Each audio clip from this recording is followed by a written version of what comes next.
43% now.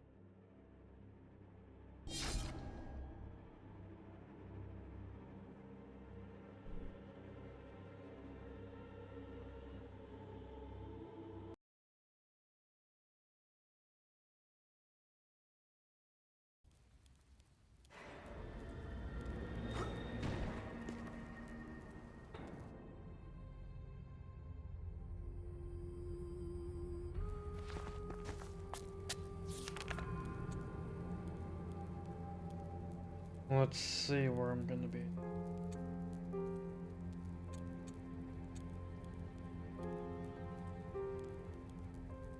Oh, I think I know where. Yeah.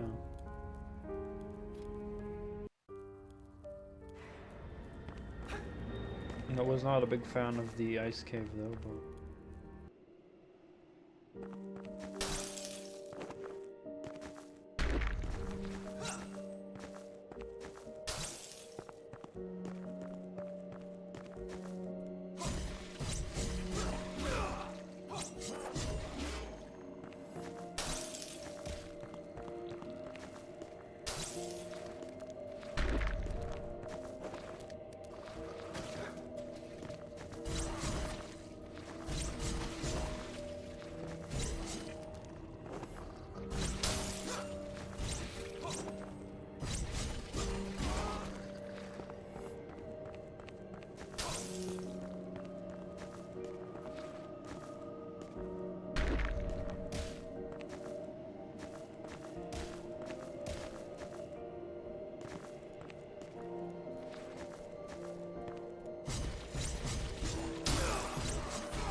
Oops.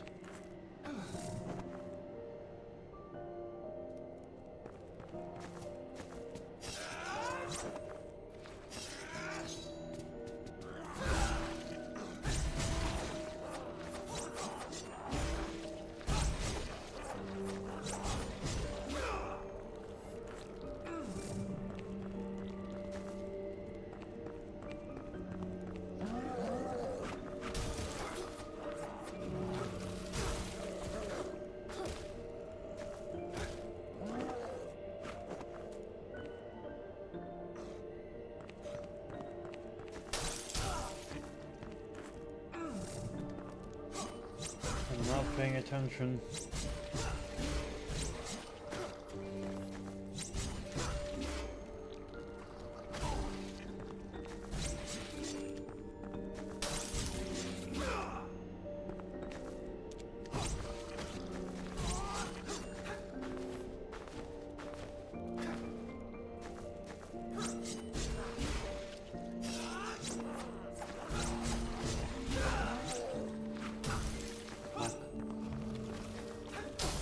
Fuck.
Fuck.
Was there close the bomb thingy here?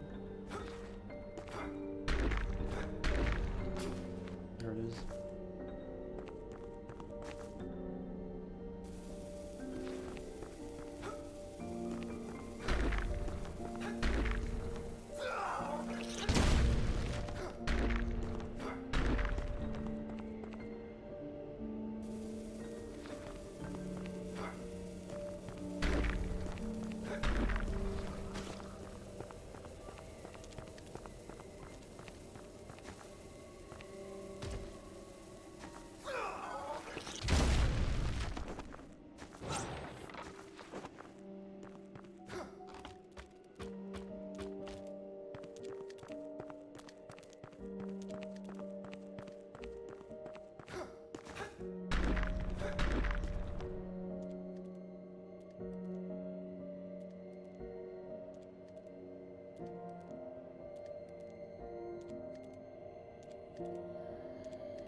What do we have here?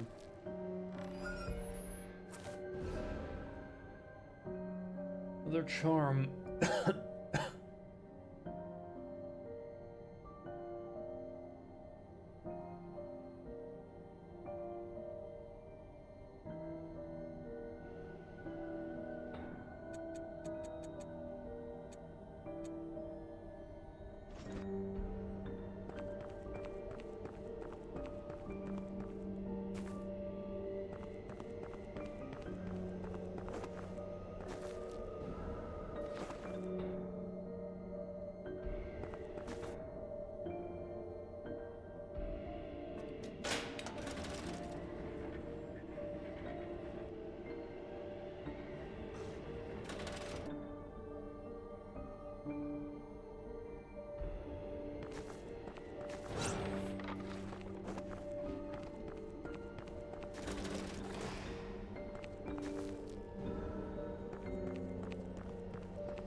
Haven't I been here?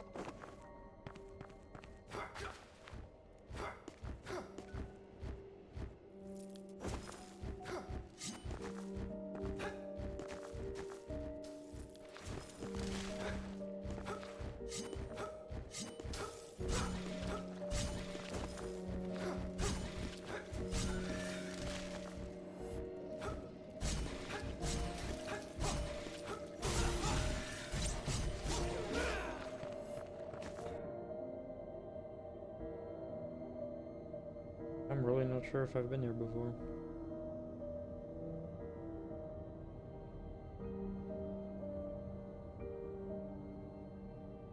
Pieces of the map explored here, so...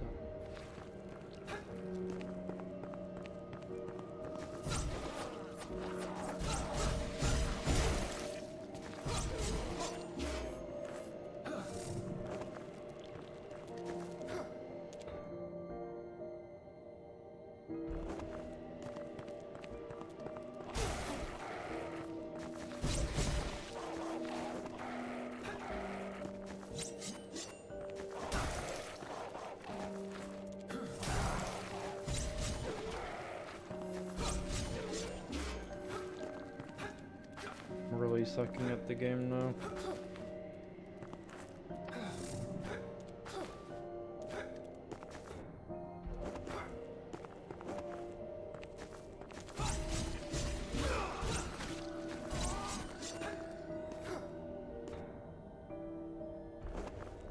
Yeah, so I need to go the other way. I think maybe I can jump up there.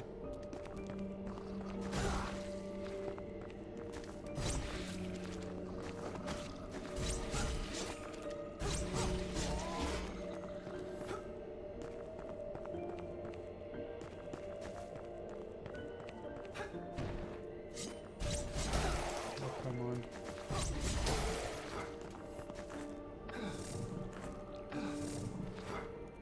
My dodges are not in time. All my timings are off because I'm just too tired.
Oh. Hoping for a checkpoint soon.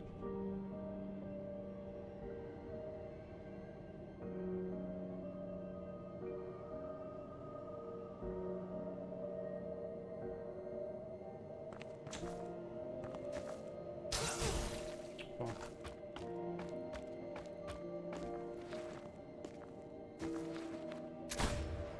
Really?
That's it.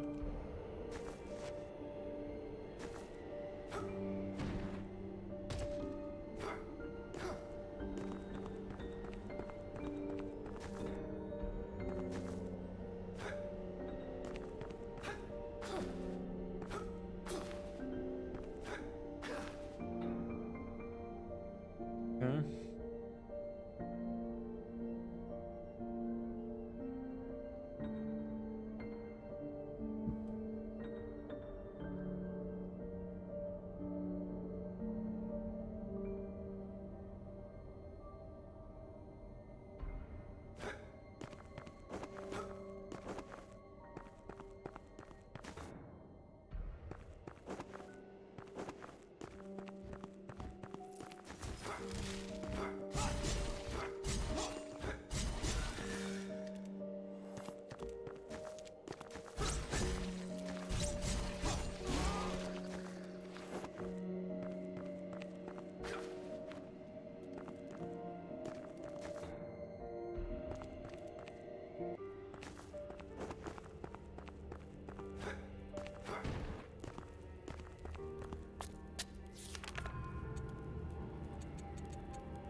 Don't think that's possible.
There's at least one item gone here. Let's grab the other so I never have to go here ever again.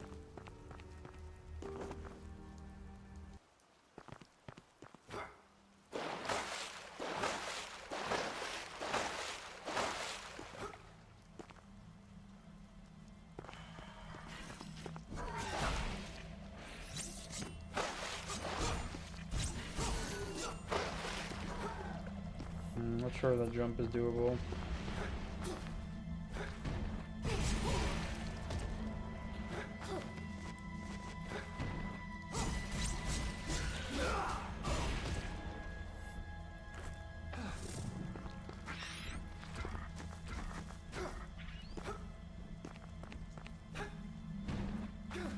Barely.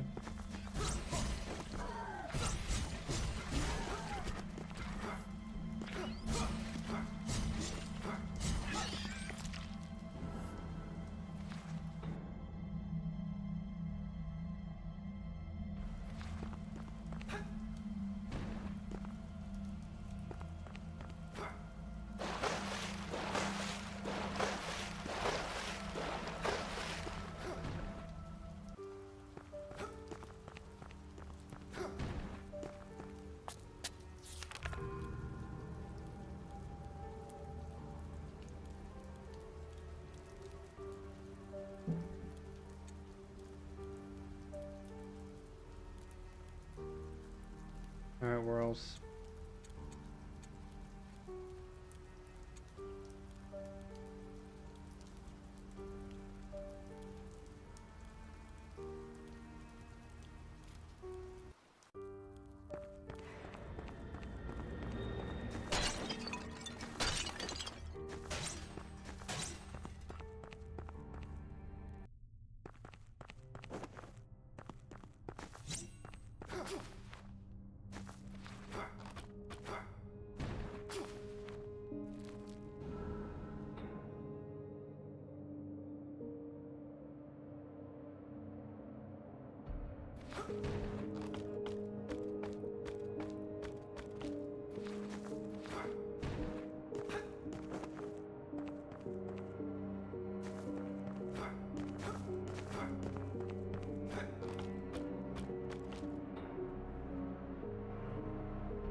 Alright, so that one's just too high.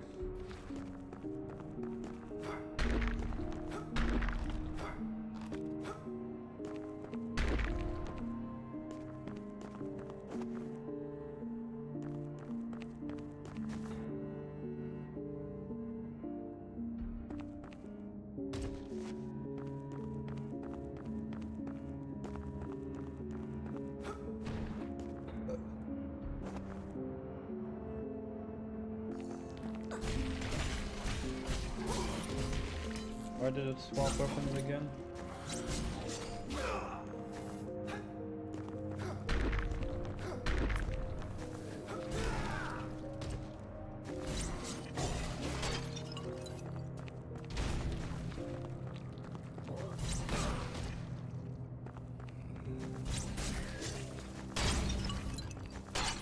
God, I'm an idiot.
Okay, so that's nothing as well.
Hmm.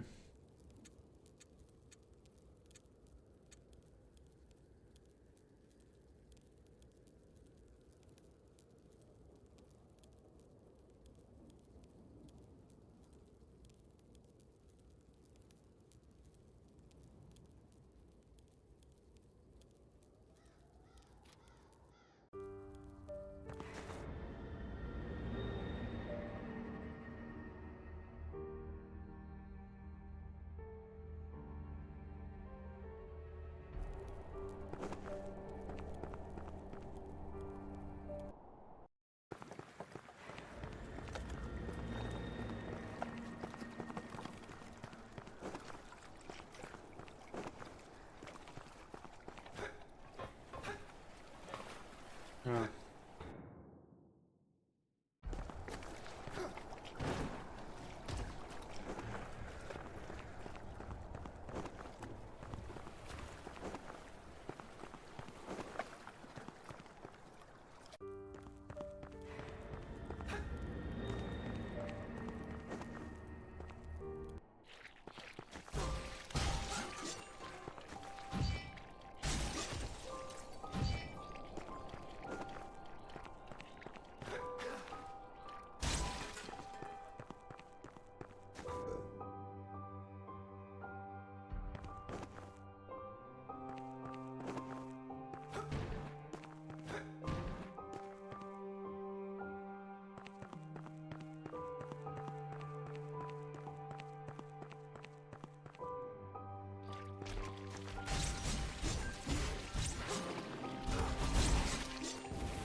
Right.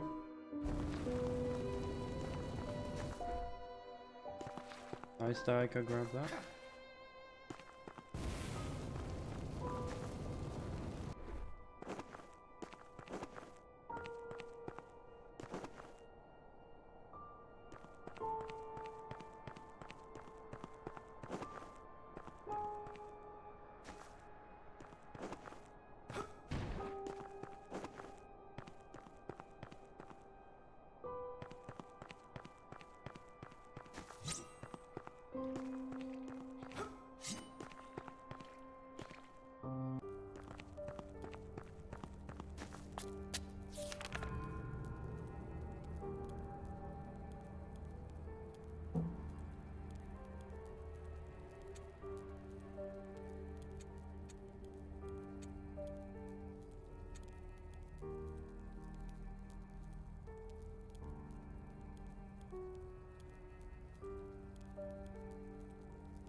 I can get up there.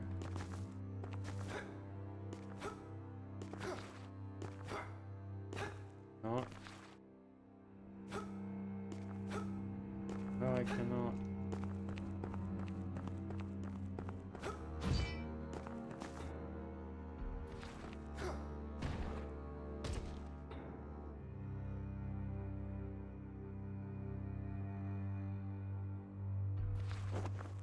Would have been a faster way to get here. Oh well.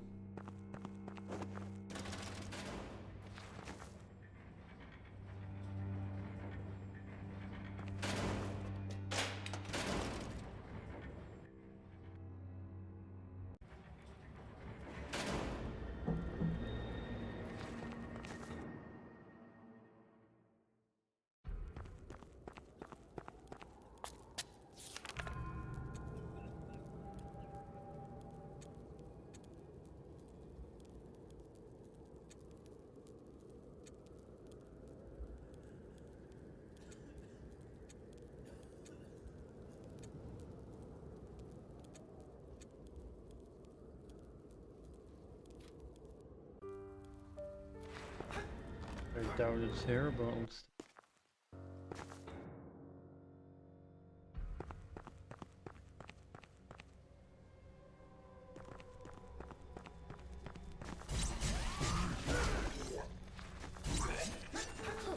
Oh, I can't get in there.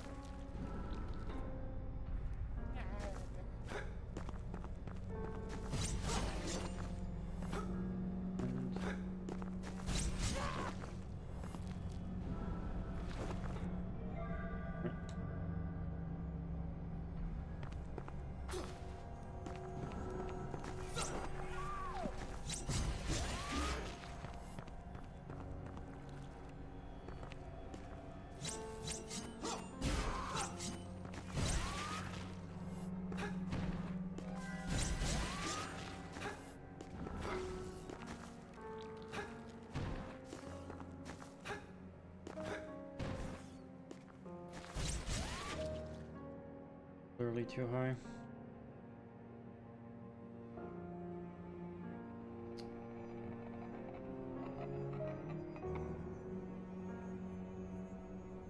I mean, yeah, where else than that fight?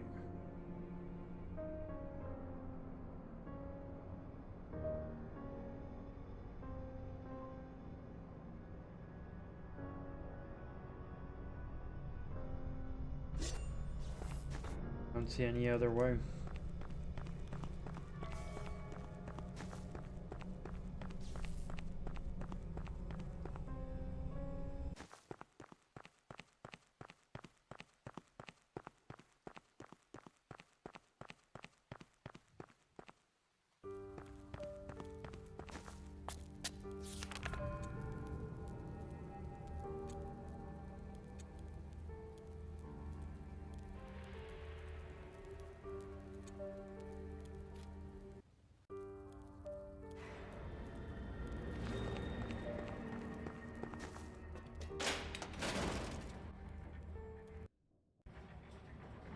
Hi there, Moosey. You're doing well, welcome.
At least that dash helps a lot.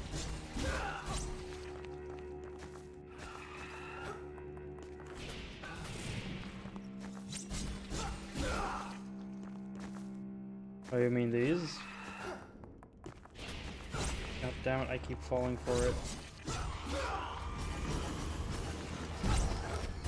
Fuck!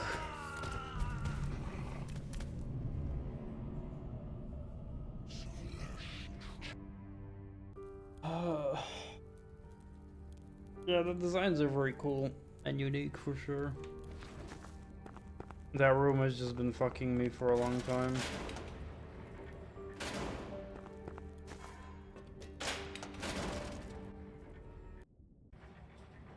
And as far as I know, it's the only way to progress.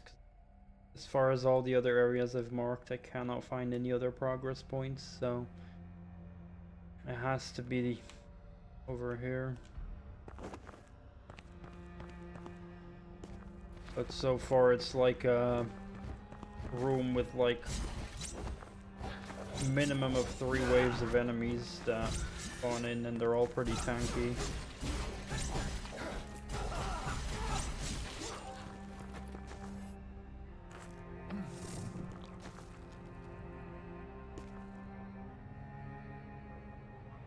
Really? Same devs as Mortal Shell? I didn't know that.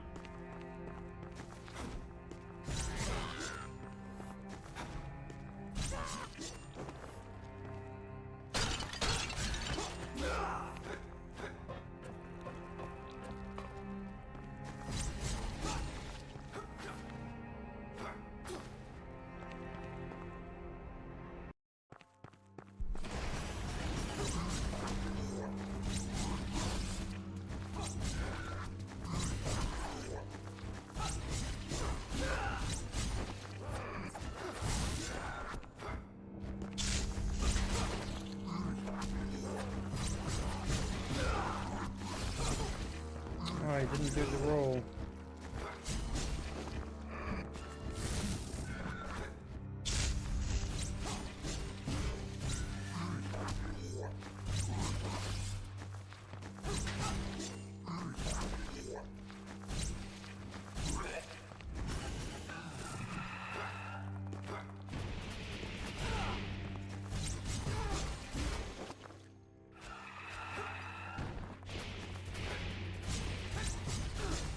Fuck, I keep getting hit.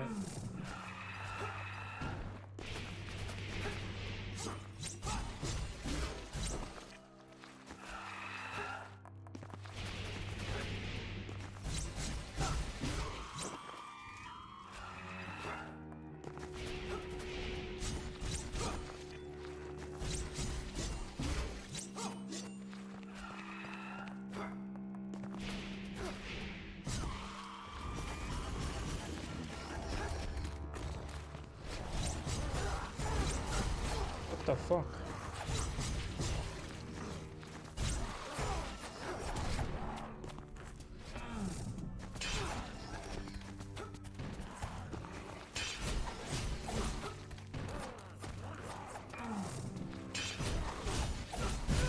God damn, they hit me for hard.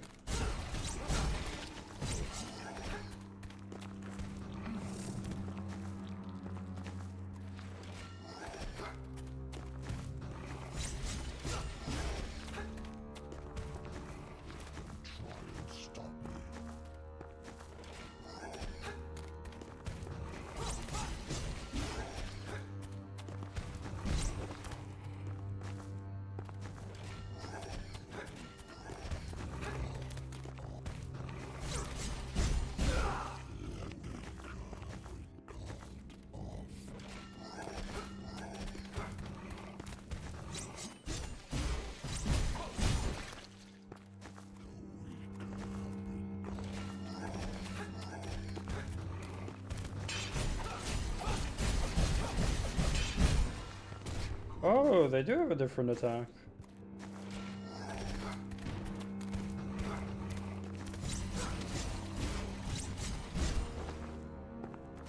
Please let this be the last wave. Finally, goddamn. You know how long this room took me? Holy fuck. Got here like hours and hours before, but I was too weak. Like, even the first wave took me many tries, and then the second wave, and then the third wave. It's like...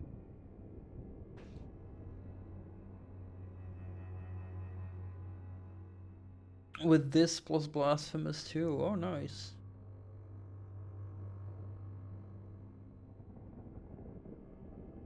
I definitely want to play Blasphemous as well.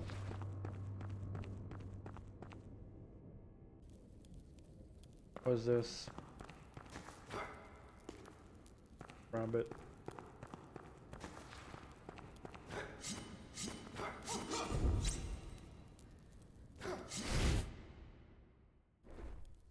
Oh.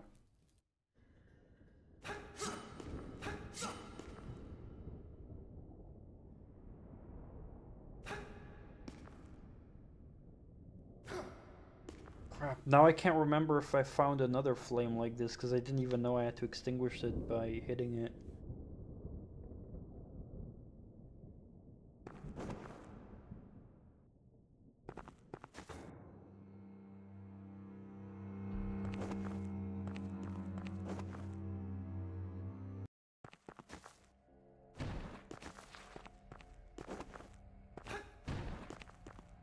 So far I don't have many complaints about this game, but I do have a few.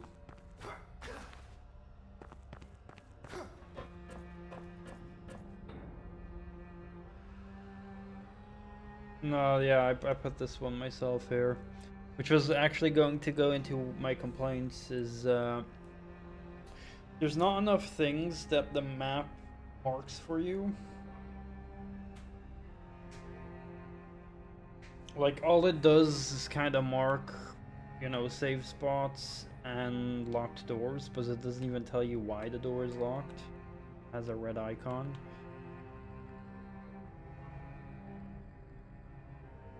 And I do mark things, and you do get different markers you can use, like 4 different ones.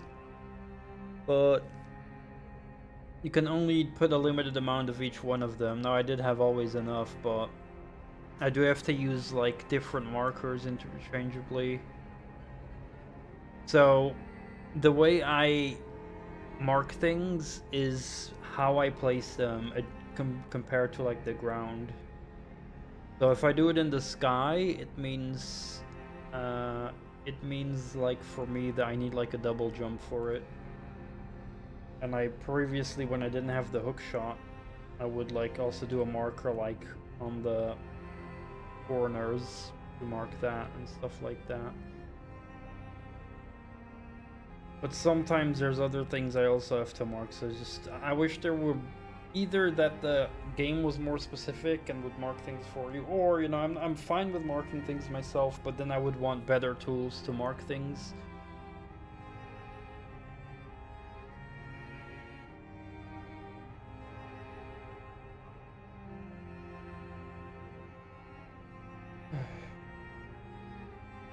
But yeah, now as well, for example, there was an important thing. You saw me extinguishing that flame, which triggered a cutscene to show me that one of the graves was now marked with a flame. And there was another grave, so that implies I need to find a second flame, but it's not like it's marked on the map where that is. And I think you know, there is a chance I may already have found a flame, but I didn't know I had to extinguish it. Oh yeah, I'm definitely grateful that there is a map. Like, if this game did not have a map, it would have been unplayable. You know, I would have already stopped playing this without a map.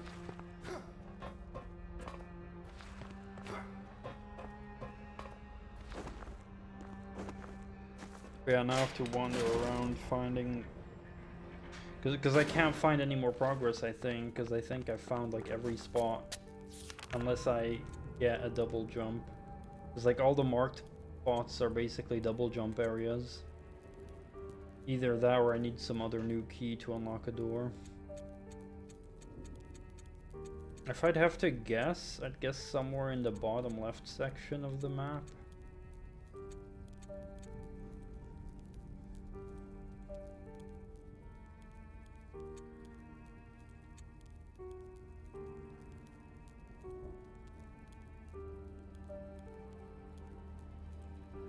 Is it here?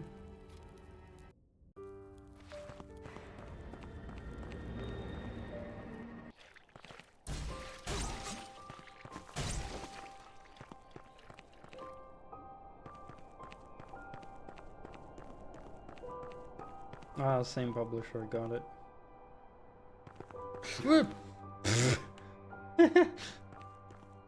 Oopsie.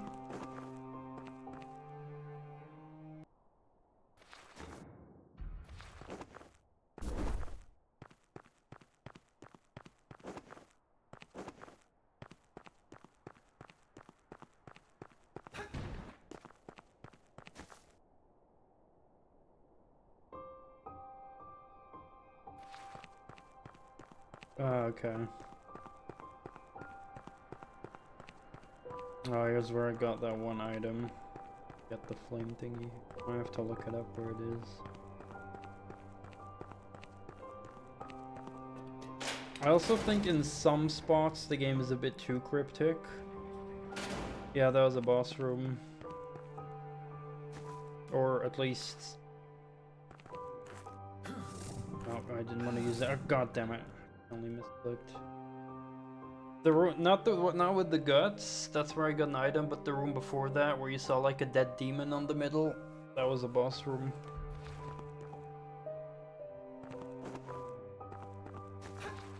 But yeah, I think in some areas the game is a bit too cryptic. I'm gonna have to walk back anyway, so you'll get to see it. But like, I don't mind a little bit of cryptic stuff, having to figure out some things, but there's sometimes that the game is a bit too cryptic. You know, I think Dark Souls is also a little bit hit and miss with it, that where I like some cryptic things and others are a bit too much.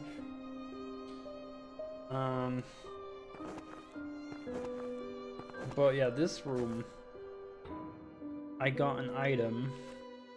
It was like the heart of something. Yeah, Heart of Nycrux. And there was like a whole cutscene that played of my character grabbing it, so it looked like a very significant item. Well, again, there's some things I do like in Dark Souls in terms of its crypticness, and some things I don't.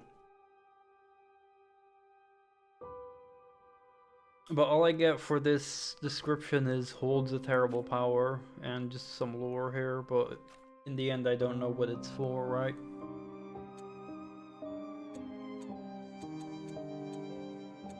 Same with this. Fried cold one liver, an ingredient used by witches. And I have two of these. The Unborn of the Midnight Aristocracy. So these four items, well, this one I used these shards already in a puzzle, but these other items I don't know what they're for. The game doesn't tell me.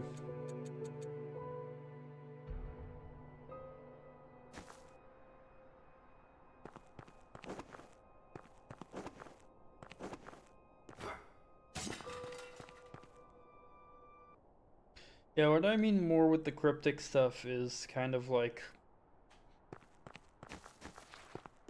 you know, certain things just don't get explained when it does feel like it should be explained. Was a boss room.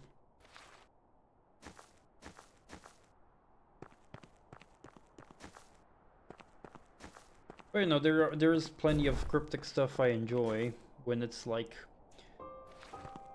something that the player can realistically figure out when they just play the game.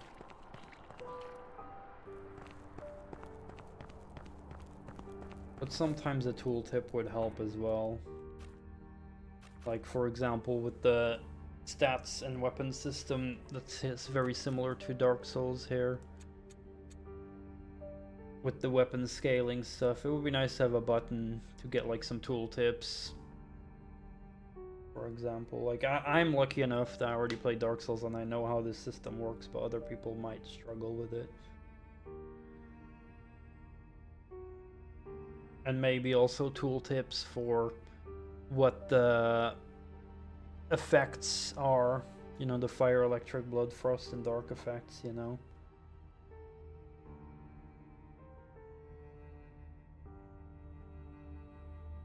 Just tiny little descriptors and tooltips that could have been, you know, a bit more added to help the player.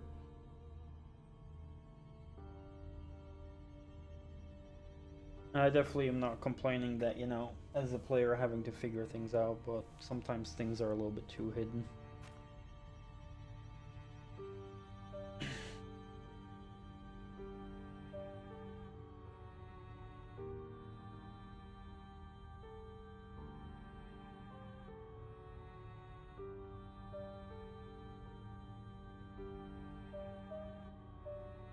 Yeah, and Dark Souls does have some tooltips, I believe, but probably not enough. And this one, so far, I don't see any tooltips.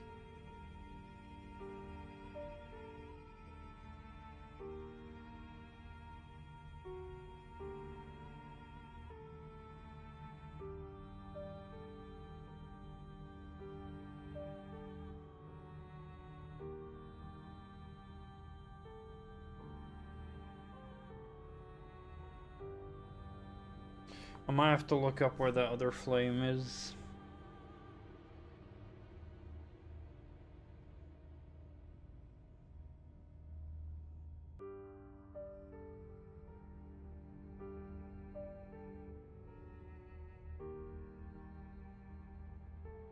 Oh, there's 4 of these flames?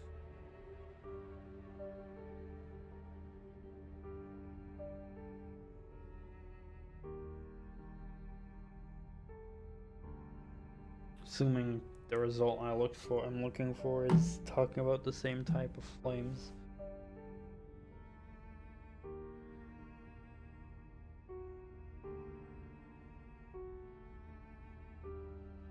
Well then now I'm even more confused.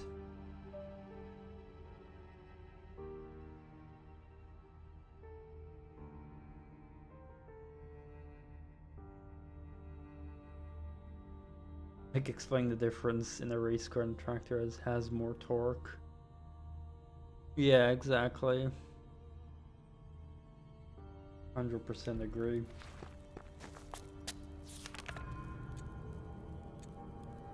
Yeah, it's like, you know, I'm not asking the games to handhold me because, you know, obviously too much handholding is what I absolutely hate in a lot of modern games.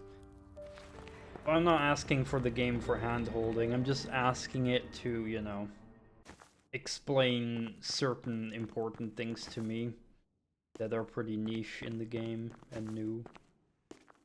Yeah, exactly.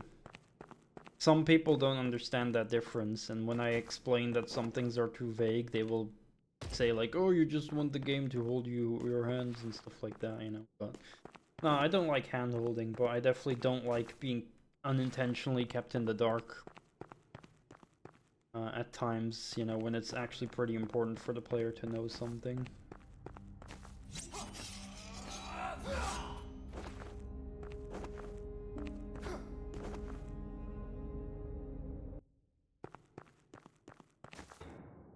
Oh, press there either.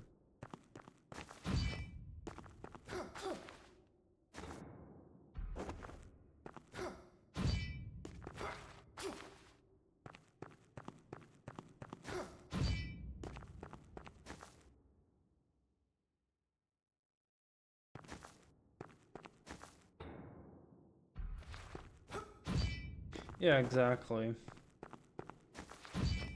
And I do think mechanics need to be explained either through a natural way of making the player use the mechanic or through just tooltips and stuff like that.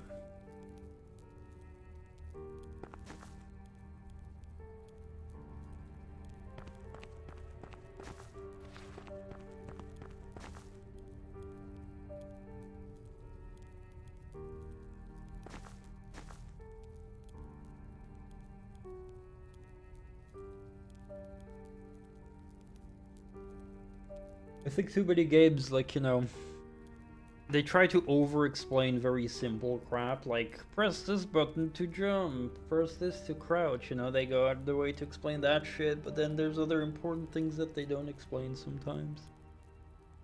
That's, like, way more important.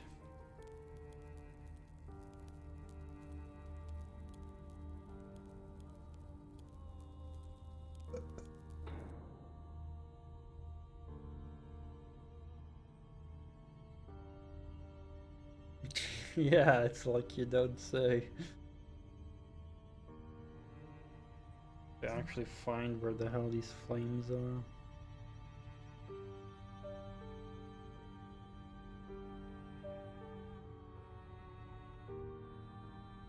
I found a video that explains it in 1 minute 50 seconds.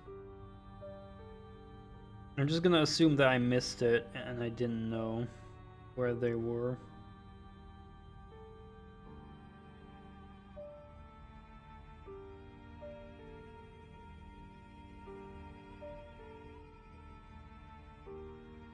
Warden's Palace Master. Wait, what? Do I have that? I think I have that.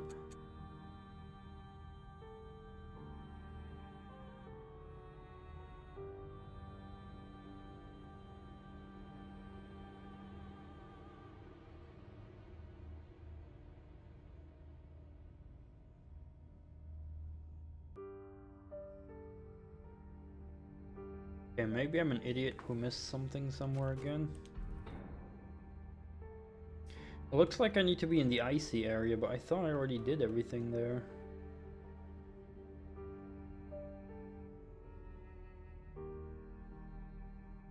This is not the icy area. Somewhere else.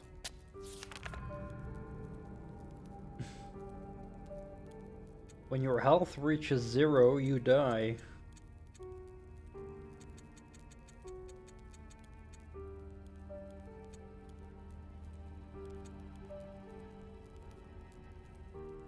Is it up there? I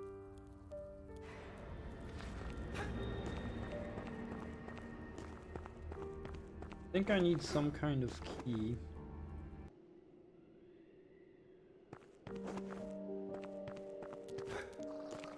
Did you know you can use a key to unlock a locked door? You know that? Holy crap.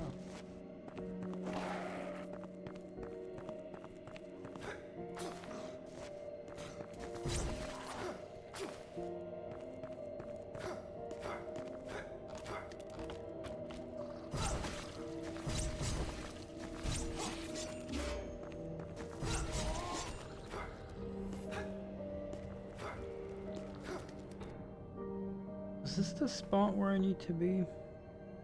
I don't think so.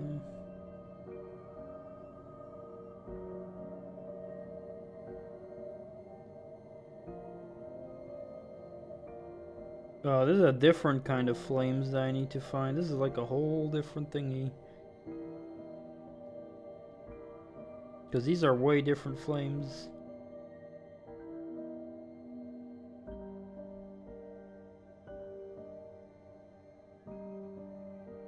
Oh, this is the flames I need, I think.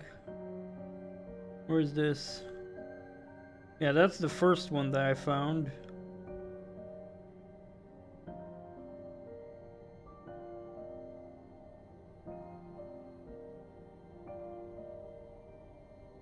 Second location.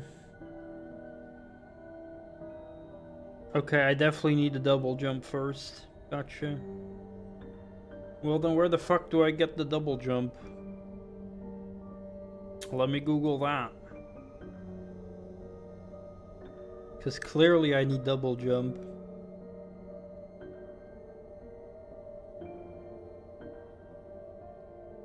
How to get the double jump?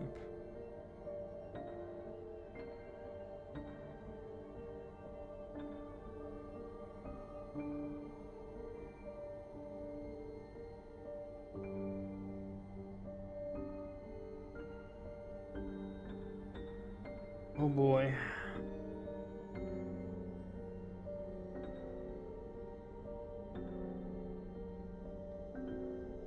To get the double jump, you need to get the celestial larva. Before that, however, it is necessary to defeat the boss Manfred the Accursed, located behind a locked door in the Orden's Ragnant Palace.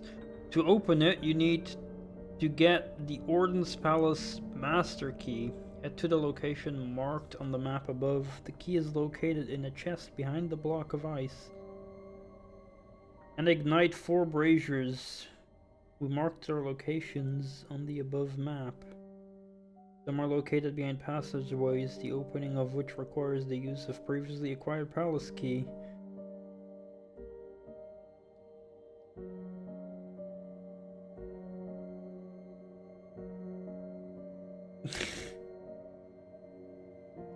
Well, at least this is a walkthrough, so yeah. Okay, where do I need to be?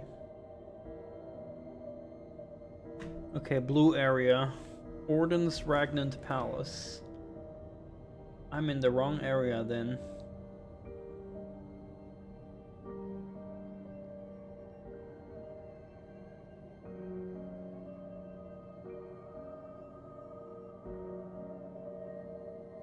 Think.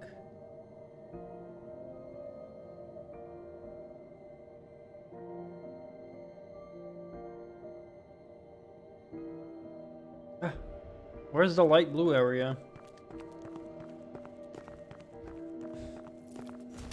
Ow.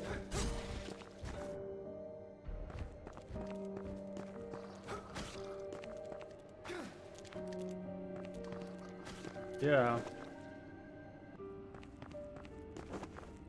Let me get to the quite fast travel.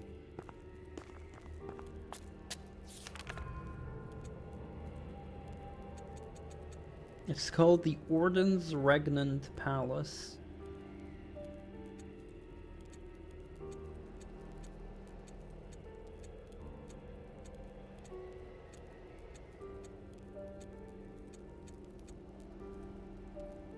How the fuck do I get to the Orden's Regnant Palace then?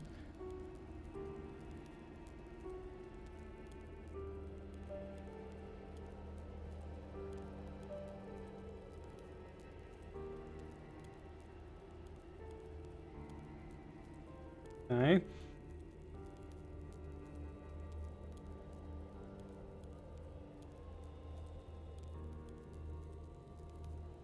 No, I did look up how to double jump, and to get the double jump, I first need to get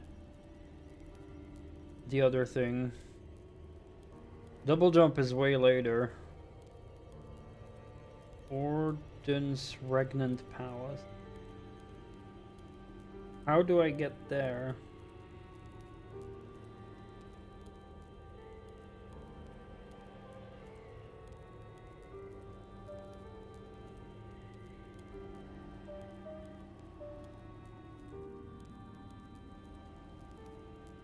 Interact with the statue near the front door. Open the door from the inside. Should be a way to go down near you. I think you might need to leave the screen to them. What?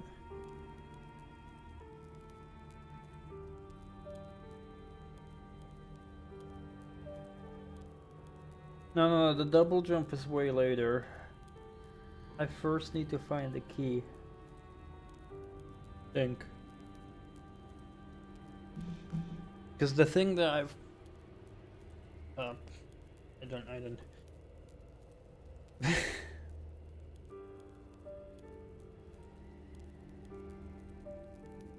I just first want to find out how to get to the frickin' palace. Well, that's where I'm gonna find out. If I can get to the palace, then...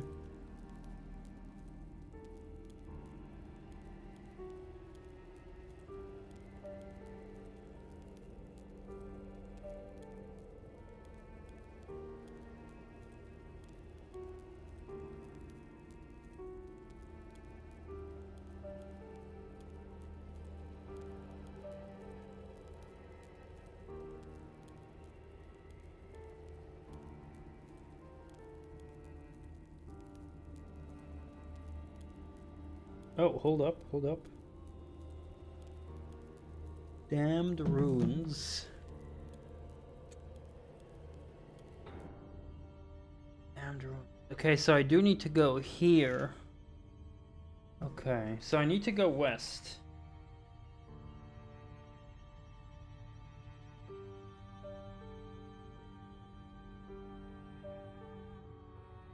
Alright, let's teleport to the other thingy.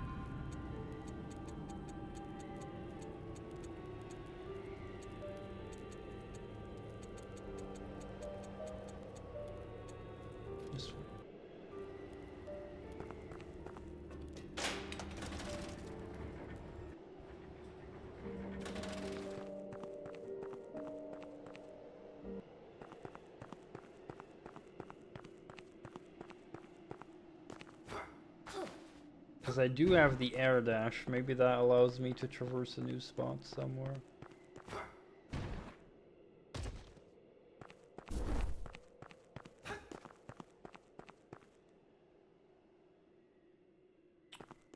Cool. What do you think? Yeah, it would be nice if I actually jumped.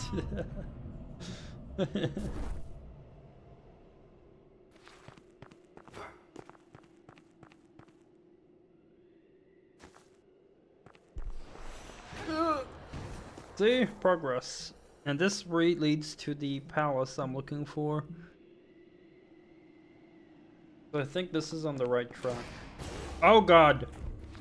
Oh god, hello. Oh, you... Whoa.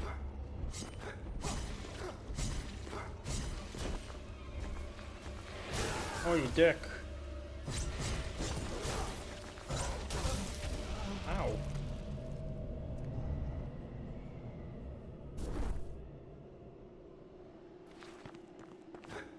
Problem is now I have to make every jump count. Wait, don't I normally get my XP back at a boss? This time they don't give me my XP back at the boss.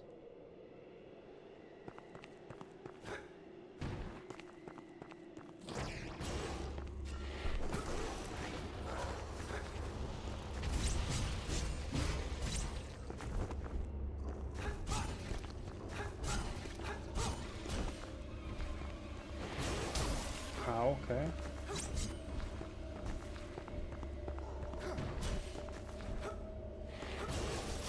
No.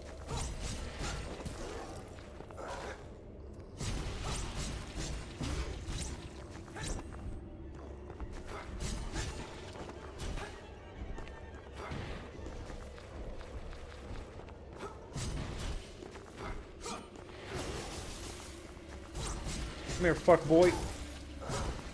Come here, fuck boy. Still practicing, so I don't want to use items yet during practice. Ow. Ow. Ow. So first we'll just do a couple practice runs, get to learn the moves. And only when I feel confident that I know most of his moves I'll start using items, because otherwise I'll be wasting them.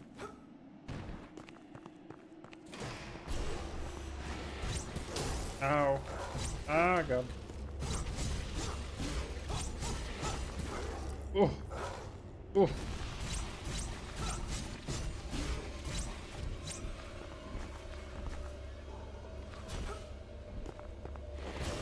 Ow. Ah.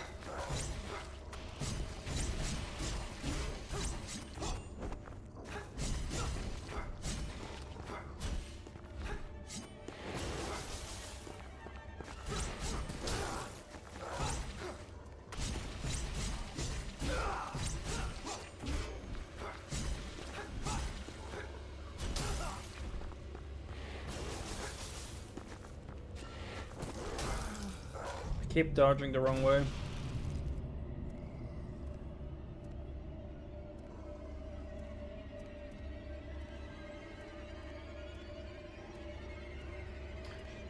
For this and Dark Souls, I wish you could get your XP back before the boss. Makes me hesitant to enter what might be bosses instead of jump right in and have fun.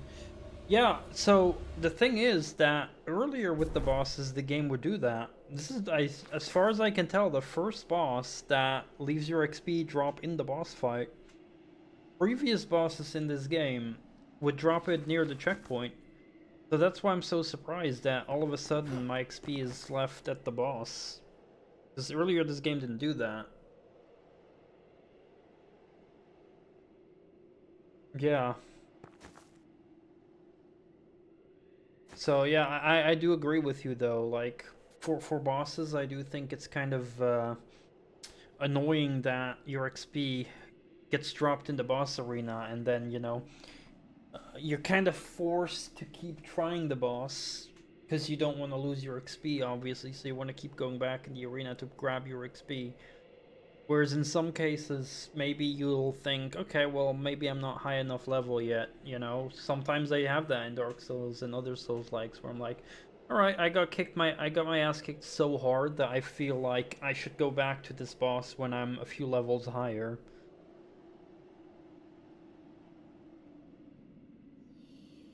Well, usually you can't grab it and then leave anymore in Dark Souls. Because if you enter the boss arena to grab it, you're locked into the boss fight again. So then you either have to beat it or die again. But then obviously your XP will be dropped at the arena again.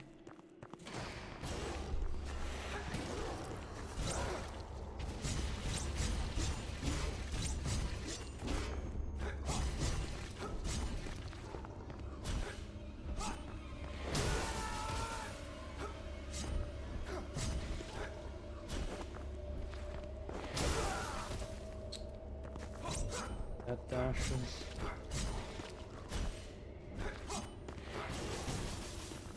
Okay, so I have to do an air dash for that.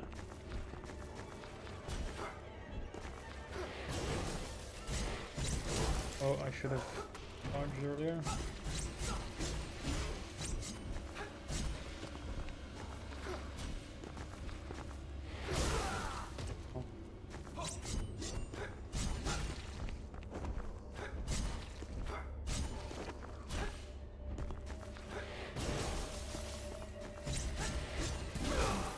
I didn't see who was gonna attack.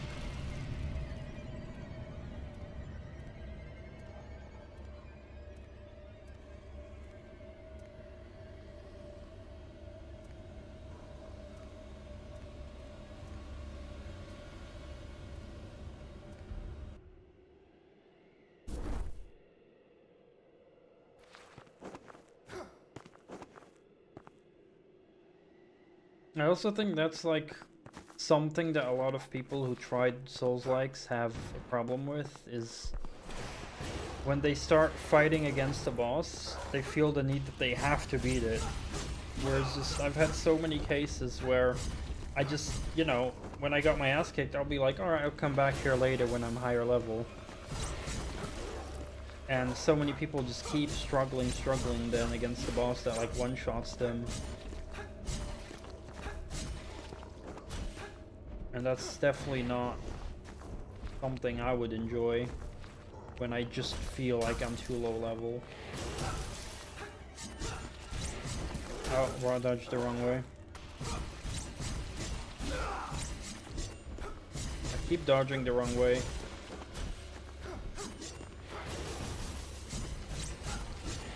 Again, I dodged the wrong way. Oh, I'm sucking so hard. I keep dodging. I keep making the same mistake.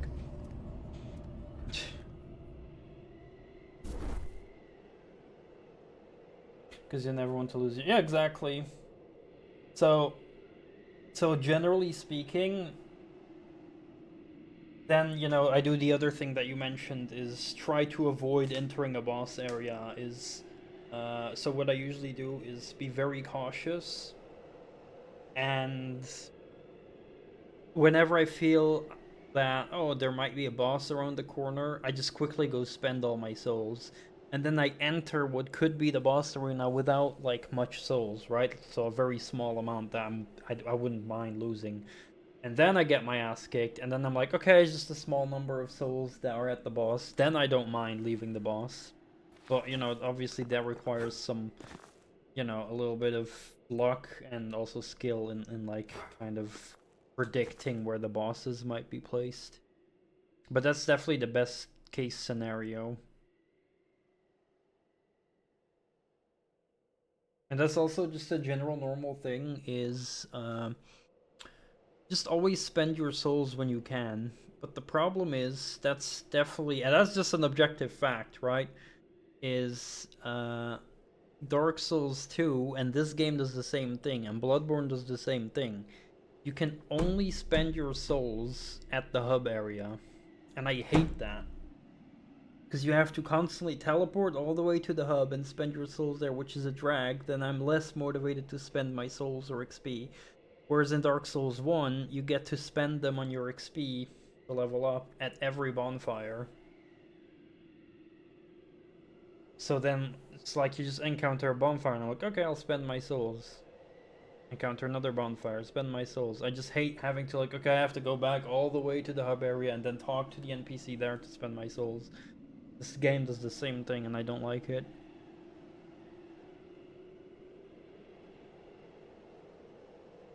Yeah, unless you're saving for something, of course.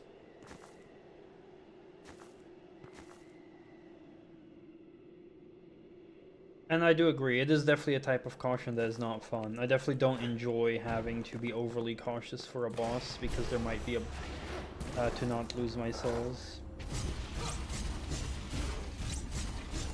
That's why I do think it would be better to have a clear indicator. I mean, I know it's pretty cool when a game ambushes you with a spontaneous boss you didn't expect, but it's also just not cool to lose your souls because of a boss. I keep dodging the wrong way again. I need to dodge into the boss.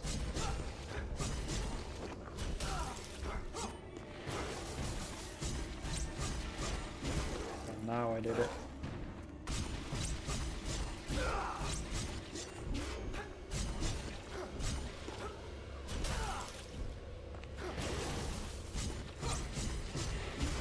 Yeah, I feel confident, I think. I say as I get my ass kicked again.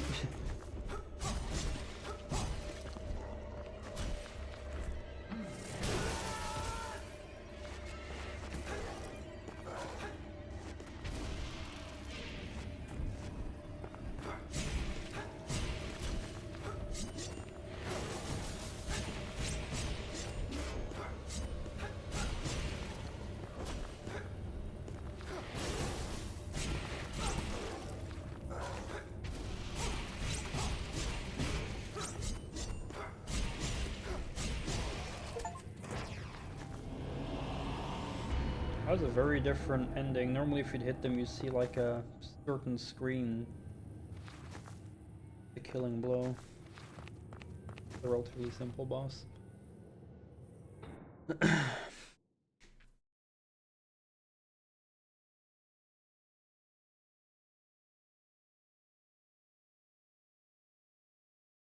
If I could spend any time from the interface, I'd like to spend every level because I just want to have fun playing, not to stop think about my stats. No, that's why I think it's perfect if it's like at every bonfire. Like I wouldn't want to do it, like it would defeat the purpose if you could just do it from the start menu. I wouldn't want that because then like you don't get the pressure of like, oh, I don't want to die and lose my souls, right? But having it be able at every bonfire, like, you know, that's how Dark Souls 1 does it, is like you find a bonfire, it's like, cool, save spot, I can spend my souls. But in Dark Souls 2 and Bloodborne and this game, it's like, oh, bonfire, can't spend my souls, I first have to fast travel from that bonfire to the hub area and then talk to an NPC. It's just unnecessary loading times that waste my time, right? That's what I mean. Because that's, in the end, all that is in between it is an extra loading time because you travel to the hub. And that extra time just doesn't motivate me to keep going there.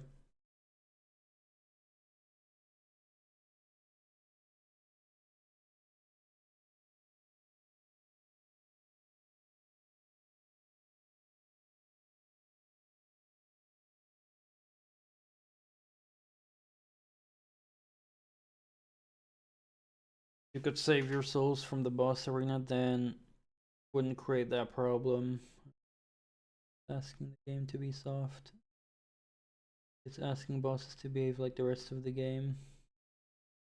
Be more immersive for a boss to thing with a locked arena every time. Yeah, or at least like in front of where the boss fight starts. I think that's fair enough if the souls would be dropped there, right? Like right before you enter the boss arena.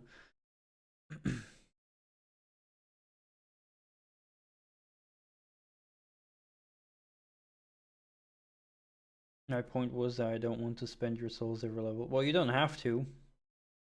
You don't have to spend them every level. I just hate having to fast travel every time to spend them. Yeah, exactly. It's just time consuming.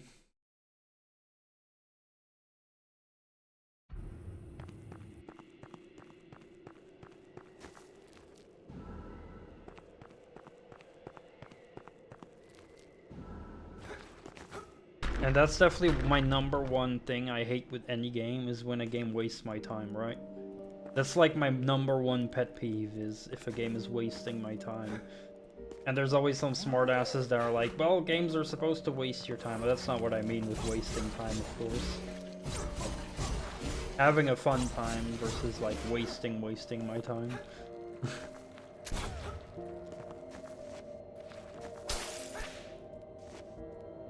Yeah, exactly. Lots of tiny problems. Especially Dark Souls 2 has like too many small problems for me, but I do want to go back and try it again in the future and hopefully have a better time. Yeah, exactly, Moosey, 100%.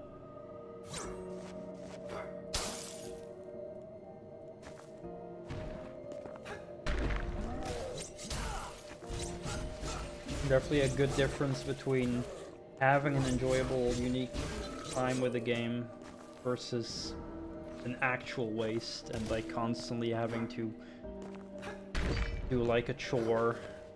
Definitely a waste of time.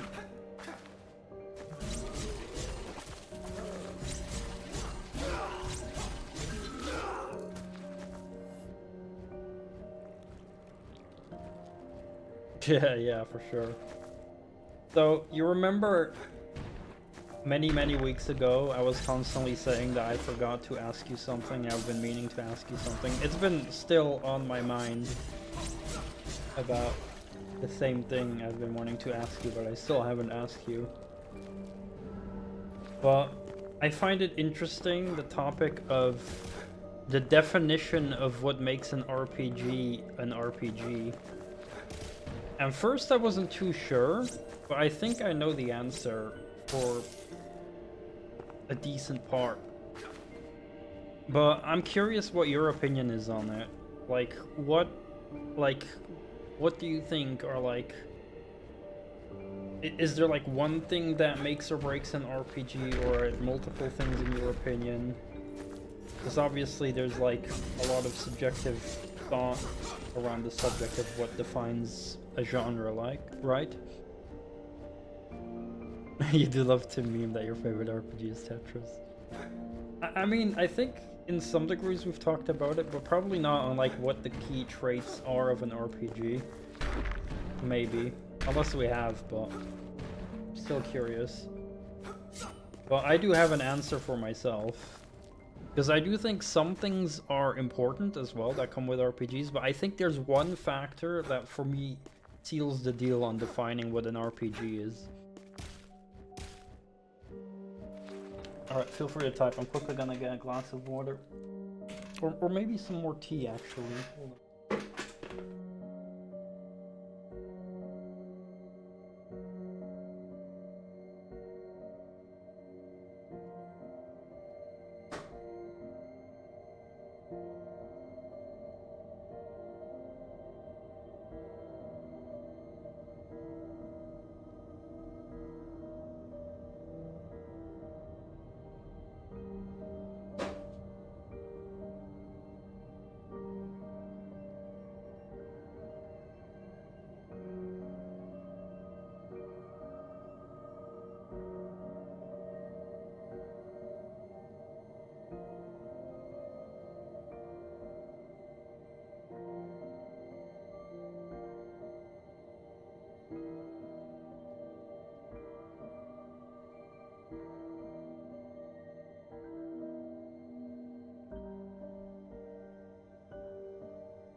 Oh yeah, for sure. When you in a lot of older games, fast traveling was not possible.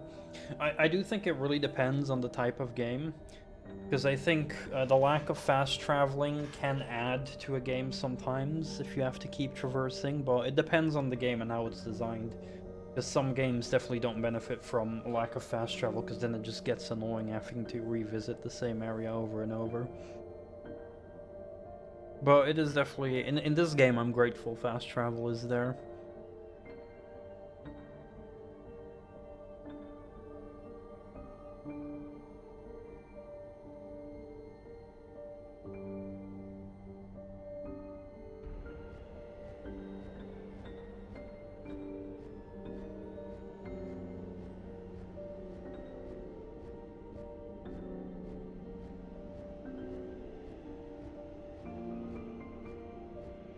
Because the reason I'm asking this about RPG definition, by the way, is mostly because in general, I think gamers nowadays call things an RPG too easily.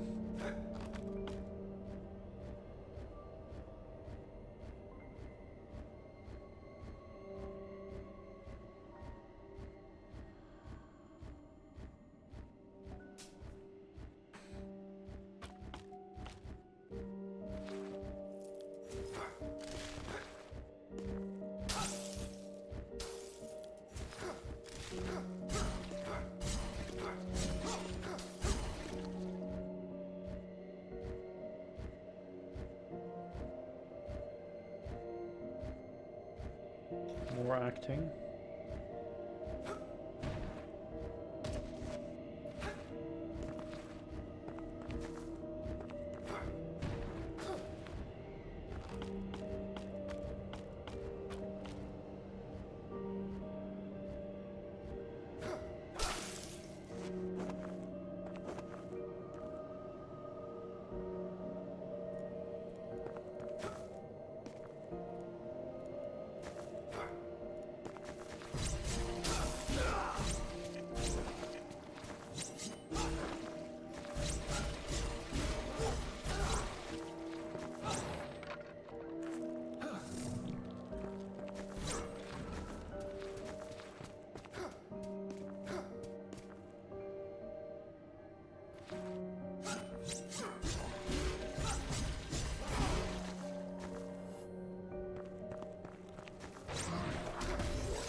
How did he hit me there?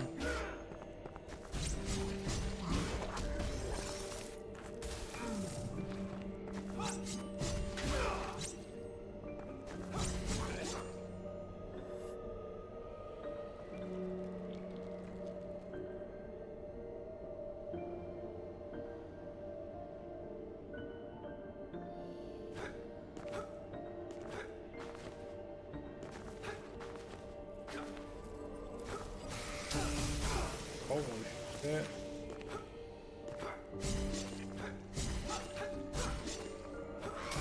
Fuck.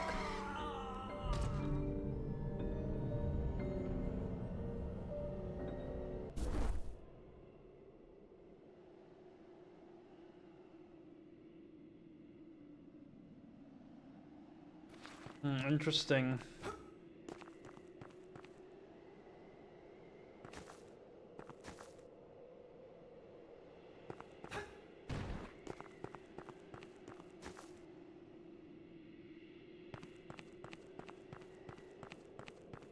Yeah, I think, you know, there's definitely... I always did see it as two different things. Like, you know, RPG game versus, like, actual role-playing.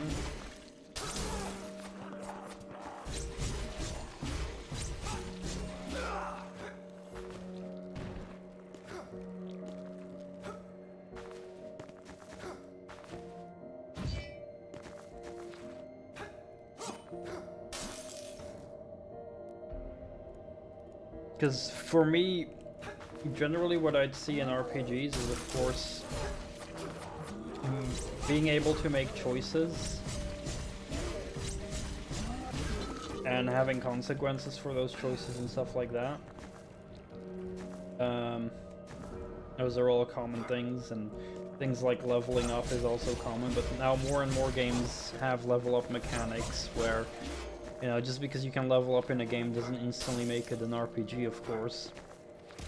And then you also got action RPGs that added a lot more of action gameplay to it.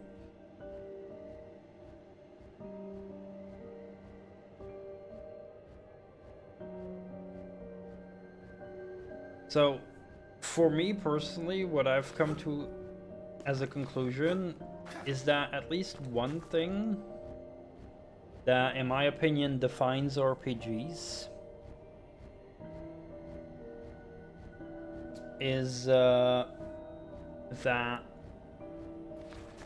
the outcome of your actions are decided by statistics. That's what I think.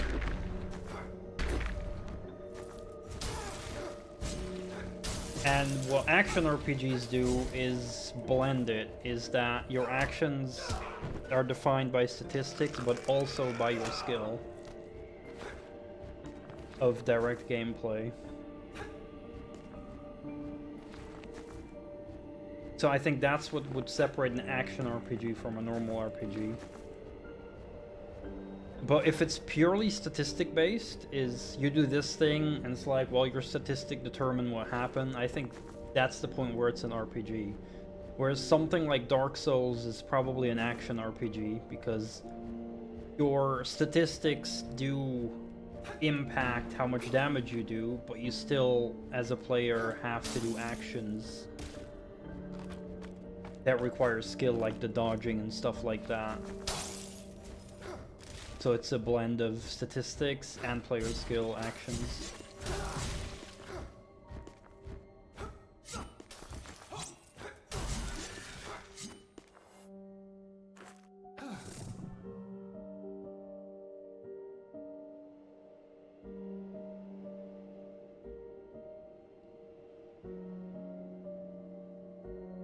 Yeah, and in terms of stats, implying you can level up those stats, of course, as well. That you can alter those stats is generally what I do think about with RPGs. Is you can choose to allocate stats to one thing or the other.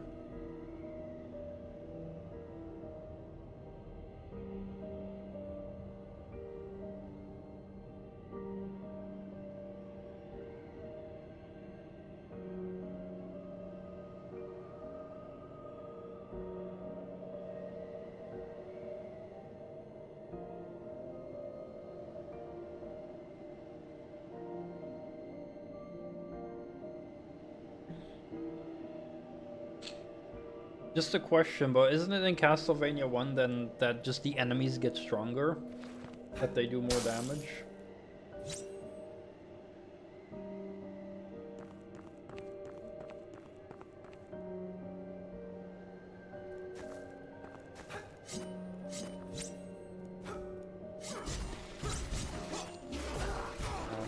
Ow, ow, ow.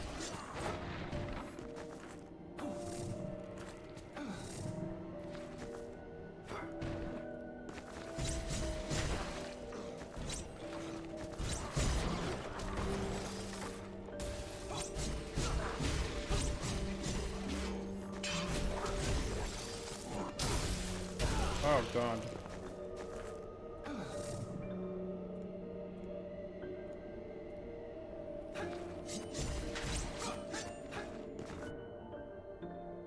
No, what I mean is that it's like the stats of the enemies are changing, but not your player stats. I think that is a difference. Like, obviously, if you're at level 1, you're gonna have a stronger enemy than at level 2. Like, you know, at Mario, even in Super Mario, you can maybe encounter a boss that you might have to hit 3 times, and at the end of the game you might encounter a similar boss that then you have to hit 6 times. The stat changes, but that's because the enemy got a different stat. But it's not like Mario does more damage all of a sudden, or less damage. So the way I'd see it is your character has to, like, get different stats that determine the outcome of something. But I do think there has to be a certain amount of player control on determining that what statistics go up.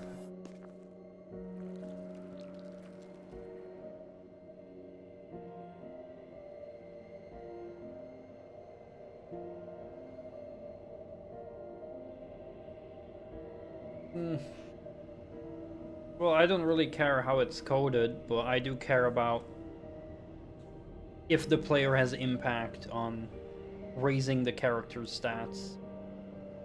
If it happens passively in the background, then I don't see it as an interaction. But like here, for example, I do level up and allocate numbers to my stats, for example.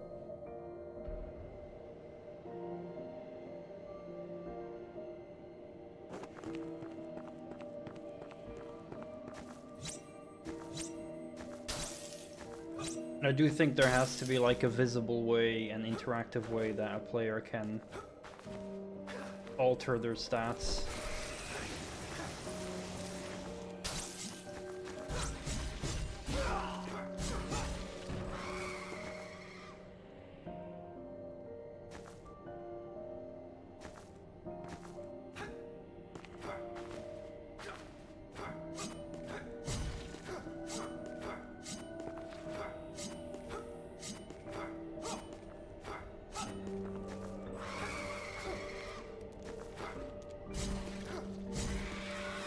And the reason I do think that it is important that the player can allocate the stats is because that is what changes that roleplay element where you have the choice of, do I want to allocate my stats in this or do I want to allocate them in that?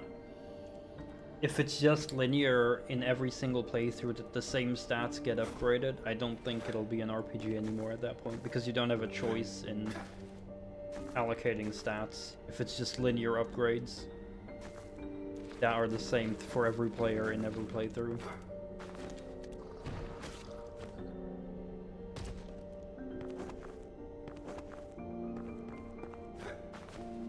That's why I probably would not consider Legend of Zelda an RPG, but an action-adventure game.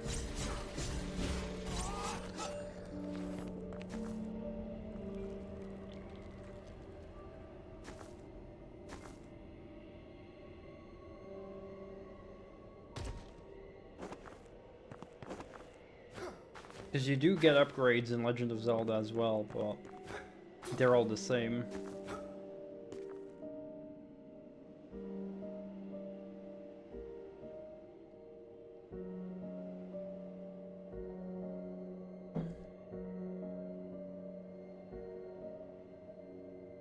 Right. You can change weapons, but that would also mean an FPS game could be considered an RPG by that logic. Like Doom, I can choose to use a rocket launcher or a chain gun, and they have different damage values. So it changes the stats of the damage they deal, but I think that's looking at it too literally. That's why I think there has to be some kind of stat allocation mechanic. So for example, looking at original Final Fantasy, where you allocate stats or actually gain XP and level up your characters where the stats go up, and those stats determine how much damage you do in combat.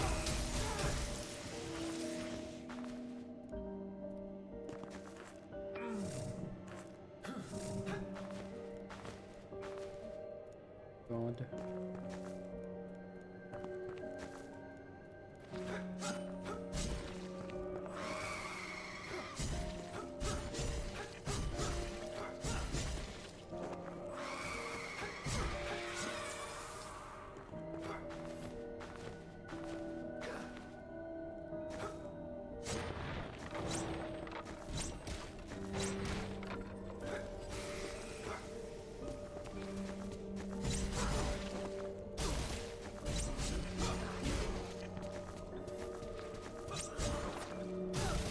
Cut down those freeze and revives.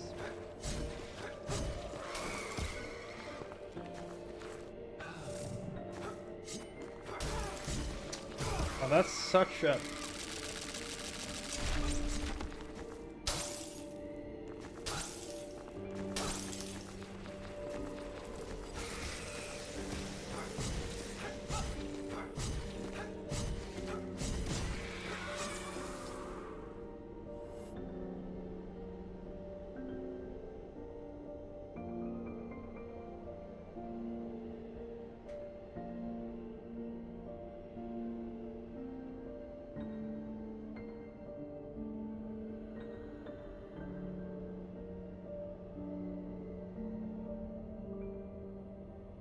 It needs both stats decisions and turn-based gameplay.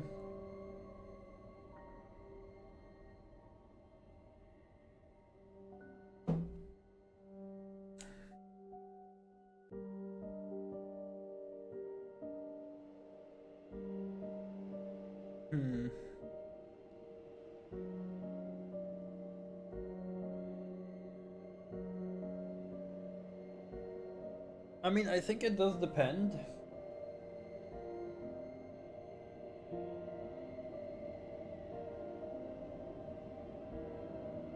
Like, in general, I'd agree with that about the turn-based gameplay.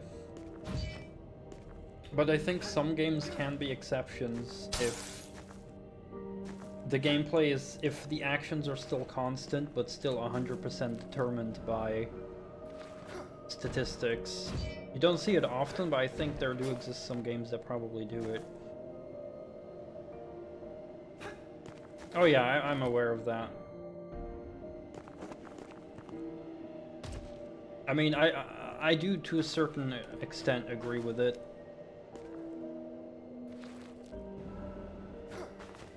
Like, I do enjoy, like I think it's mostly done out of what's the word? There's like a certain there's a certain thing that our body creates when leveling up. Like when we level up in a game, our body actually creates like a thing in our brain. Is it the dopamine as well? Okay. So I think because of that dopamine that everyone experiences when leveling up, it became such a big popular thing to put in almost every game.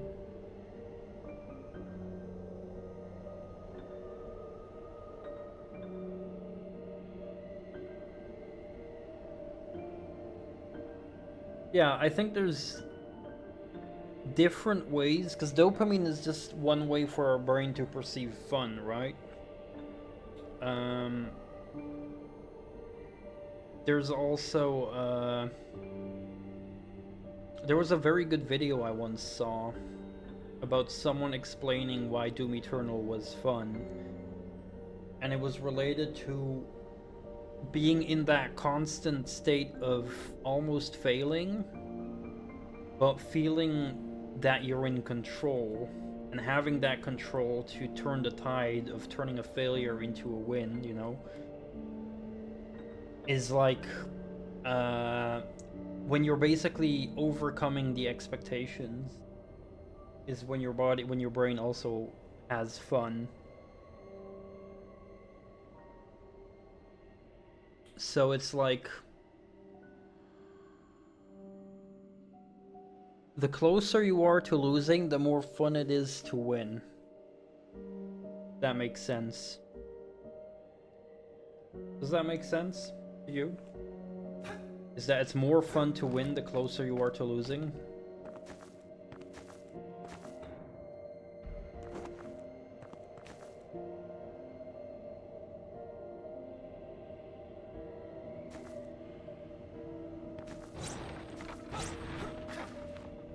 Exactly, so because a game like Doom Eternal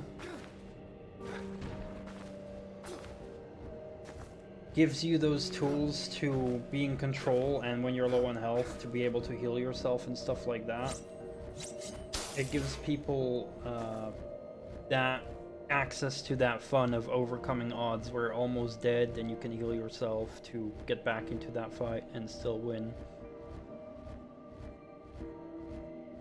Exactly, Moosey. That's a very good comparison. Is sports are not fun when someone is dominating. It's fun when there's a very close fight. 100% agree.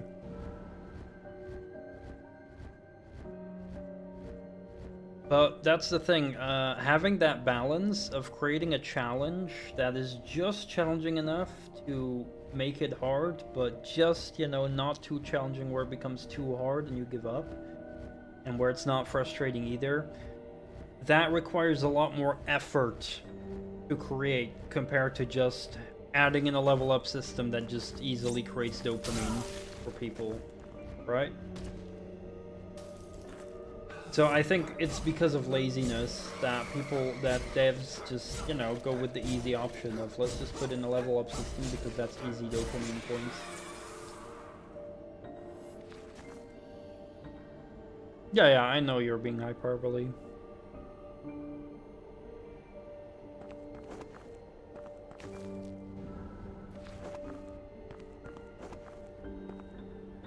And so games have become over-reliant of only adding fun in one way, like one type of fun, right? Because there's many types of ways you can have fun in a game, and they're over-relying on that dopamine rush from leveling up. Is that almost every game tries to rely on that.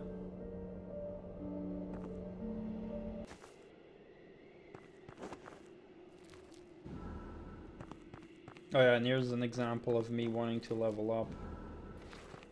So these are my bonfires, right? These altars are effectively my bonfires. So I save here. how all the enemies respawn, and I can fast travel from here.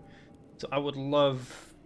It's behind my camera, but I can only choose travel and leave. I would love to just be able to level up here, but no, I have to travel, go back here, go here,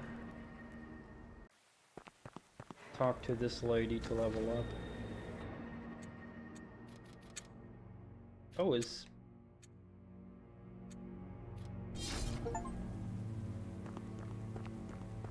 And now I gotta go back.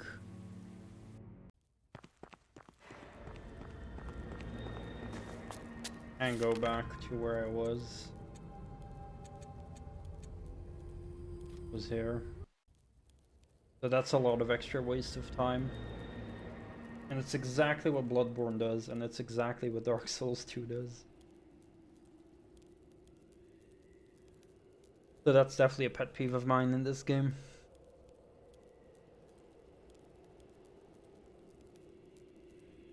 One came with dumb assumptions, like you are an old retired fighter. Take 40 cannons in the chest without dying. Younger new player can take like one thing that's lethal to everyone.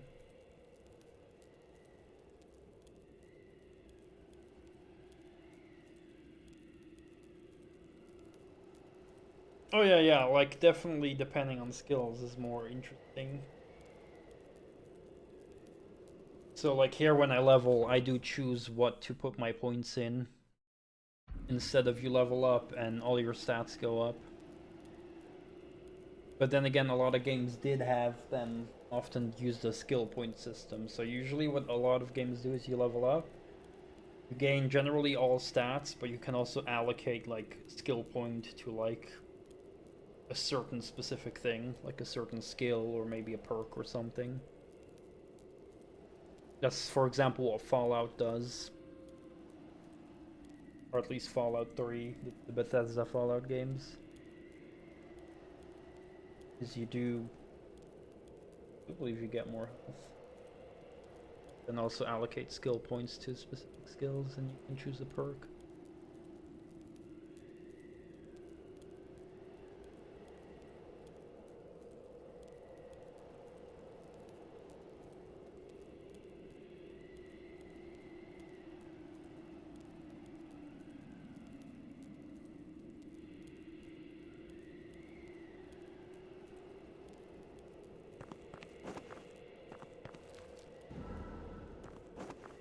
Where do I go?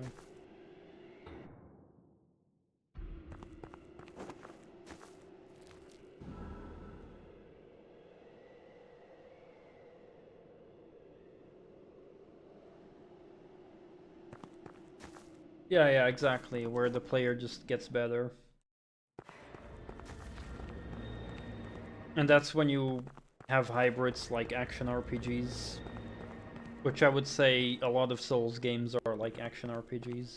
I'd consider this one as well. Because I do rely on stats to do a lot of lifting for me. Because otherwise I would die way too quickly and I would take way too long to kill an enemy. But I am noticing that I am also getting better at this game. I'm getting better at timing my dodges and stuff like that.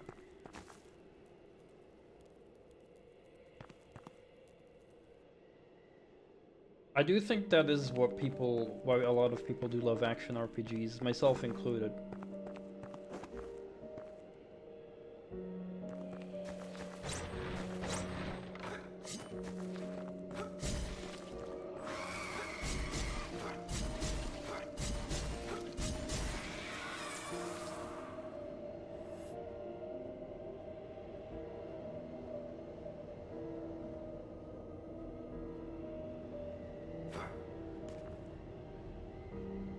Yeah, exactly.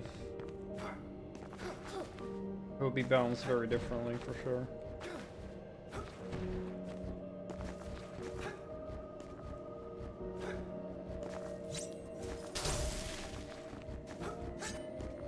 Oh, crap.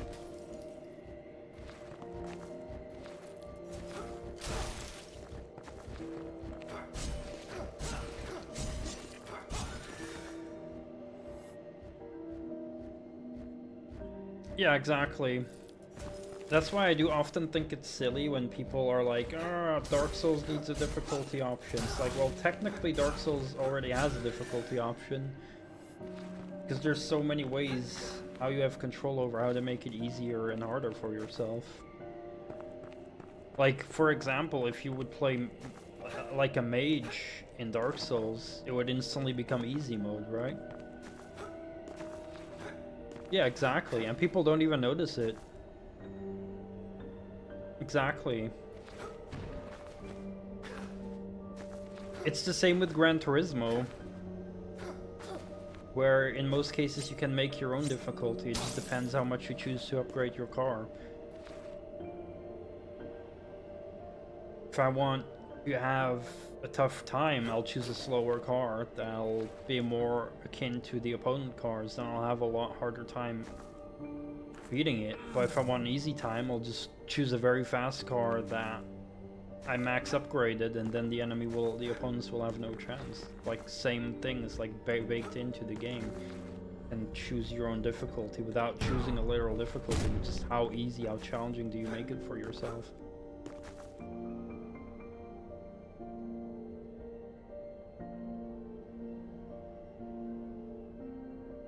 Yeah, exactly.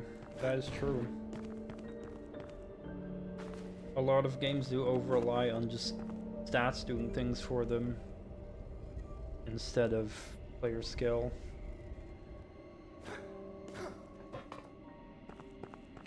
I definitely do agree that player skill improving is definitely a very underappreciated thing.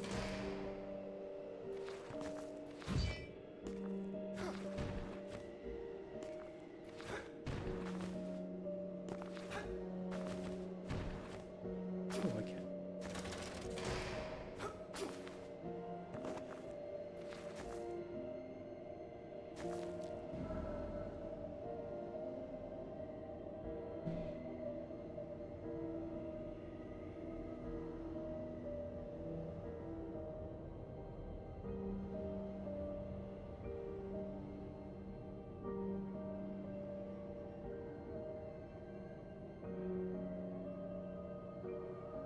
Yeah, and it's like when you ask a lot of people, even casual gamers, like my brother is a pretty casual gamer, but even he remembers back in the day when he played an older game, he would be stuck on the boss fight and he would keep repeating the boss over and over and over until he finally beat it, and then he remembers that feeling of when you finally beat that boss you struggled so hard with. That's literally a result of the player improving, because they learned how to beat the boss. Now obviously there is definitely a limit to how fun it stays to repeat the same thing over and over again. Of course, some bosses are maybe a bit luck-based in some older games.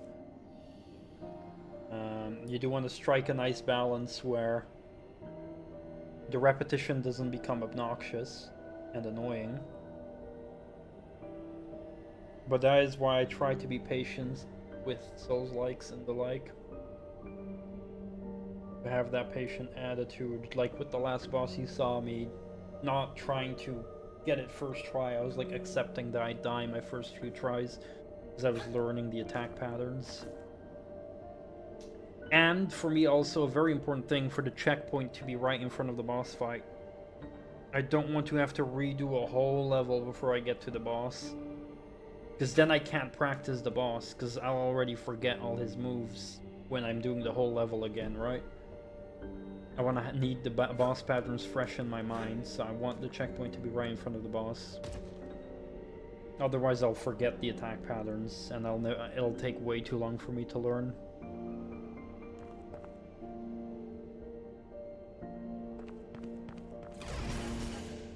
Oh boy. Take these enemies.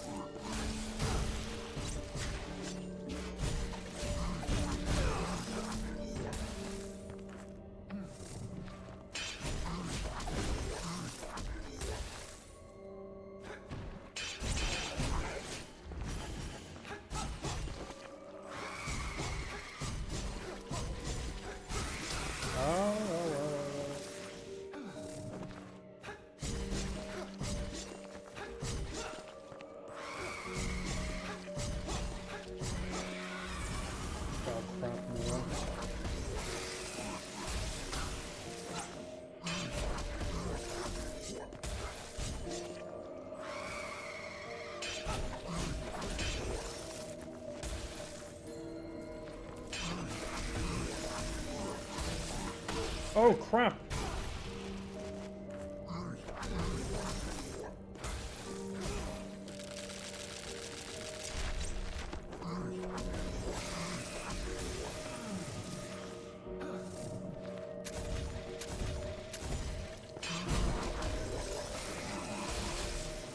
Oh god! Oh shit! Fuck! Alright, I need to use like some items there.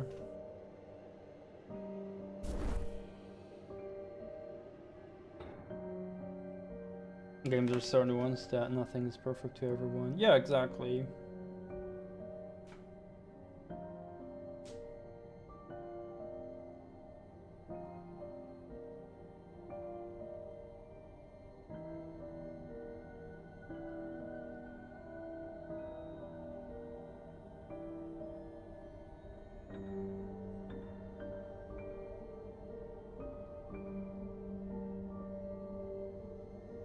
I think, you know, it's been said a million times already, as well in my stream, that niche games are an important thing because niche games can be enjoyed a lot more by a smaller group of people, whereas if you just make a game that appeals to everyone, then you appeal to no one because it's just watered down.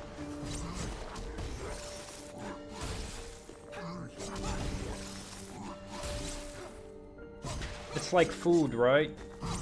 If you make food that everyone should be able to eat, then it's probably gonna be a very bland food. It's not gonna be like a special cuisine.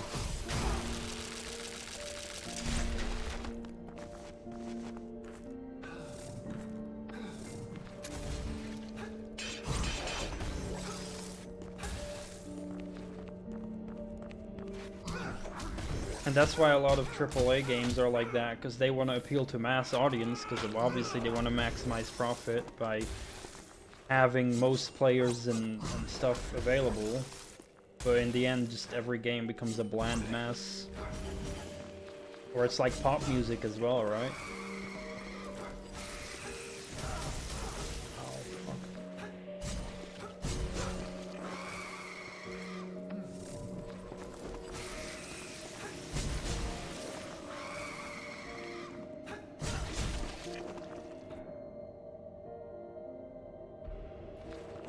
Yeah, in a lot of cases.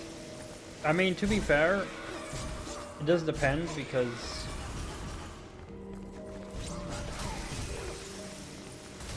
I think it's normal to assume that people will play a game and then finish it and, you know. Fuck.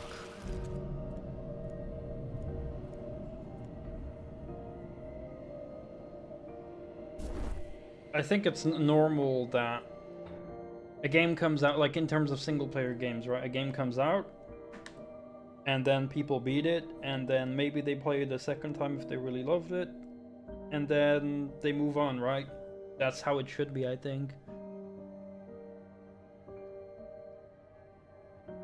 I think that's normal, because that's how I tackle games as well, is I play a game, even a masterpiece like Half-Life 2.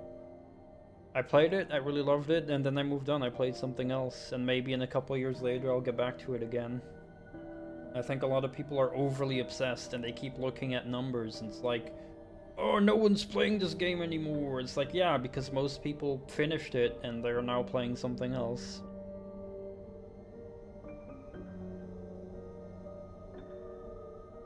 Well, it depends, of course, but yeah, plenty of certain games do get forgotten, whereas others do get memorized. I feel, you know, it just depends on... It just depends on the game. I'm gonna quickly grab some water.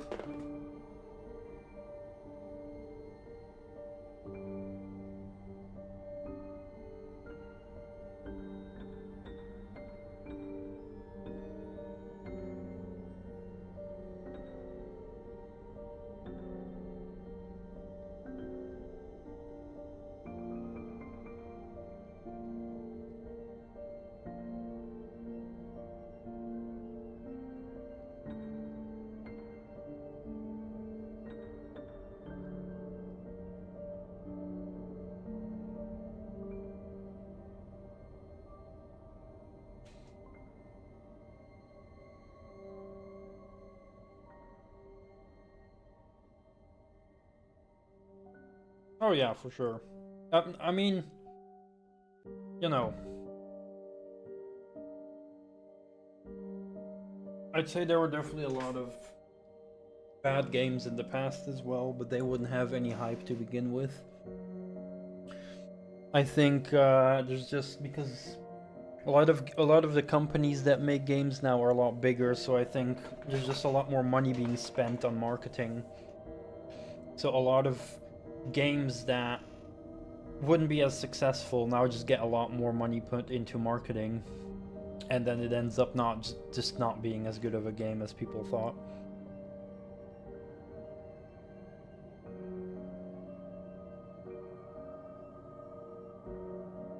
I think there's probably a mix. You know, there's also bad games back then, and forgettable ones as well. But it depends. Now they're not. It's just a lot more corporate in general, so you do get a lot more blandness. Because back then people were trying out different things a lot more. Try to strike gold.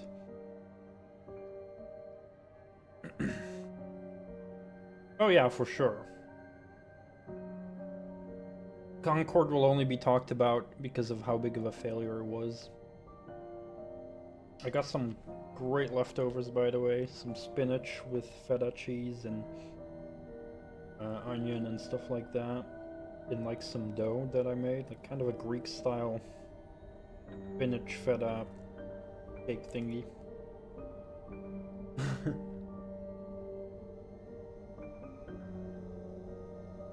But yeah, the main problem remains that back then you had to be creative to strike gold. Now, because a lot of game companies are giant corporations, they don't think about being creative, they just think about statistics. They think about, okay, what is popular now? What do the people want, right? They don't try to come up with something new, they just look at the numbers, they look at raw statistics. What is popular, what are people spending money on, and how can we get into that market share? Whereas in reality, people usually already enjoy what they're playing, and you have to create something new. But corporations can't think like that.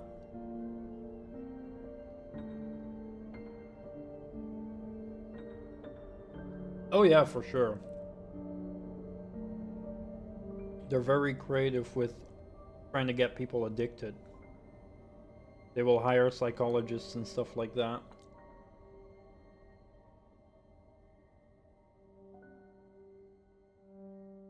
Did you hear that Half-Life 2 got like an anniversary patch thingy?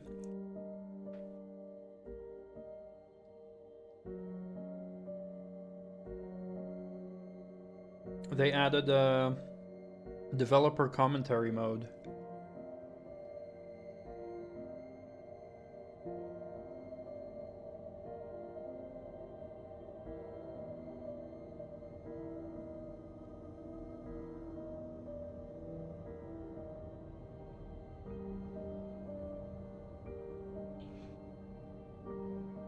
Have you ever played a Valve game with developer commentary?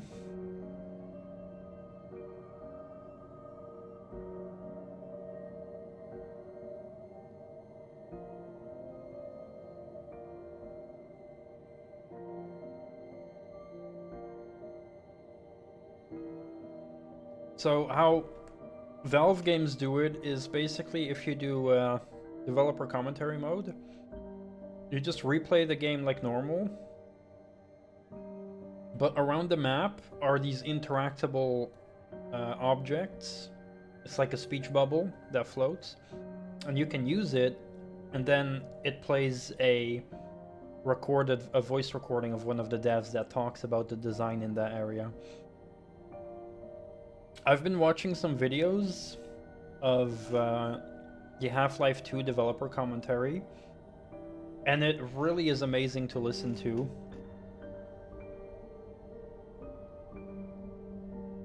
And you just really, like, when you hear them talk and explain certain design decisions, you really get to appreciate how they designed Half-Life 2. Because you can really notice how their priority is for the player to always be learning something new in a natural way, and how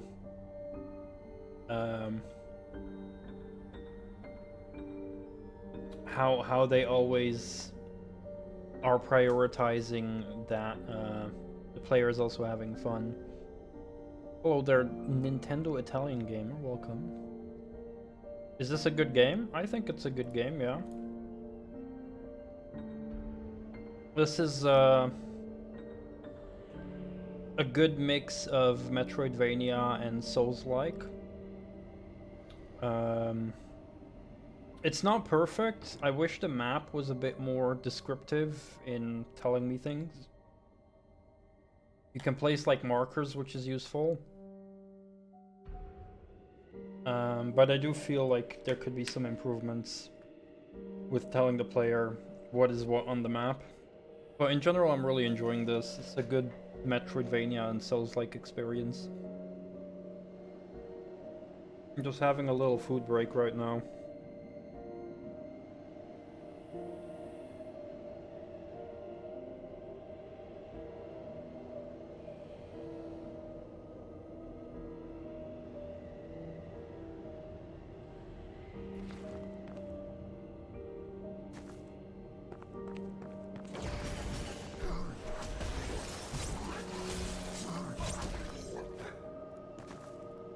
Let me show you how I can get my ass kicked. Yeah, as far as I can tell, it's similar to Blasphemous.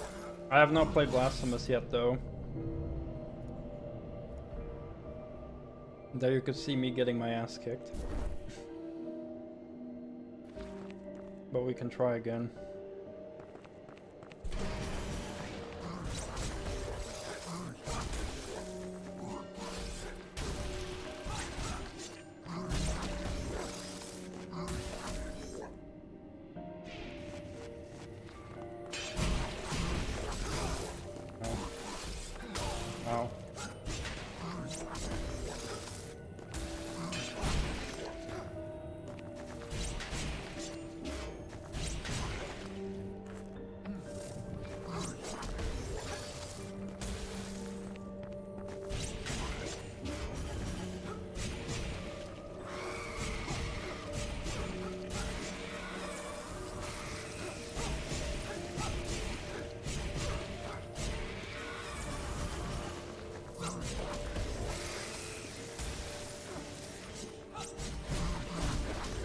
Ooh.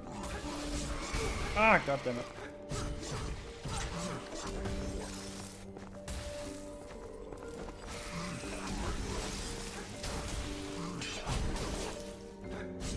Oh, no! Fuck.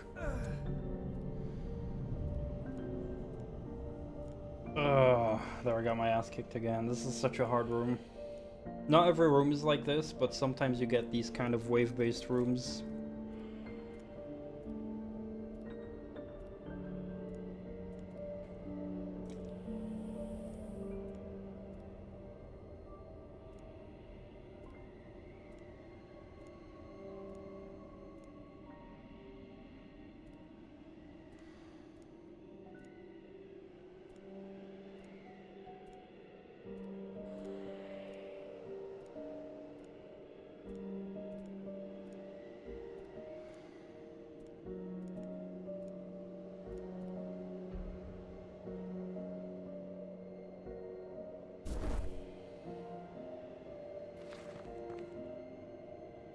Let's try again.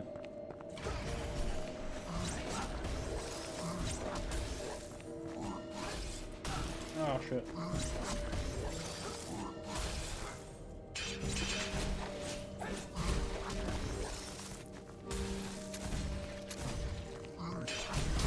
Oh god.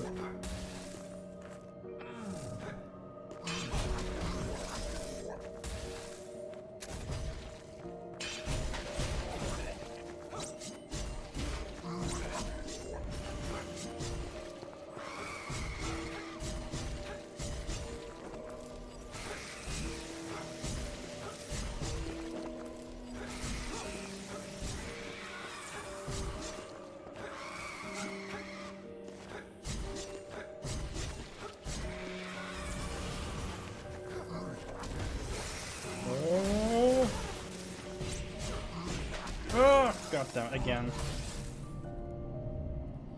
God damn it.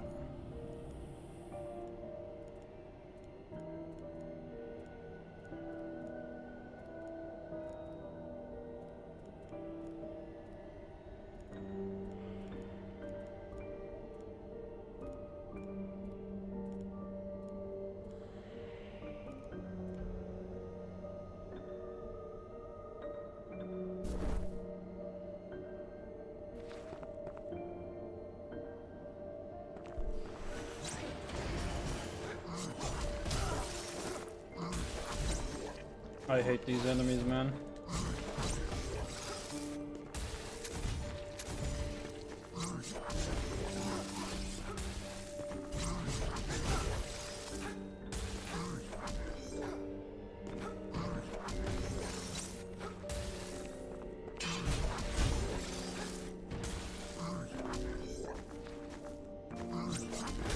Oh god.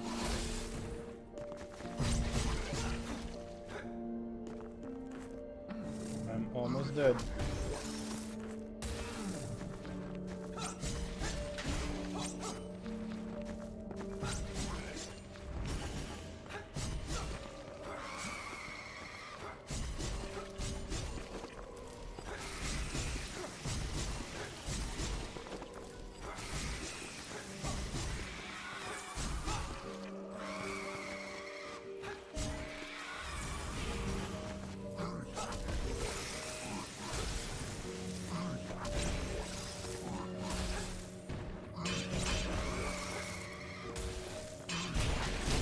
Fuck. Ah!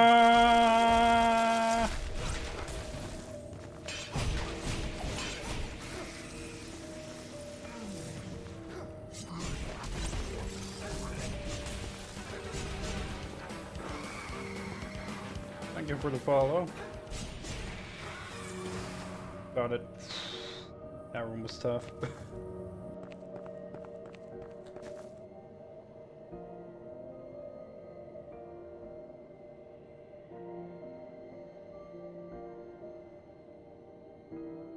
Yeah, it's definitely not an easy game. Although some enemies can be a bit easy, you can just keep rolling behind them. But when the game throws multiple enemies at you in arenas like this, it's definitely very challenging.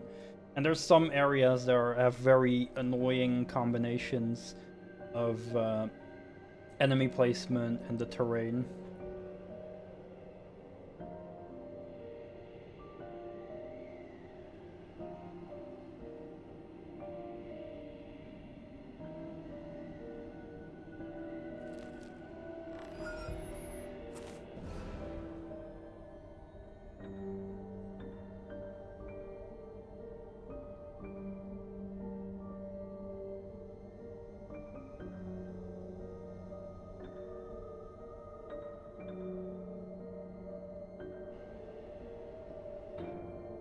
Let's check out the stats. Oh, we got a C in dexterity. E in strength, that doesn't matter that much. But C in dexterity is good because I have a dex build. Look at that damage. My current weapon, 97 plus 91. This one, 133.86. And this one's not upgraded yet. This could be my new weapon if it's good.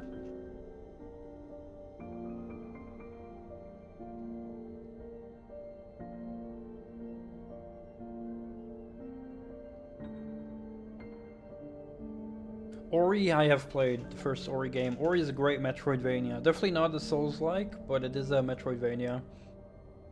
Really cool environments, beautiful game, and just very fun Metroidvania gameplay for sure. Really recommend it if you enjoy. Oh, this is a pretty big weapon.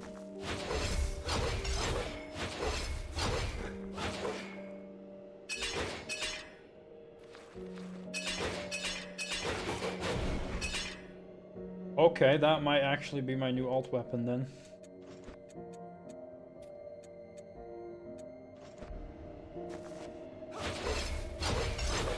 This looks like it hits hard, man. Hollow Knight is amazing. The atmosphere is after the game's crazy. Hollow Knight I still need to play as well. I've not played it yet.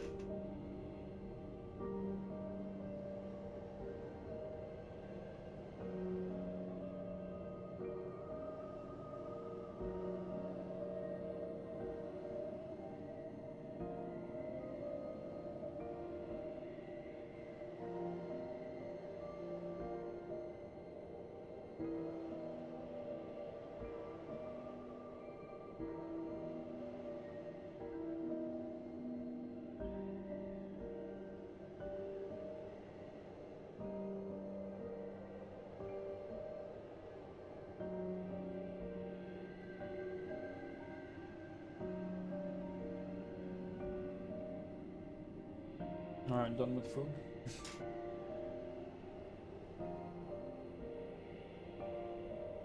I'm so curious about this weapon now. This is my first weapon that has a good grade in dexterity. This one I started with, which started with a D in dexterity, now it went up to a C, I think. Or maybe it was a C and it goes to a B next, so I don't remember, but it's C now. Strength weapon, strength weapon. This one I used a little bit, dexterity on D and mind C. This one again, strength weapon. Now finally with dexterity on C.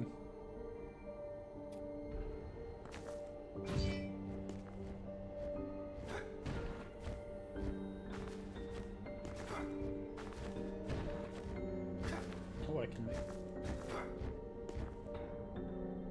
Oh, I already jumped here.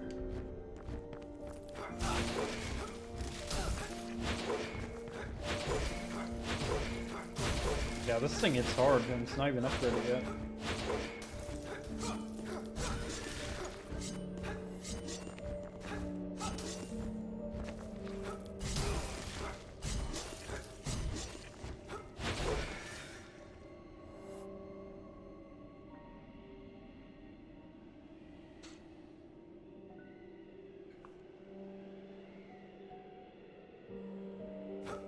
Yeah, it doesn't really attack upwards well.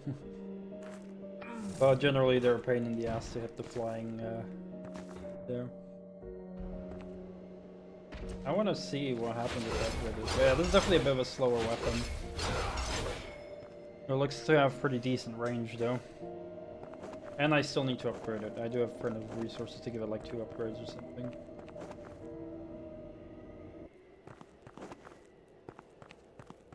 But I generally do favor faster weapons in Souls-likes.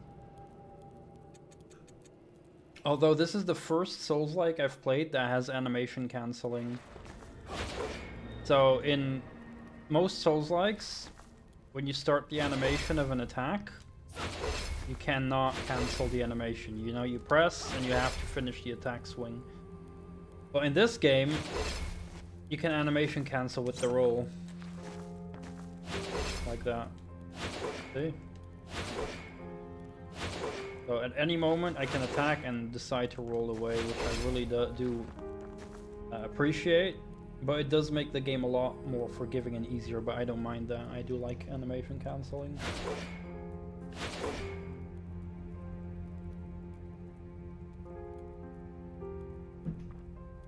Yeah, for sure. I also really like that you can run past enemies. So like, for example, if this NPC was an enemy, I can just walk past him and roll past him like so. Only if he actually initiates an attack and hits me, then I take damage. Which I like, because a lot of games just have the you touch the enemy and you take damage thingy. Which is kind of unfair in a lot of ways if you think about it.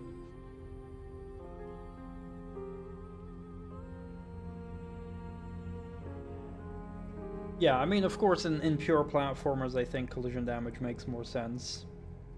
But in, like, games where you just have a lot of focus on combat, I think it can be a bit annoying sometimes. Hold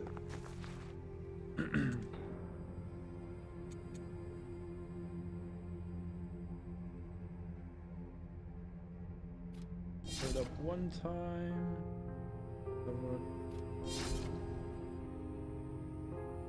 Third time, see, I need prototype blueprint. I have only one. I don't know if I'd want to use that on this, and I don't know if there's more prototype blueprints.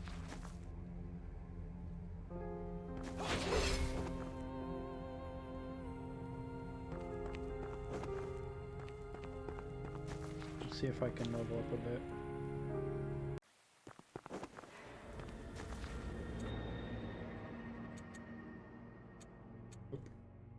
7K. Also, this game thankfully has a reallocate stats option here. It does cost 10,000 points, which isn't, like, it's a decent bit, but it's not outrageously much. But it is good to have that as an option. I love it when games allow for stat reallocation. Because, like, in a lot of games, especially when you don't understand the game yet, it can be... You can make a lot of wrong stat allocation decisions and ruin your character, so it's good that there's an option to respec.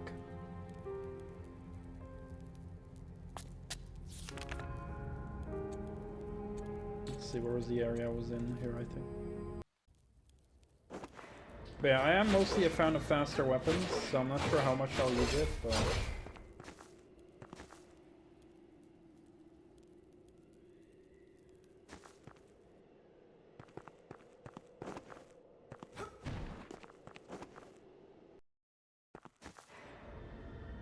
You have to go.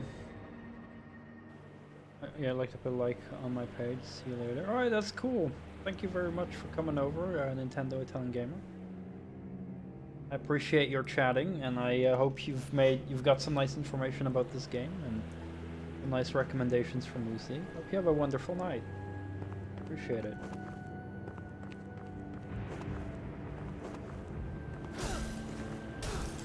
Oh, I'm freezing. I'm like, huh? What's damaging me? But it's the weather.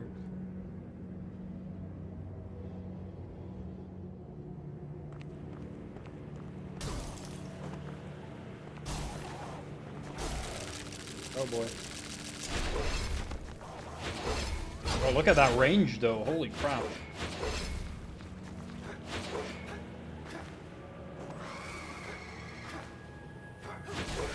And we have for like 200.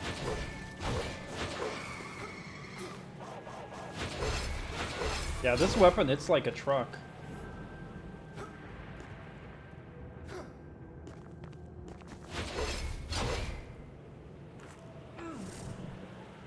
Can I use...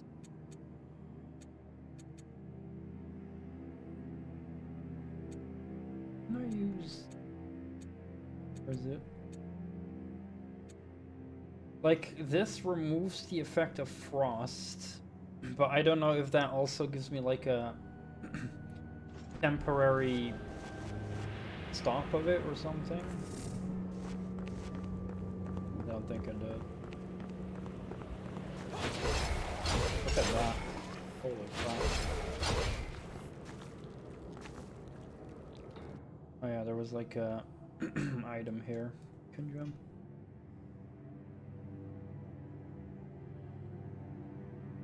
You thought it was another cool anime.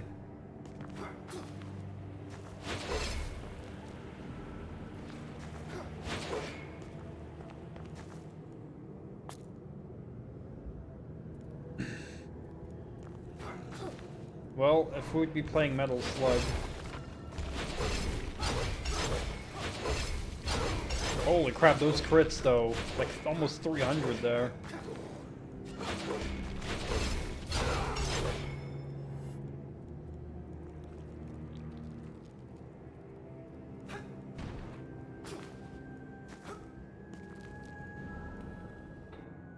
Here.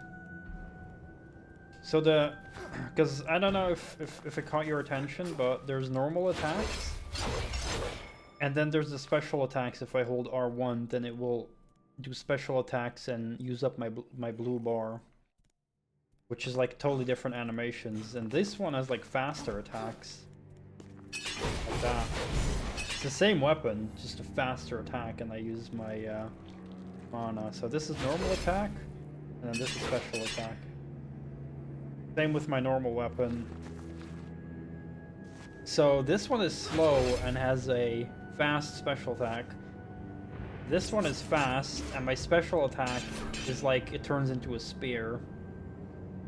You might have seen me use it a decent bit throughout the game.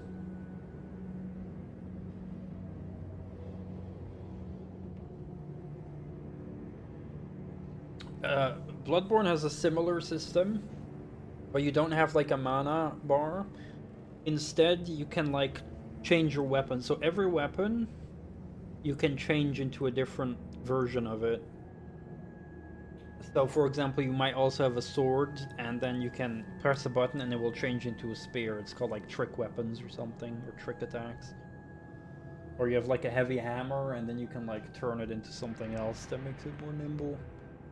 So I think it's definitely inspired by that.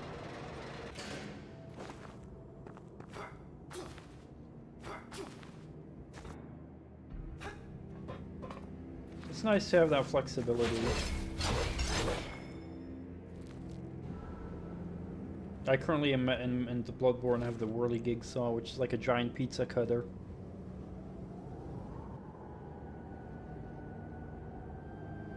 Oh, you mean the metal slug tank I have driving around my screen? I'm aware of it. I mean, I added it to my stream.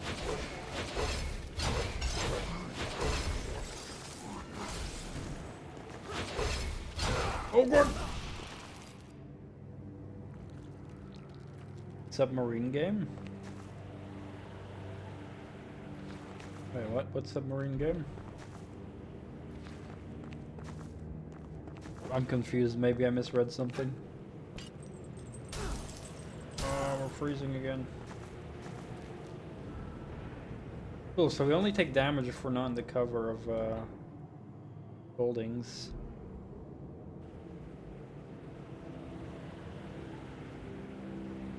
This is looking better and better. Started saying that, the Tonki started scrolling in, and I thought it was yet another cool enemy. Yeah, that one I read. Oh wait. Well, hold on. Would fit in more like that. Did you know about the submarine game the Metal Slug devs made before Metal Slug? Ah, that one I missed. They made a game before Metal Slug? I did not know that. Is it good? I love submarines.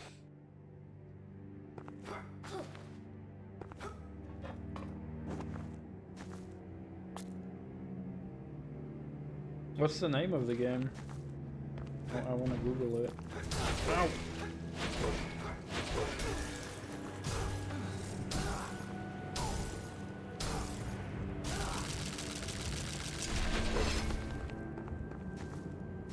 Get down.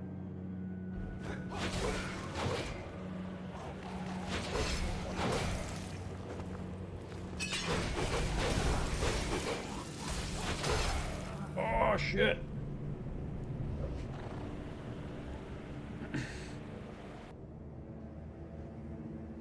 I got my ass kicked. All the way back here.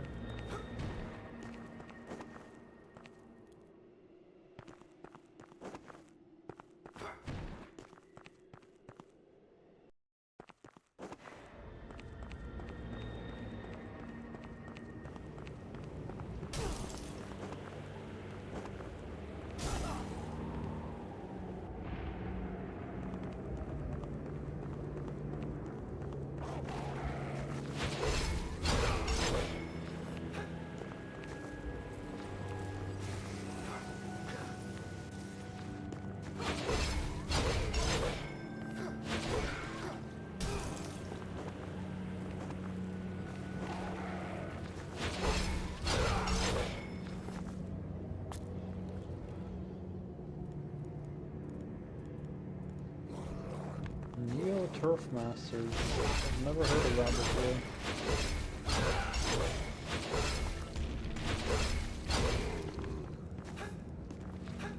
By the way, one thing that I find cool about this, and also Souls likes, Having that focus on do you want a dexterity build or a strength build will instantly change the weapons I'm gonna use, right? So I've only used this one, a tiny bit of this one, and now this one, but these are 3 other weapons that I haven't touched. So like for example, if I want to play this game in the future and I do a strength build, I'd be using these weapons instead, which adds for replay value. Tennis meets frisbee with special powers. I'll look that up.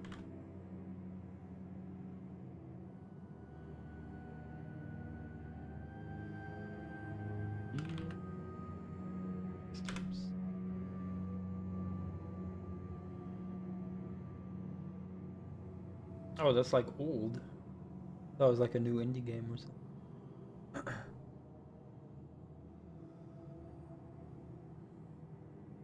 In the Hunt.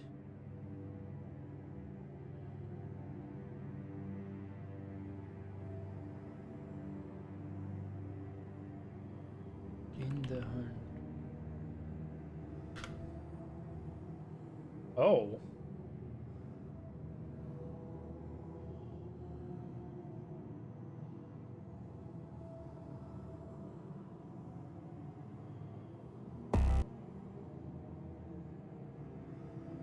Yeah, I love the graphic style.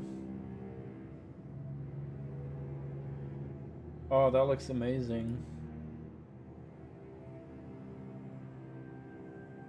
Yeah, I love that art style of Metal Slug, man. Windjammers is a frisbee game. Okay. Like, I'm a sucker for that kind of art style. Or like a lot of SNES games, like think about like Link to the Past and stuff like that. Like I fucking love that art style.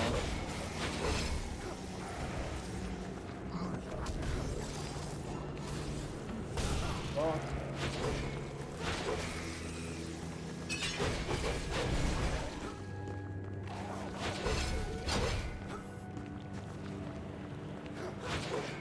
Generally, a lot of SNES games have like amazing art style.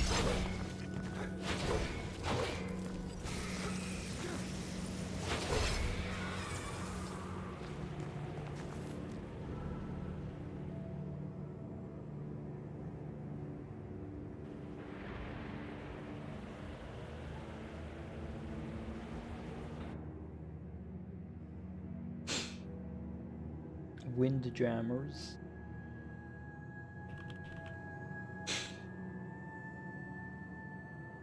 Okay. There's a Windjammers 2 on Steam, apparently.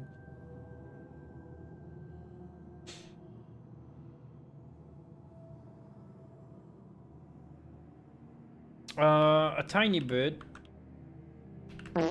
And I haven't seen direct gameplay of it, but is it any good? Hi, Slayer. I don't even have it wishlisted, but I should. I love the graphics. Oh. Because I'm a little bit hesitant with Metal Slug generally, because they had like a free-to-play game that was like pretty shit. I hope they're on the right track again. We got a new weapon, Slayer. Say hello to my little friend.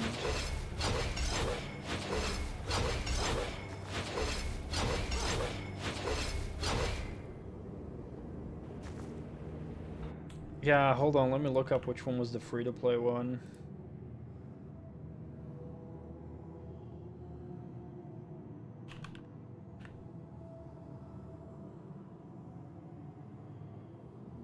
I mean, you know, Metal Slug Tactics seem to be positive. Metal Slug Awakening, that's the free-to-play one.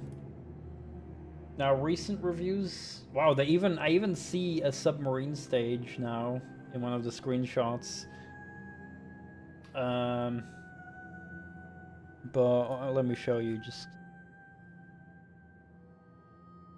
So Metal Slug Awakening, and there's even like a submarine.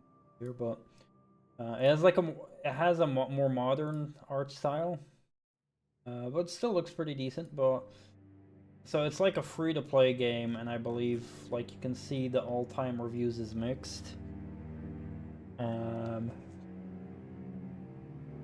But it probably has like a lot of shitty monetization and stuff. Like, that's just me assuming. I'm not sure, but if it's mixed, there's probably a good reason for it, right? Yeah, exactly. I prefer their pixel art, but it's still pretty good art. Yeah, here, look at that. So, gacha system. Similar to SNK, I don't know what that is, mobile game. But yeah, basically, it's a free-to-play game and has a gacha system, so slot machine bullshit. So already not a good thing, right?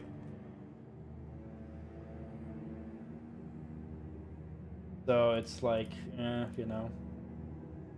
Because they released this in apparently 2024, right?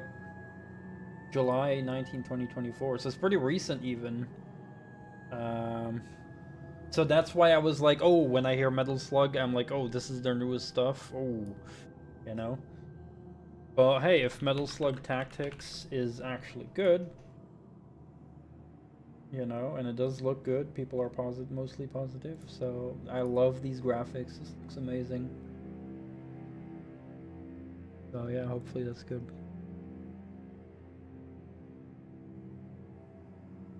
But yeah, I'm generally okay, Slayer. My day started a bit shit, to be fair. I felt a bit down, but and of course also very sleepy every day, constantly sleepy. I don't know what it is. Had a little bit of bad bathroom moment as well today. Hoping, still like kind of worried about my guts. I don't know.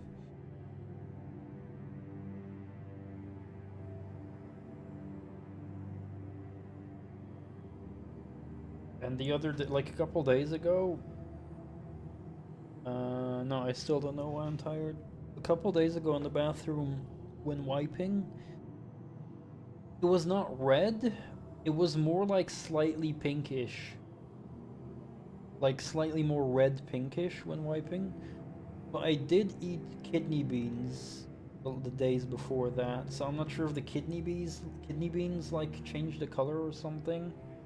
Yeah, it was like more red pinkish. So I don't know. But I did have a tough time with bathroom.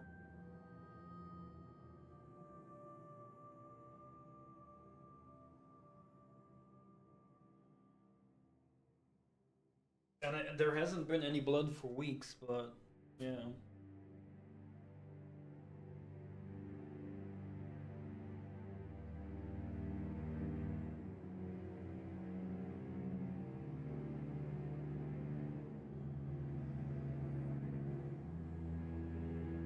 And like today, it was definitely very.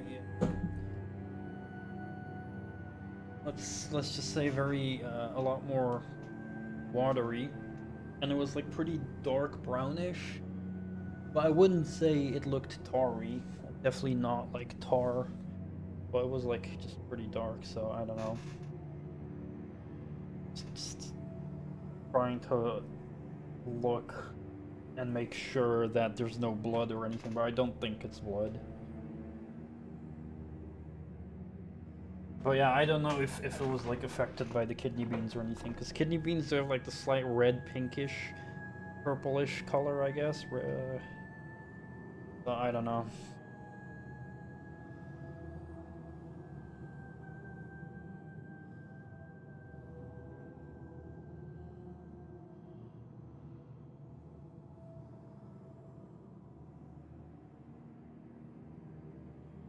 Almost black. I wouldn't say it was almost black, but it was pretty dark brownish. Tastes like Aaron? You mean the kidney beans?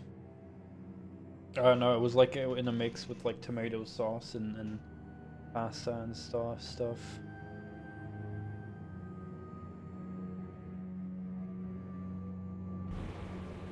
Yeah, I'm just still, yeah. And when it, yeah, like,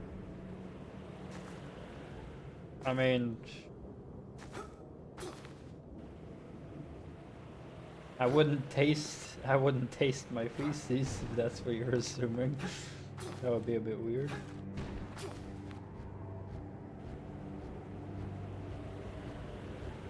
Yeah, it's been like a month now, the tiredness.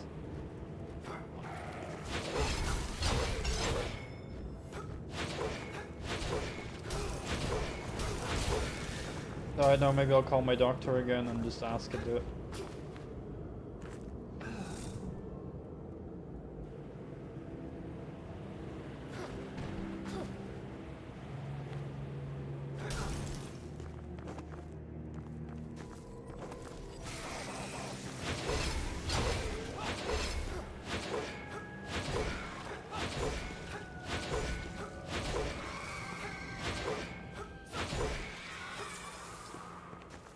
I just think it's weird when a couple of days ago it was like this pinkish, but then I had a lot of trouble of pushing it out.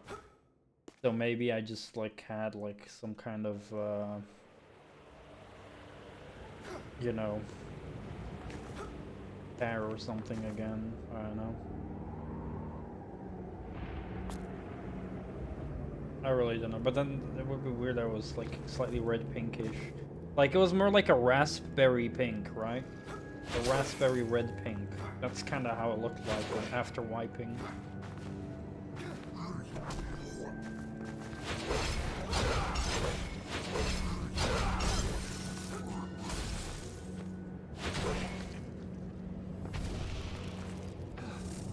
And then I tried to look online, and like there was some posts, like not many, but a few posts that did say about kidney beans making it that color, maybe.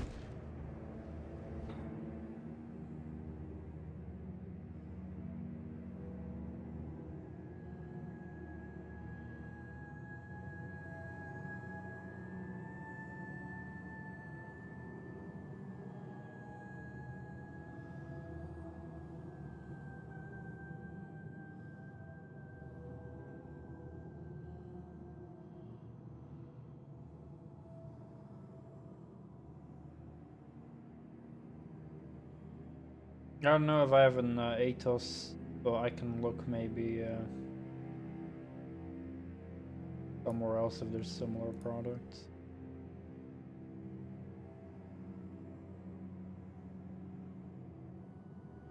Yeah, from Beats definitely. I haven't eaten Beats, but I've definitely heard about it, that making it very noticeable. But yeah, I don't know. I'll have to maybe ask. I was on the fence if I was gonna ask my doctor today or not. I still don't know what the tiredness is as well, like, that still leaves me kind of worried that it's been taking so long. But before, like, the actual last time I had bleeding, that was like weeks ago, and then for many weeks, for a few weeks I have had no blood at all. And when I had the pinkish, again, it happened after I had to push a lot. So it was like a lot of pushing, a lot of forcing, which would, you know, assume that probably, you know, a tear happened that would cause the bleeding. Whereas all the other days, I would like try to relax and not force it, and it would be normal, and then there would be like no blood at all or anything. So I think if I'm actually bleeding, I think it's just from like, you know, the tearing. Oh, I hate this enemy.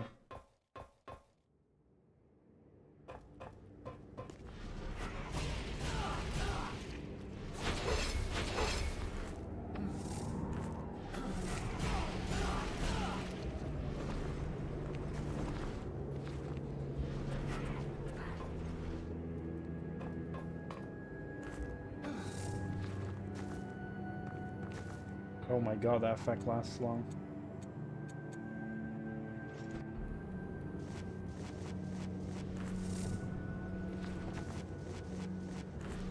Fuck, man, I can't even heal!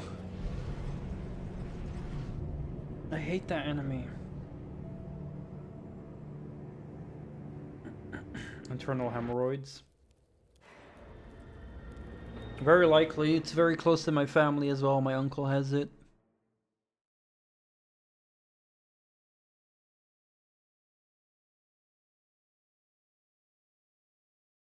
My uncle has hemorrhoids. I believe my father also used to have it, so... Like, I don't know if that's like a thing you can get from your family, but like... It would explain it. Especially as well because I sit on my ass all day. A lot, so...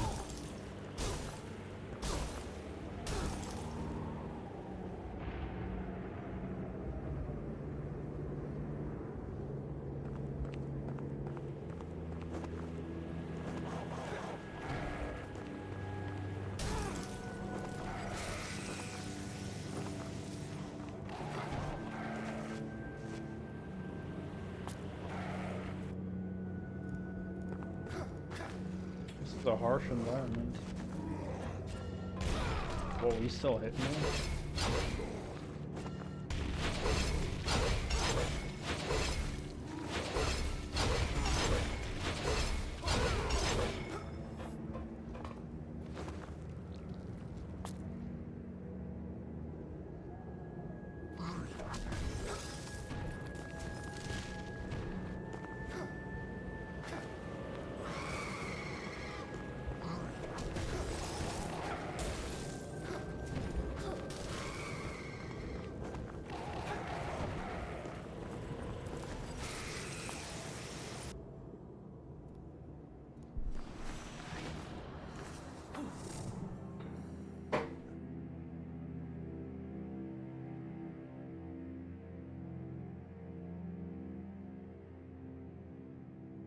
I'm still also wondering where the tiredness is coming from, but yeah, I'll probably call my doctor tomorrow. That would be like the best thing to do for me.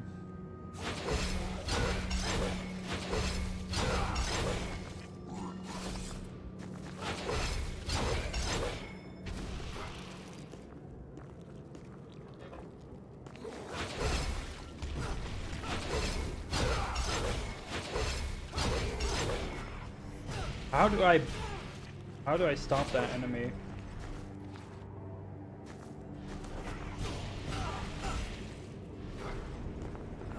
How do I stop that enemy? I don't get it. What do I do to dodge that fucker? Do I duck? I am exercising, just not as much as I used to, because I just am sleepy all the time.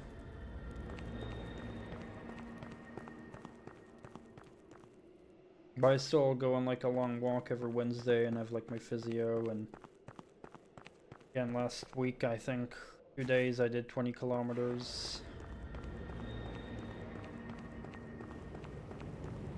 And I have had a blood test and they couldn't find anything unusual in my blood. And they also had a sample of my stool and they also didn't find any what's it called? Ontstekingen.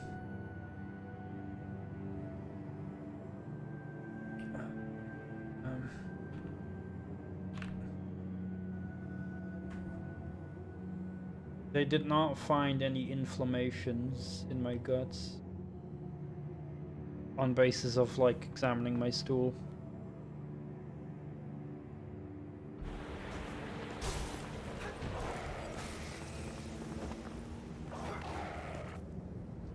So yeah, I have no clue.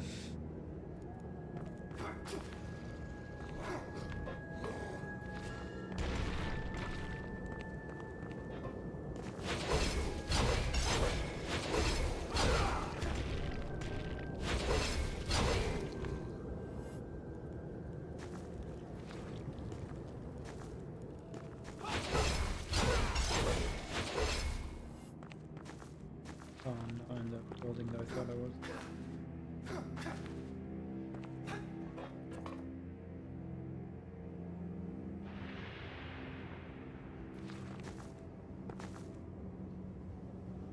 Stomp the doctor.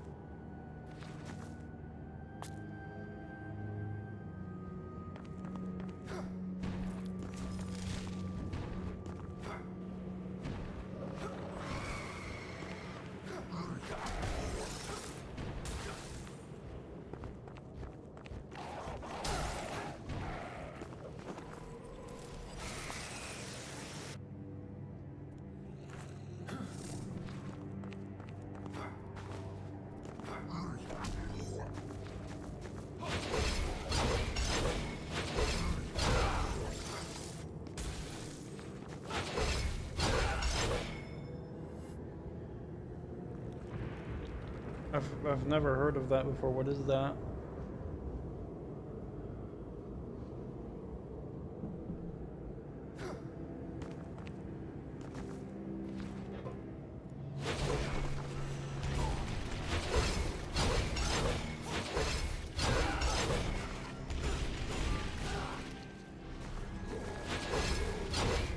Maybe I need to duck. Well, I can't try it out when I'm dying. May I go for a problem? They say I don't know.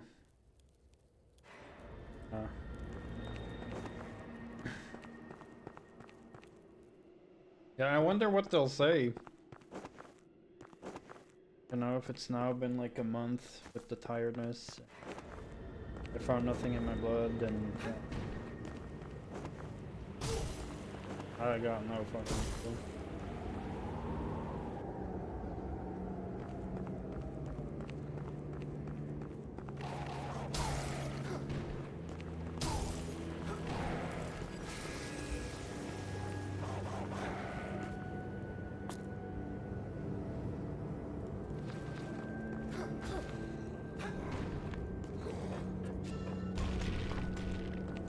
Yeah, definitely the tiredness especially is like affecting me very negatively on also a mental level because it alters me from being able to enjoy my hobbies.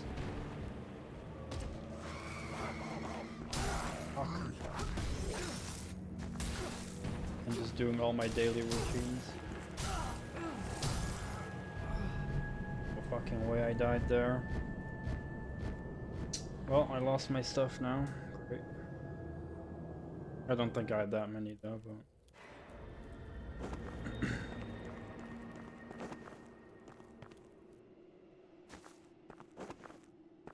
Kinda shit how I got hit there.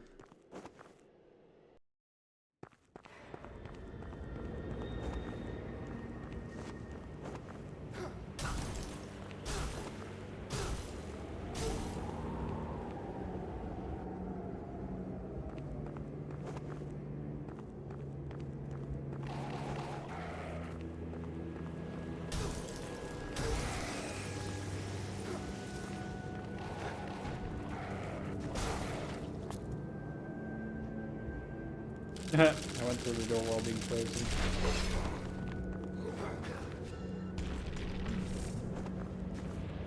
Oh, that's the wrong item I used.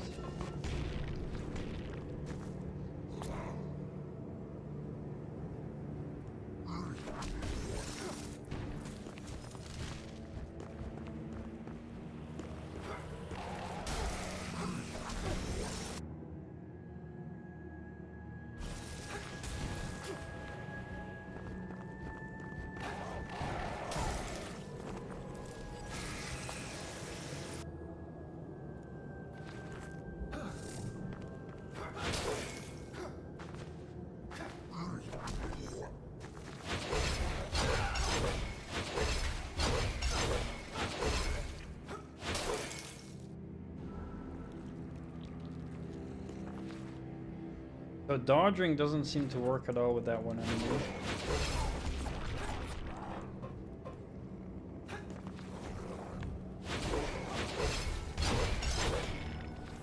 So maybe I need to duck. That's the only other solution I can think of. Ducking.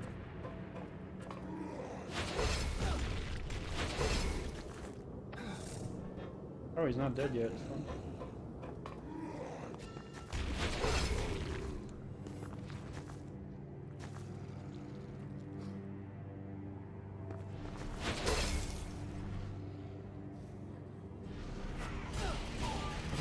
Ducking doesn't work.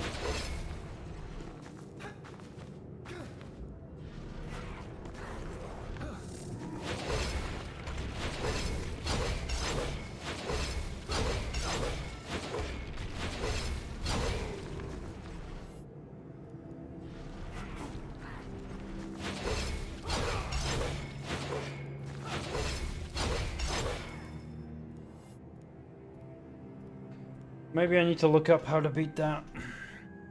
Like, the walls work, but...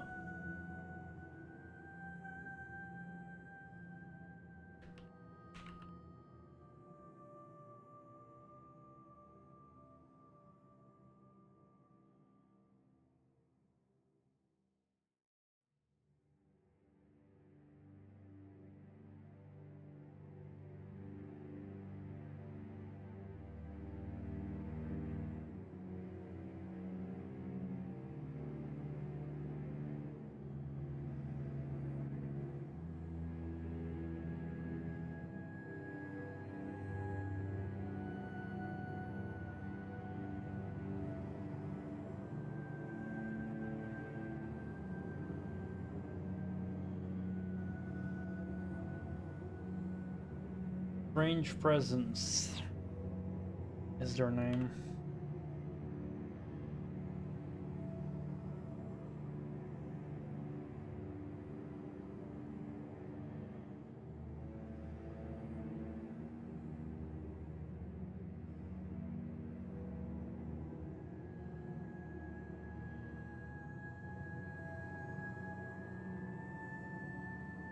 So how do I beat this?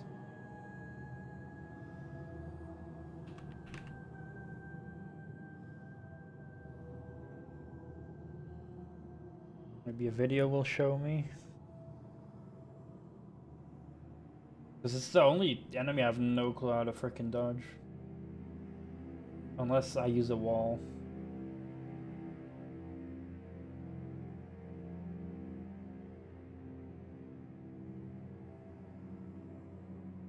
Jumping? I didn't expect you could just jump there, I guess. Yeah, that was kind of stupid. I should have thought maybe jumping.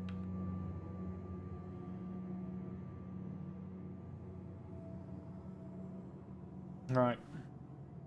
So just jump in the air, I think, might be the strat.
Oh, wrong button.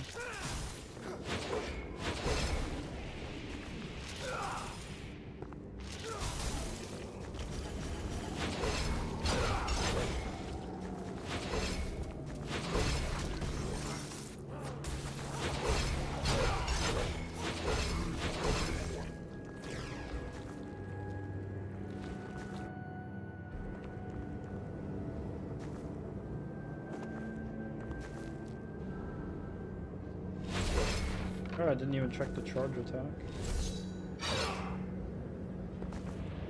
I rarely use charge attacks because the gameplay is just too fast for constant use for them.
Locked with a key.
Those dogs still hit like a truck.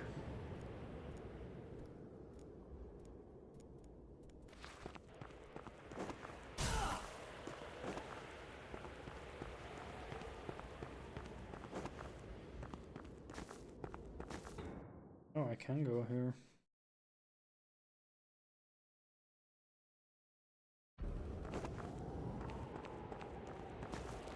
Good thing. Village Master Key.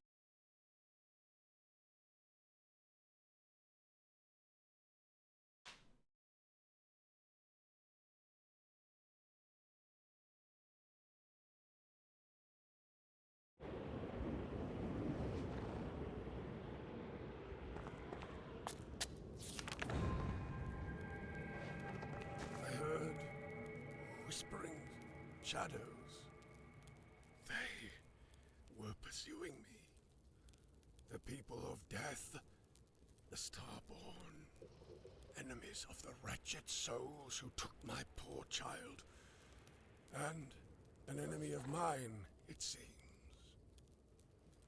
Nay, I will not remain here. I must act against my pursuers. Find the hands that never cease to work. An endless cycle. They are seekers of death. Yet I will not be their prey any longer, but their hunter. There is no allowance for grief. I must find my way to where others rest. I will deceive those shrouded in grey, merciless and cruel creatures, hiding in the shadows of the moon, feeding on what consumes them in turn. They shall not find me, nor my goods. I will take care to avoid my demise with the most savage of weapons. Are you in need of such supplies?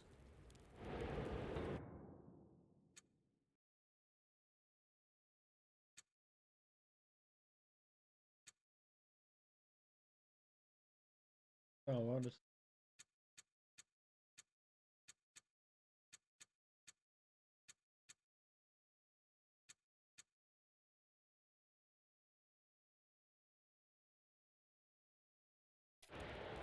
I must continue my hunt.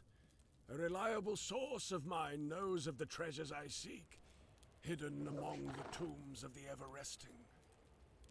The dead are constantly reminded of their time away from this life, slipping past them, relentless. It stares at them, taunting them. I feel drawn to them. Do not venture among the graves. I fear it will not end favorably. I will do what I must, for I must continue. For my daughter. I shall leave you now. Be sure to take heed of your own advice.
Oh shit.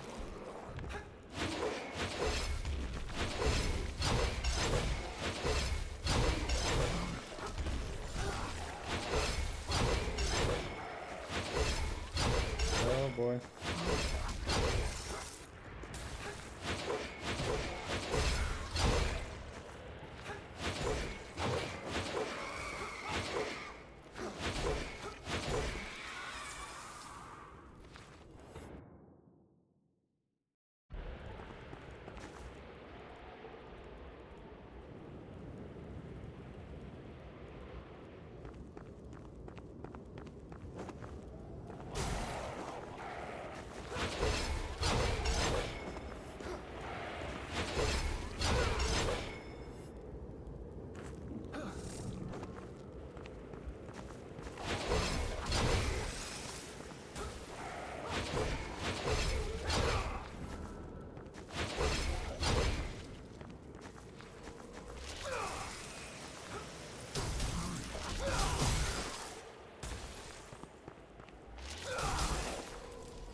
Forgot if I have had any new spells.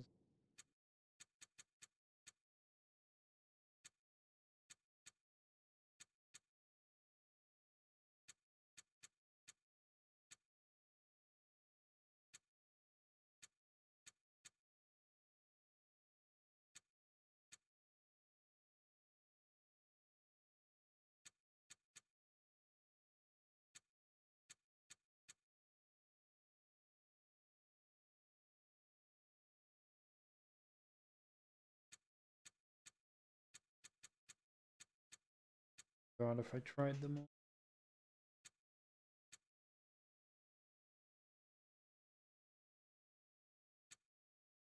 This one.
The other one as well.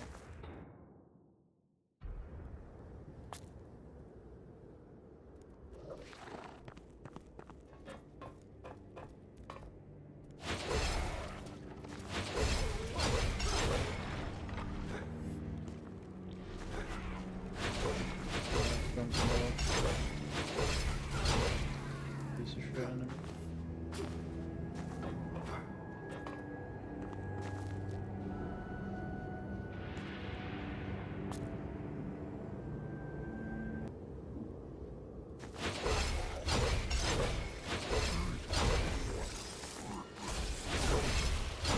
Oh, that did so much damage. Holy crap.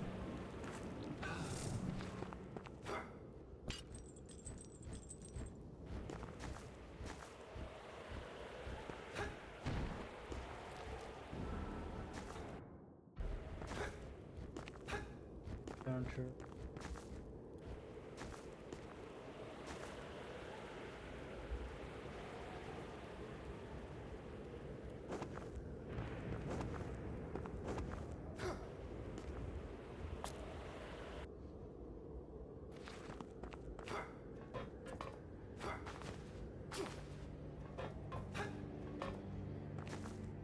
Yep.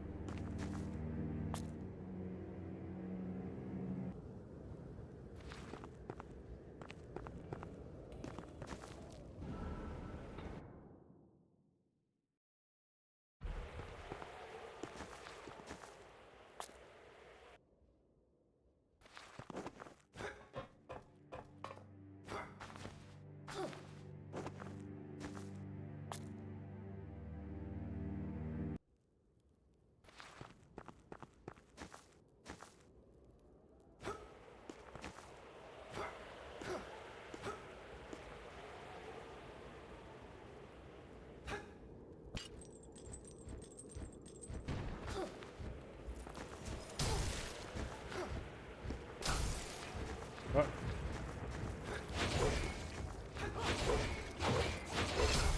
Oh.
Oh no.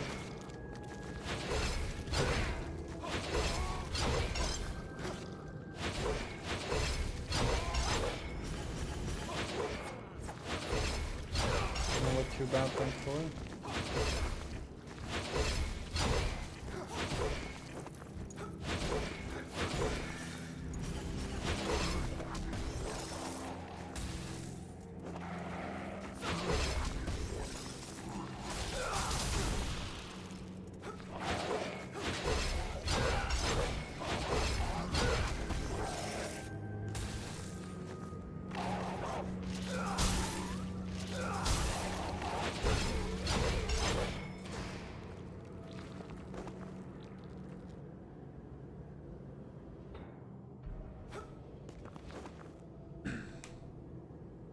All the split pathways in this area.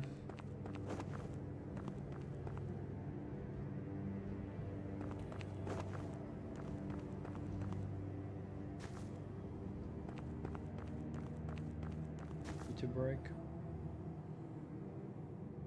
Yeah, that one was alright.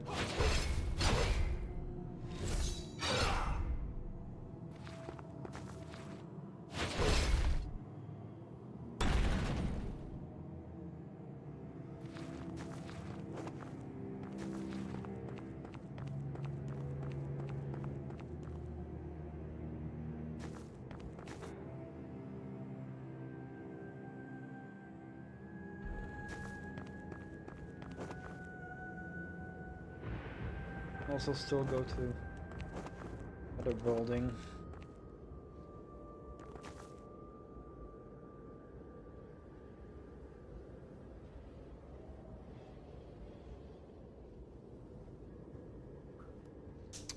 Fucking dry lips.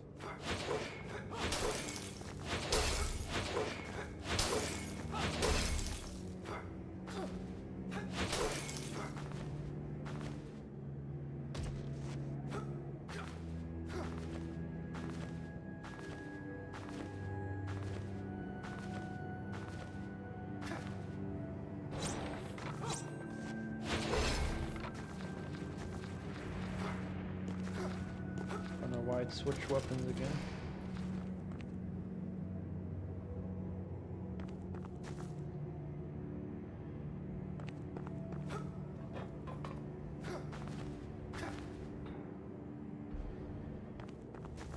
Wait, have I been here before?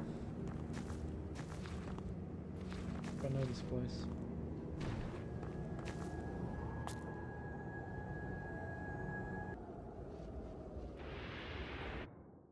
Yeah, okay.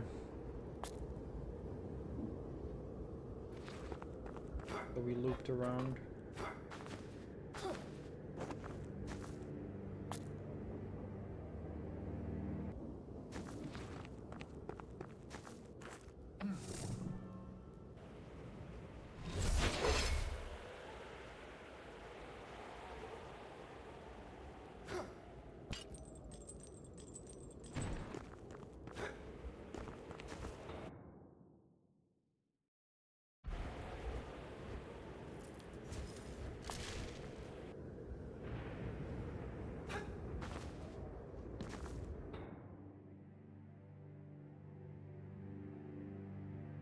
Wait, what?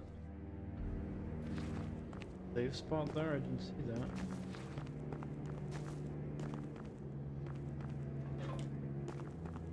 That's weird, I didn't see one. There's one marked here.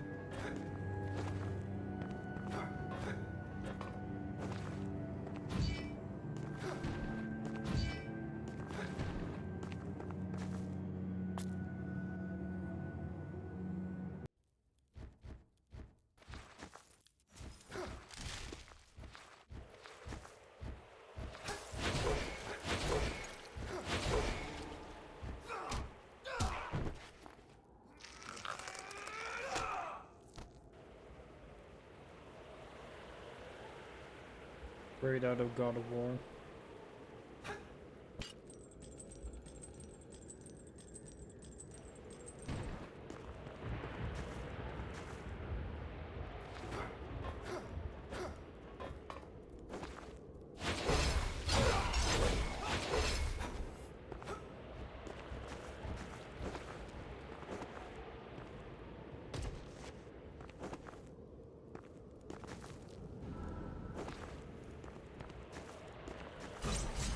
Why did it switch weapons again?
Two more.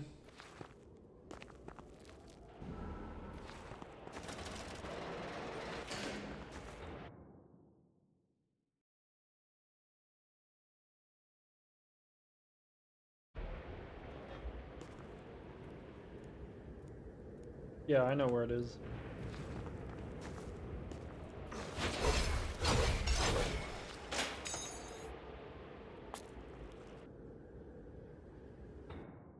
Like, here.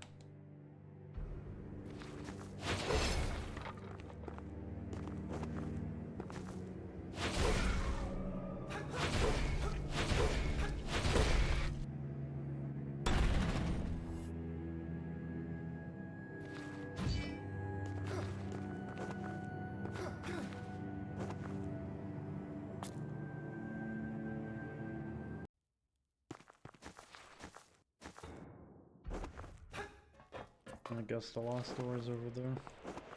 Well, there's a door there.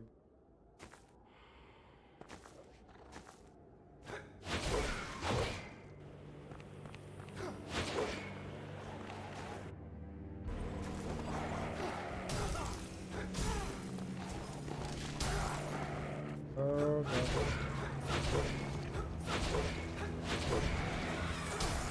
Yeah. No! Where did he come from, man?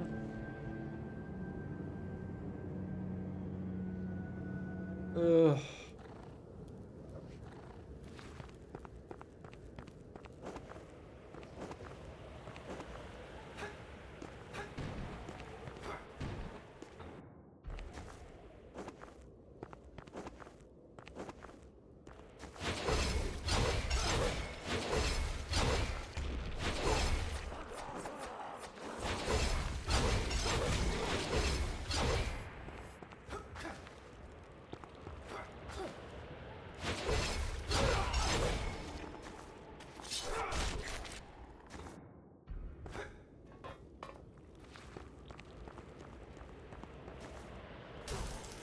Really does damage when exiting there.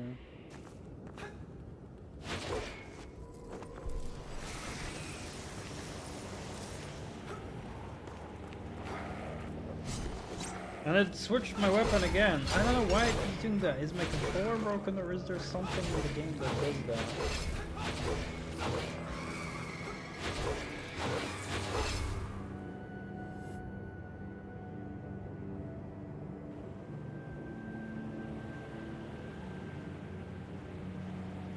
Yeah, I was just, you know, I was just trying to show where the door was.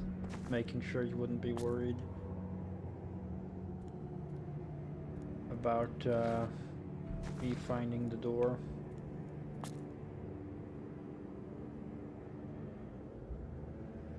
Yeah, the right D-pad switches it, but I'm not hitting it, and yet automatically... Like, it's my D-pad, right D-pad, but I'm having my left thumb on my stick the whole time for movement, so I'm not really accidentally hitting the D-pad, so I really don't know how I'd be hitting that.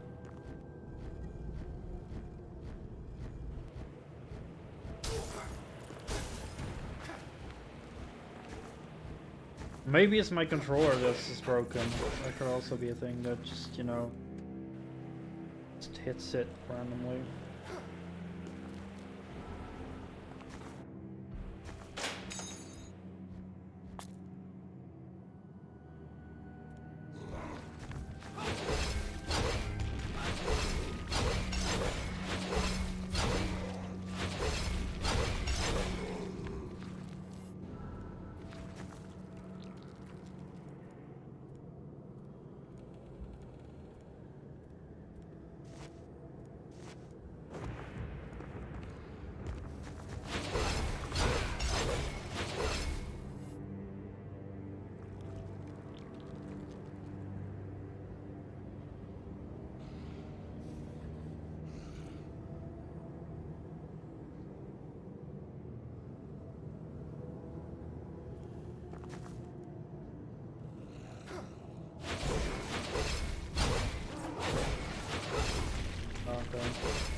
Well, I've had PS3 controllers in the past that would get problems with random inputs. Last controller I had did that. It would like constantly, just by not even pressing a button, but just like squeezing the controller, it would just like start registering inputs. So I'm really hoping it's not that, because then I'd have to buy another controller, and really I love the PS3 controller.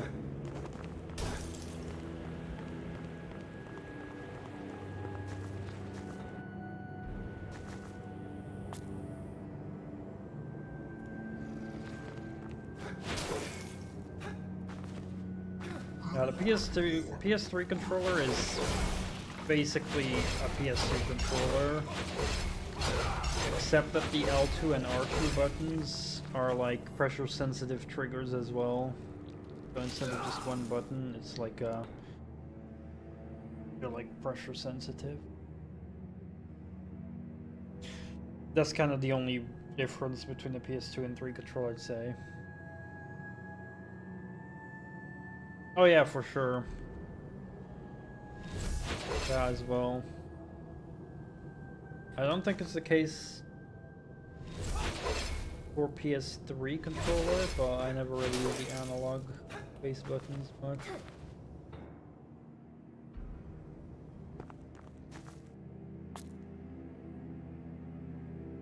Yeah, the only game I use them a lot would be Metal Gear Solid 2. Where you hold the square button to aim.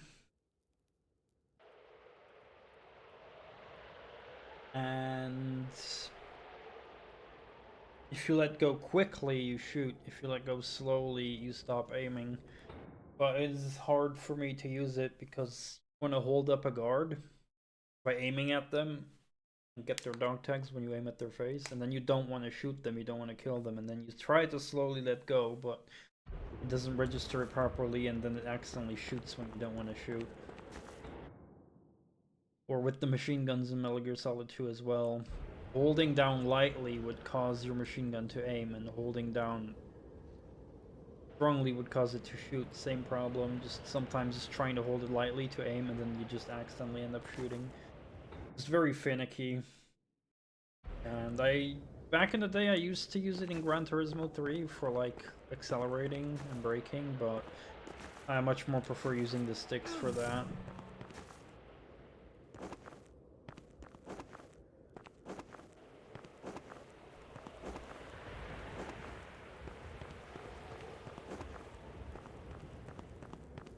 Yeah. I mean, also, I do have this, like, muscle condition, dyspraxia, that makes it harder for me to do, like, stuff like that, so it could be related to that as well. Like, I also have trouble writing and stuff like that.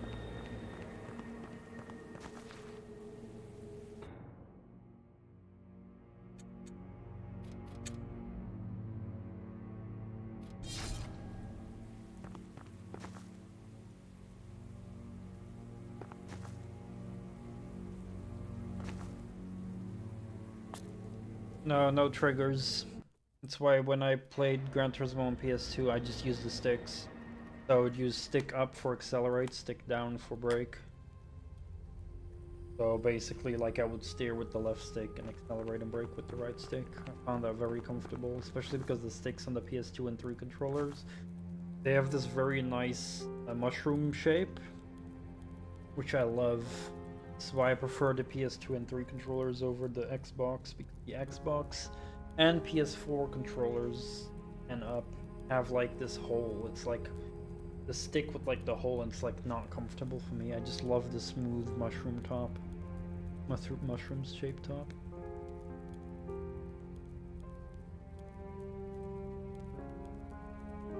The PS2 did not have analog R2 and L2 though, and the PS3 does have that.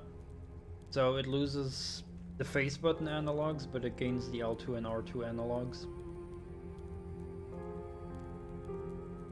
Which a lot of people also would use for racing, but I don't like the analogs as much on PS2 and the PS3 controller, the R2 and L2.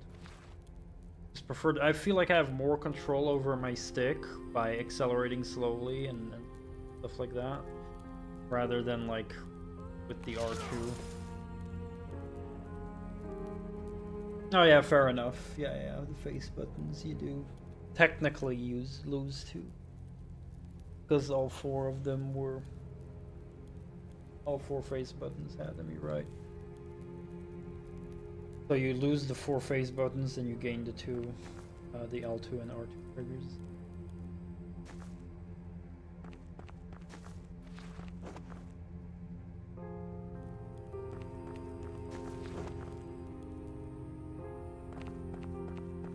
I trust you saw the atrocities at Church Harbour with...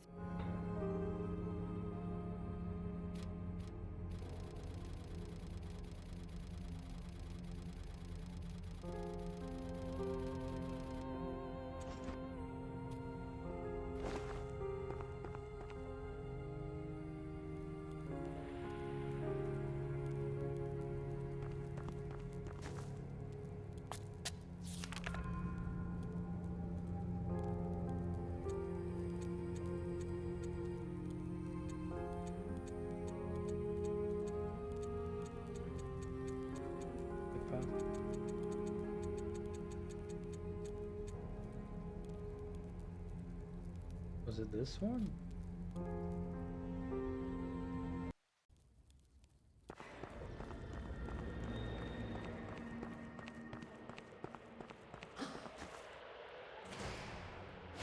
Oh, crap. Oh, crap.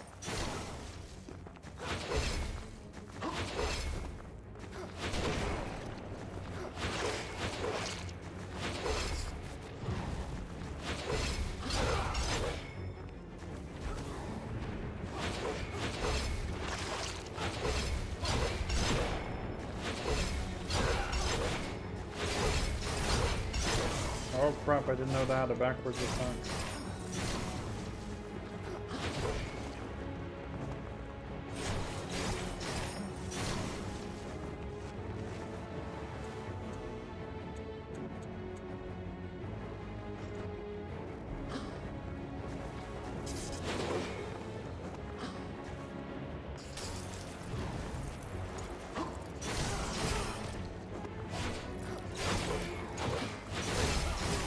Oh shit.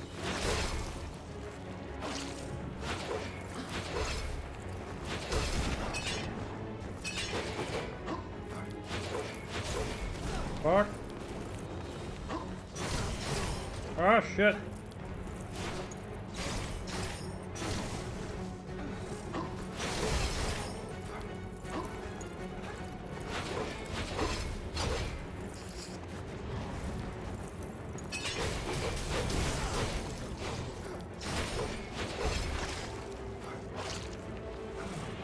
He heals!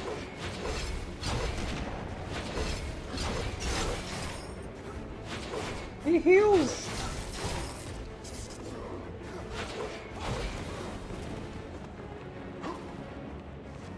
Only I am allowed to heal.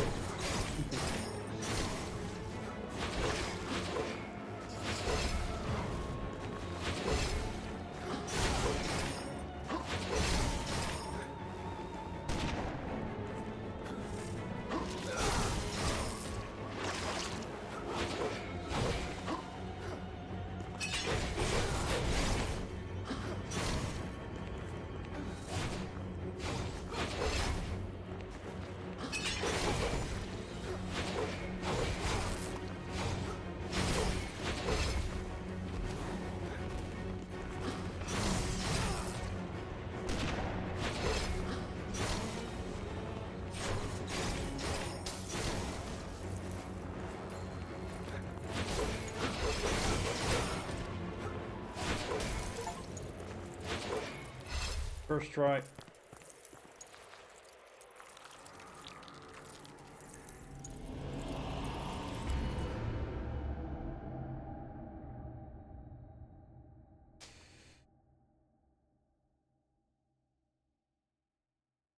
Oh, nice, finally. That actually,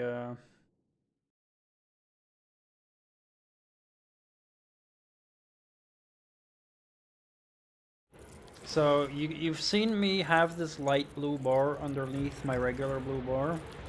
That's an ability I almost never use because it's like, a counter ability. So this, I can do like a counter if I time it right, but if I don't time it right, I just get fucked up, and I'm very bad at those.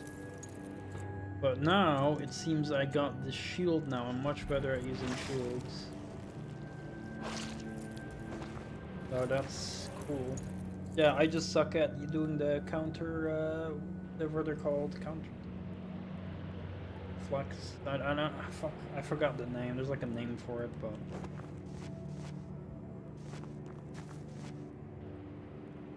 parries, I think, the word I'm looking for. I'm very bad at parrying. Yeah.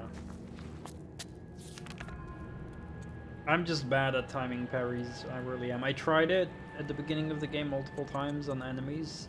Like, the one basic enemy it worked on. But when I started trying it on other enemies, I just could not do it. But it really depends on the game. For example, Metal Gear Rising I played. That one had a parry system. And I could consistently parry in that game.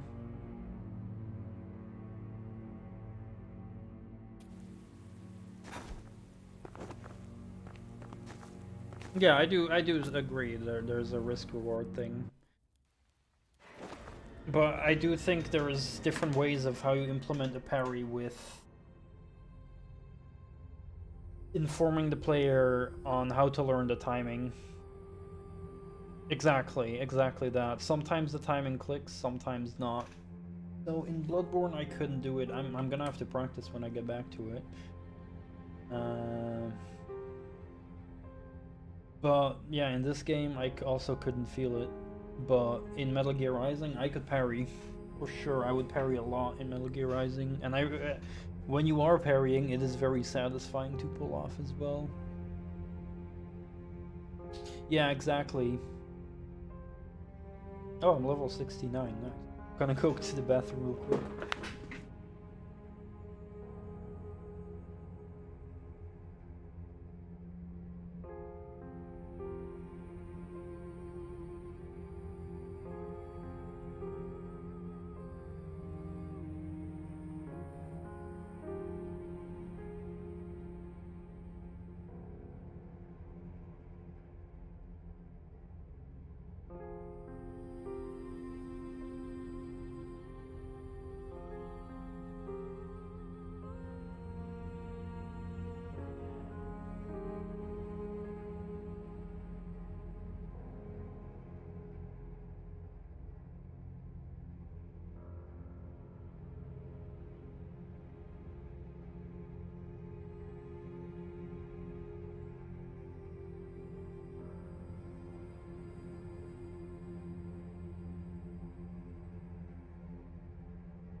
I guess what did make parrying easier in Metal Gear Rising is that it would like give an indication of when to parry from the enemies with like a yellow color, I think.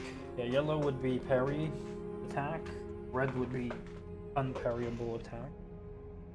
Now I'm not saying that it has to have a system like that, but I could just not get a feel for it of how to time the parries in this game.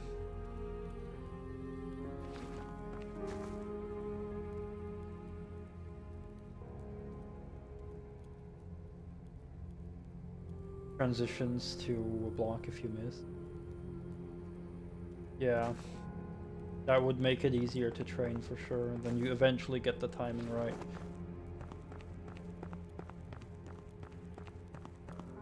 I think it also changes because like here enemies have different attacks, so like every enemy would probably have like a different parry window that you'd need to practice, so it would take a lot of time. I think parrying is really cool, but yeah,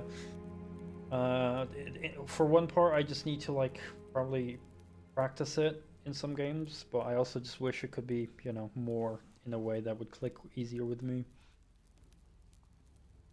And I do think it being a risk-reward thing is a very good thing for sure. I do agree with that. It makes it super satisfying when you actually get good at it, and very rewarding to use it in a skillful way.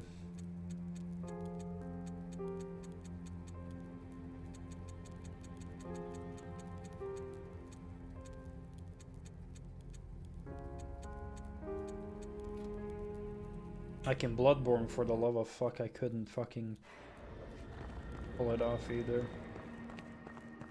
But maybe next time I'll get to Bloodborne, I'll be able to.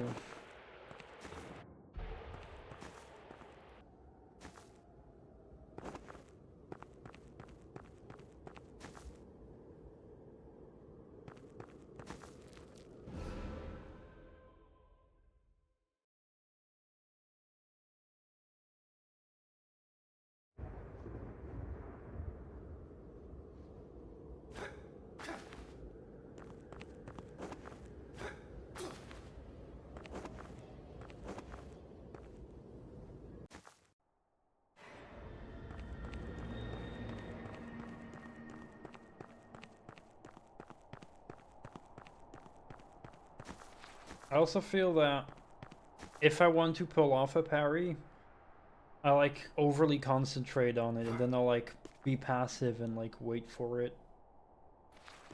Whereas I think that's probably not the good way to do it. You should probably just be fighting, and then when you happen to be in a sticky situation, just time it right. But I just, yeah, cannot get in that flow. With, again, the exception Metal Gear Rising, it worked for me there. Because it was a lot easier with the colored attacks. And it was like instantaneous as well.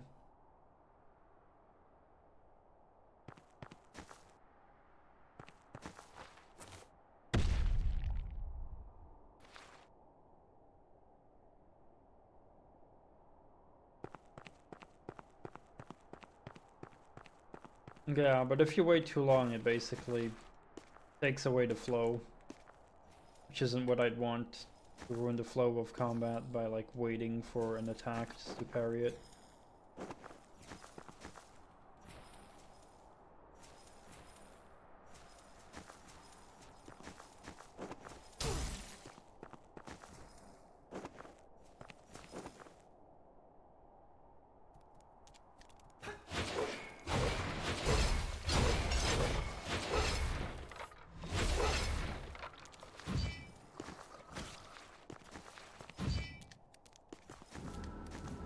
Oh yeah, by the way, Slayer, you did miss a boss fight today.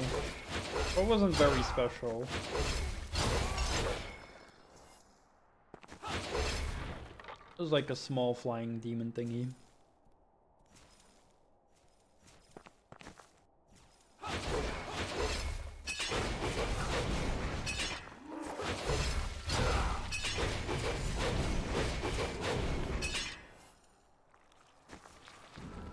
I also don't know if I'm even gonna use the block a lot, because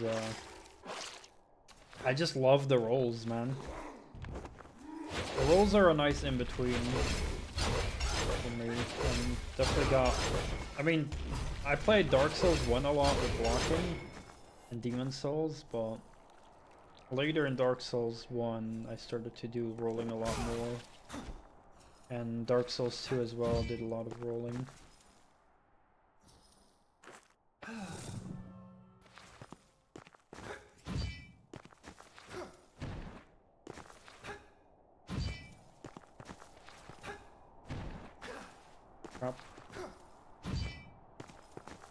Oh yeah, by the way, I bought the Age of Empires 2 Definitive Edition today. It was on a nice sale somewhere for like almost 75% off or something.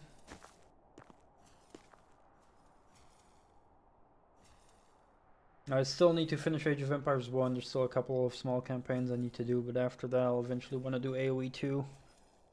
Then another try. The new Definitive Edition.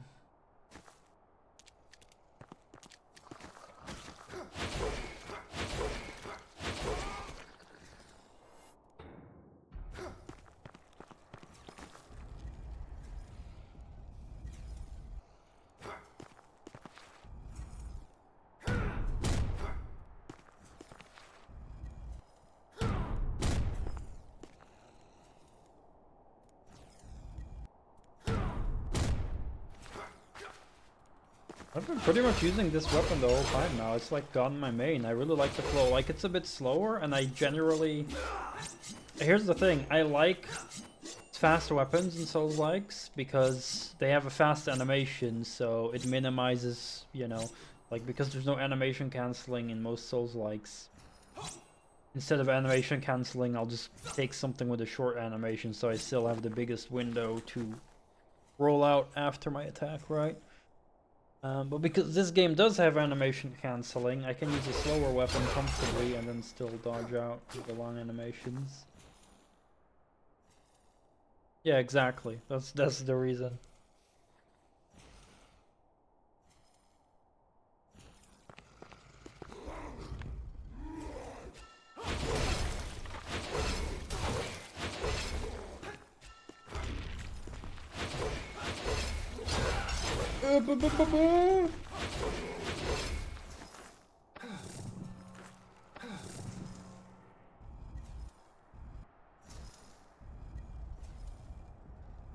Like, it's just a me problem with games where you cannot animation cancel is... I too often start button mashing, and that's a very bad thing to do when you don't have animation cancelling. So I can fuck myself over, especially in a panic situation. I can button mash quite a lot. Now I thought Dark Souls 1 and even 2 were mostly slow enough for me to stop me from button mashing. But Bloodborne was a bit faster, and I do believe I was button mashing a bit more playing that.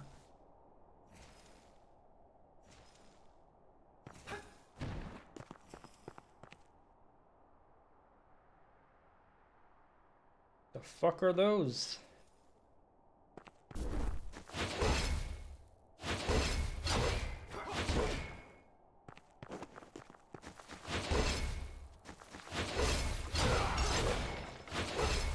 What is that? The new boy.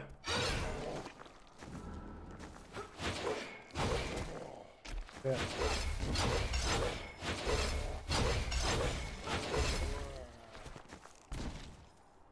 Deformed glutton.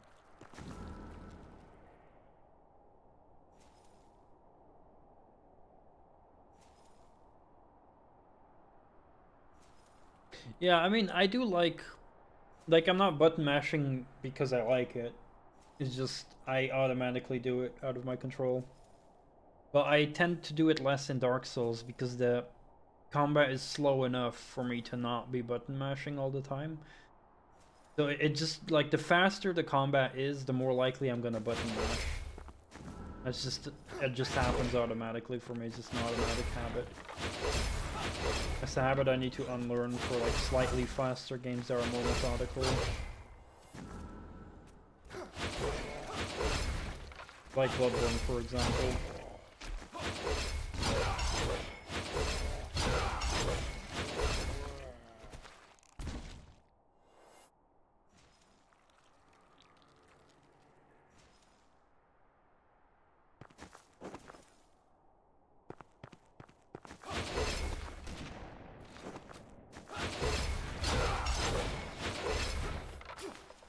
I haven't seen these spots in a while. Oh.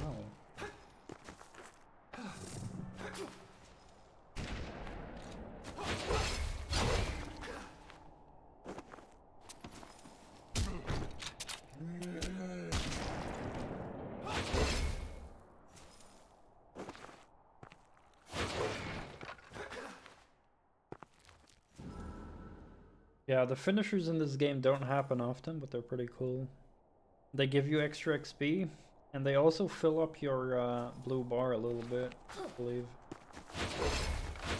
So they're definitely worth doing, which is nice.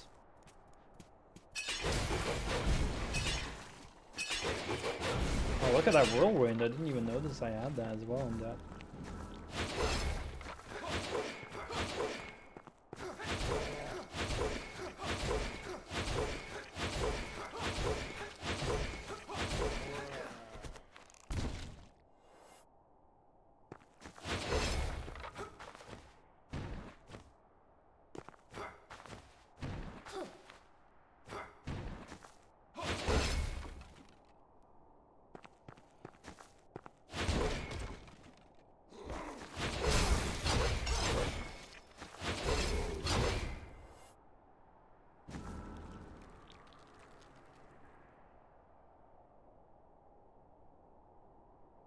I'm loving this weapon so much, though. I'm actually I want to look up how many of those blueprints there are in the game,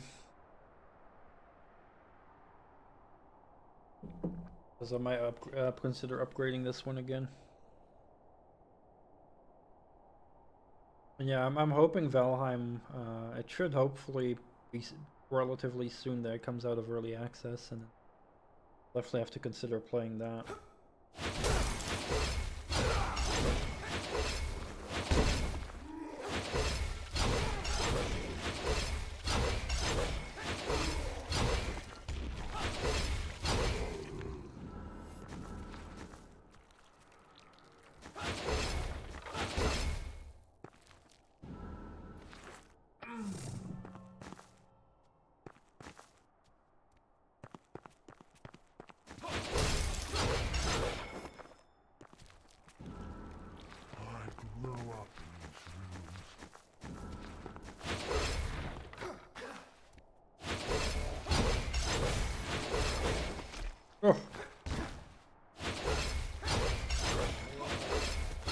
But I guess why I definitely do enjoy animation cancelling is it just makes me feel more in control because I can instantly react to something. But I do, yeah, agree that if I'd be... There is definitely that risk reward as well of going into an attack with a long animation and having to commit.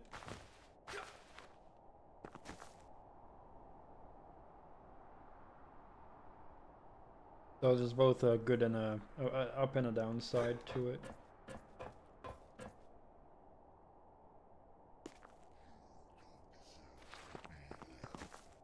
Oh, who's this pleb? Oh god!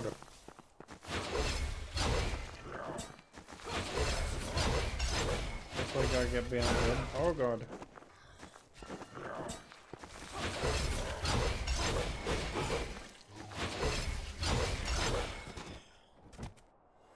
Grotesque quote here.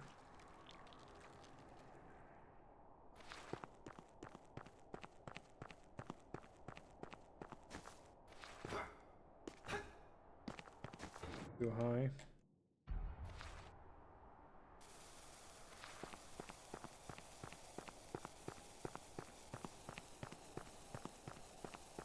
I haven't used the block at all, by the way. Again, I just prefer the rolling because it's much more faster. But I guess, I don't know, maybe when you're in a very tight spot, the block can be... I know, like, when I was new with Souls games, and I played Demon Souls, and a little bit at the beginning of Dark Souls 1, I would block a lot, block, but... You know, you still are in front of the enemies, whereas with rolling, you get behind the enemy. Or in the side, and a lot more helpful. So I don't see much of a reason to use the block anymore.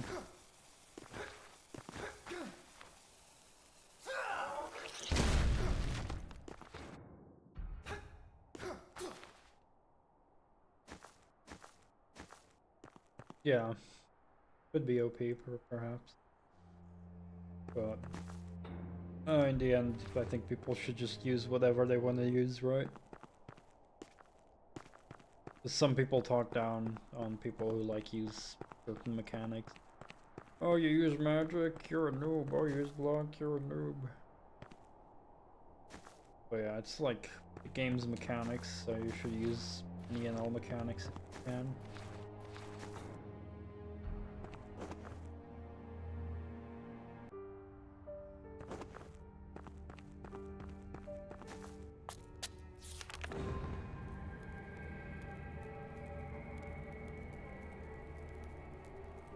No, I was not saying that you were insulting it. No, I was saying that other people are saying that. Not you. Like, other people often say that, like, oh, shield is a... You shouldn't use shield because that makes you a noob, or you shouldn't use magic. Like, plenty of people like that in the Dark Souls community. Well, yeah, in the end, people should just play however they want.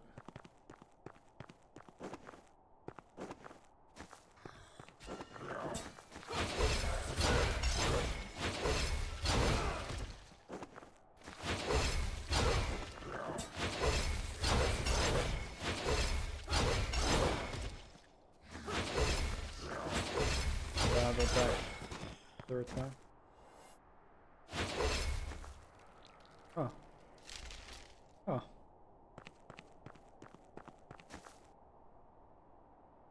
Yeah, like, when I played Dark Souls 1, the servers were down, so I didn't experience any online things. But Dark Souls 2 I played while the servers were on, and holy fuck. Like, invasions, man. I understand when people really enjoy them. And even, like, after my playthrough of Dark Souls 2, there was some stuff I read and wanted to try out. I did go around a little bit with, like, trying out some weapons off stream out of curiosity. And then I had, like, a very heavy weapon, and I got invaded, and I was like, oh, I might as well try to kill him. And I did kill him pretty fast, and that was pretty fun. Like, you know, someone invading me and kicking his ass very easily. Like, get out of here. Like, that was super fun. But during my, you know, during my casual playthrough where I wouldn't be using as much of a heavy weapon, more of a fast weapon, and I would constantly get my ass kicked online, and I would have like some troll invaders as well. And in the end, I wish there was an option to turn off invasions. There's an item you can use, but those have limited uses.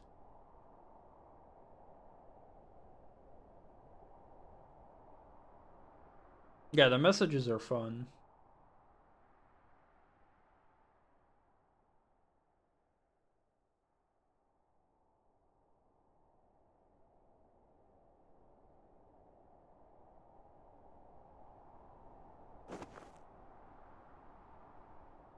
Kneel before the goddess.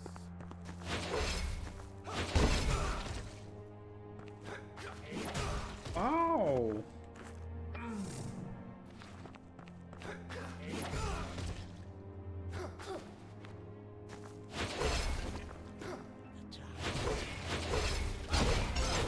Ah!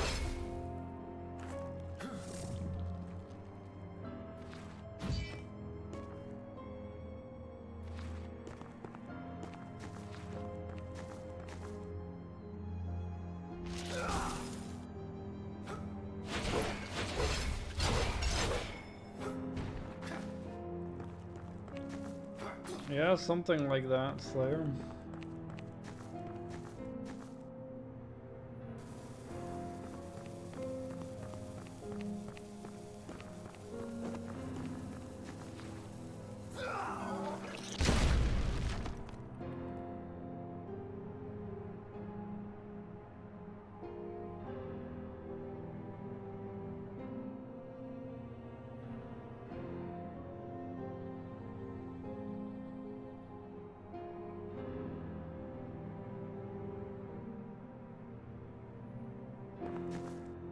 Yeah, I feel for me, I like, if, of course, if I want to play PvP, then it's fun. And maybe if I'd be on a second playthrough, I wouldn't mind it as much, but like...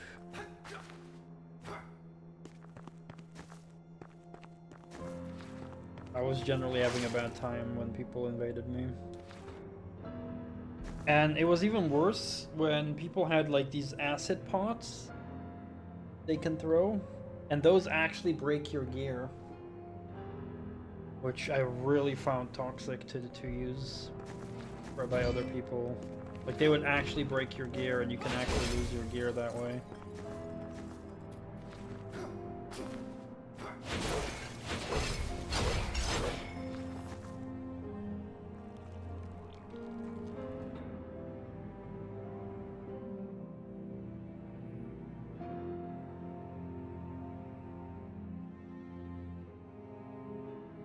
Yeah, exactly. 100% agree. 100% agree. When you die somewhere and then you want to go back to your corpse to collect your souls, and then someone invades you and kills you, that's like so unfair to lose your souls, because that's just out of your control, right? 100% agree. I hate that. That was like some of the most frustrating things I've experienced in Dark Souls 2.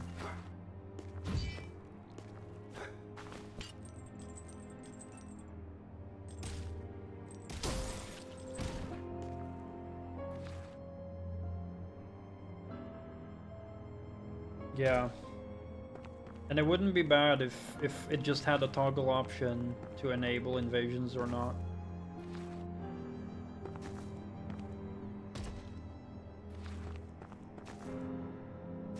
The only remedy at the moment is turning off your internet, starting the game to play in offline mode.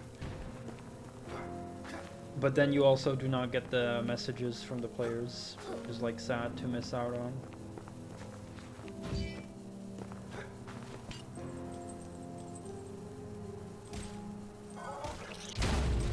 Okay, so they do have a timer.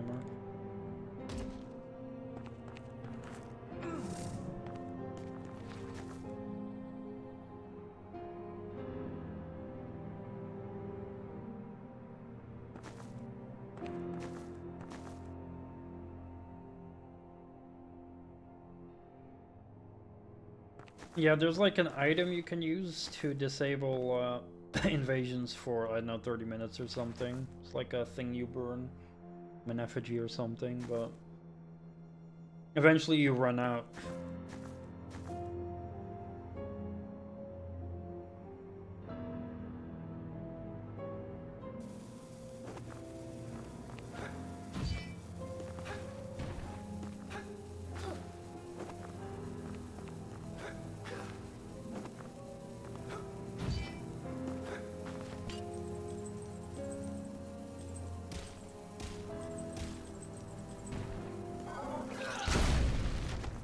Oh, I broke it.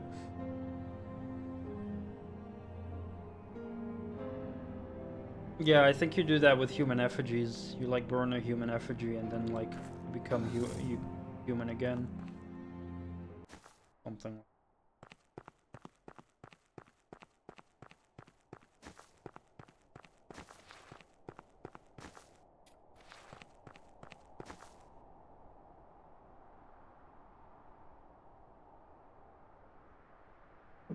Yeah. I did Google like how to stop invasions, burn off invasions, stuff like that.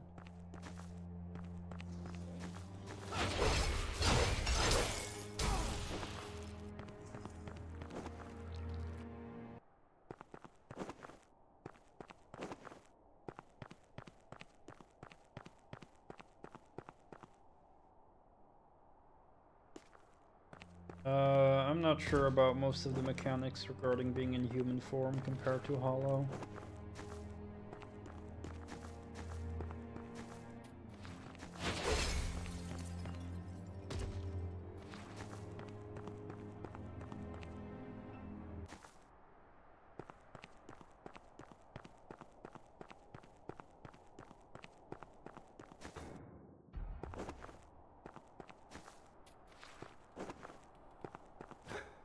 Demon Souls has a weird thing. Oh crap. You come close.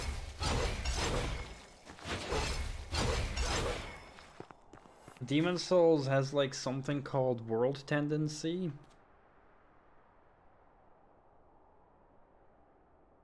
And it affects like a lot of the game.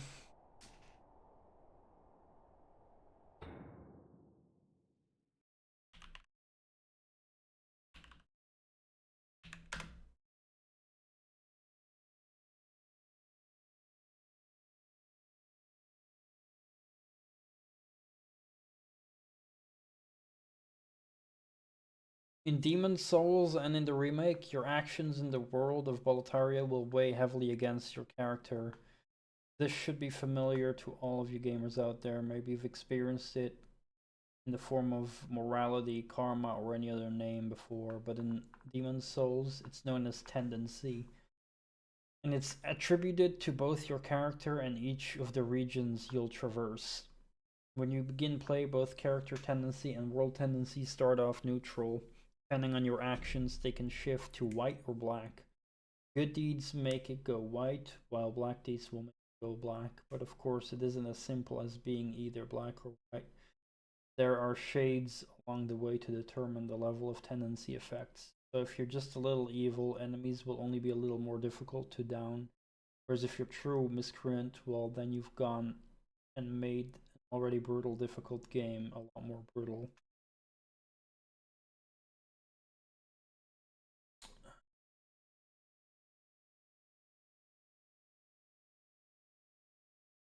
And there's like a lot of effects that they have, including some entire areas opening and closing off. That requires certain world tendency.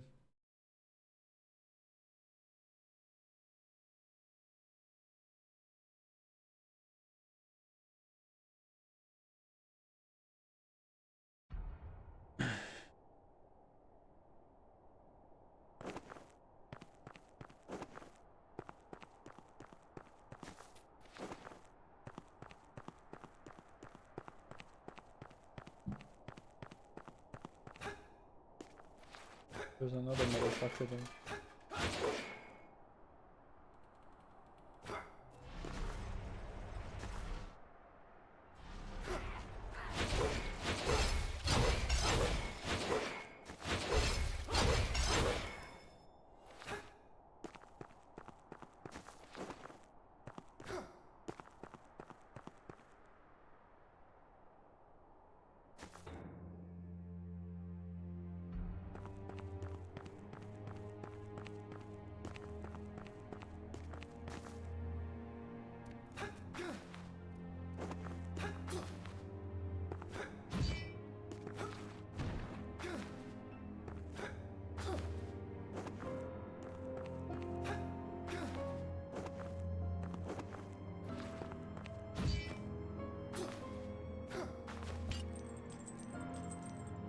One thing I do like in Dark Souls, and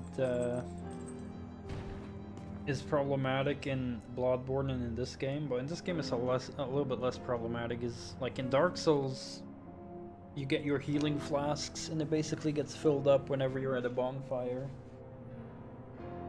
So every time you die you just get your full healing items back, which, you know, is just nice for the pacing. You just get this amount of healing and that's it, right, until you get to another thing, or sometimes maybe you get like extra items, I don't remember.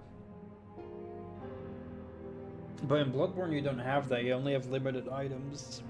So if you're stuck on a boss, or just using health items a lot, you can eventually run out.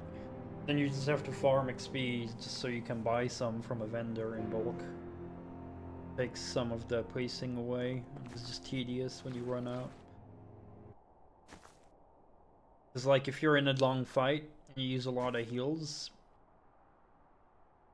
and then you end up losing the fight, you just feel like you wasted all those heals on the fight. Whereas in Dark Souls you don't, because you keep getting them back regardless.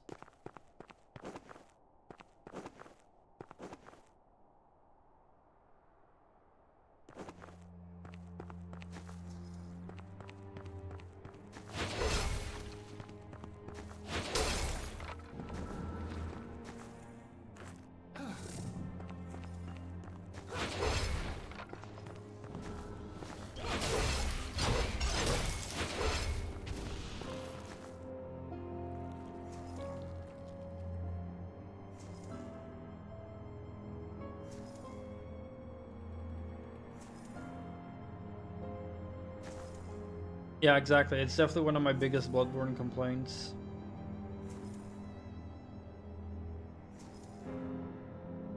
Yeah, through emulation, right? It's like now in a playable state through emulation. But yeah, that's definitely one of my main big complaints about Bloodborne, the limited heals. Now, it wouldn't be that big of a deal to just get some XP and just keep buying it off a vendor. But as you go through the game and get further, buying the heals off the vendor that sells them also becomes more expensive. So it's like double annoying.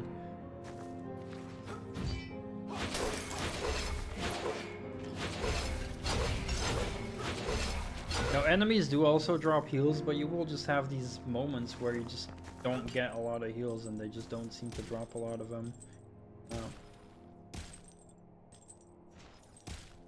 So yeah, I mean, a lot of people constantly praise Bloodborne, and you know, I do think I do think my hot take is that Bloodborne is a bit overrated.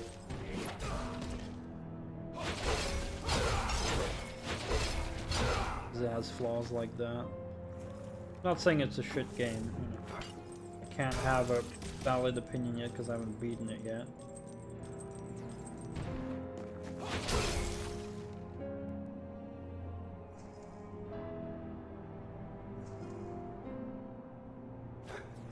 Yeah, for sure. I mean, as much as I love Dark Souls 1, it definitely had plenty of janky problems as well.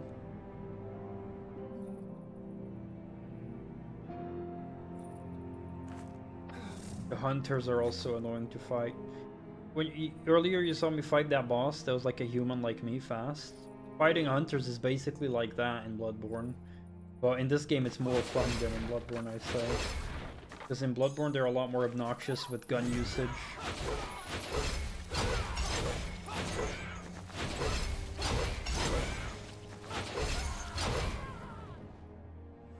Like they constantly spawn gun attacks and block your attacks, stuff like that. It's like very tedious in Bloodborne. Yeah, guns are like parries in that game. So they constantly spam it. But the thing is, you have a limited amount of bullets in Bloodborne that you can carry. And the bosses have unlimited. They don't run out, so they can keep parrying without ever running out of ammo.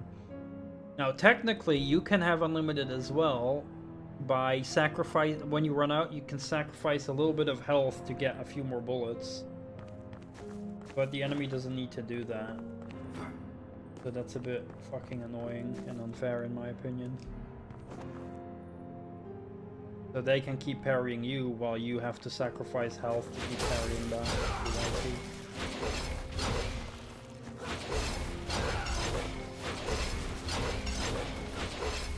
So that's definitely another pet peeve I have with Bloodborne, the hunter fights specifically. Oh, and the hunters are way too tanky as well. Because you know, in Dark Souls, you have NPC invaders, right? They're like scripted to invade you because they're NPCs. They're usually relatively easy to kill. So hunters in Bloodborne work similarly, right? They're supposed to emulate like a PvP invader, but they're like an NPC. However, they are way too tanky in Bloodborne. Like, you need to hit them so many times to kill them, whereas they only need to hit you like 3 times or something and you're dead. Which also makes it even more annoying and tedious and grindy. So they have unlimited bullets to keep parrying you, and they are very tanky.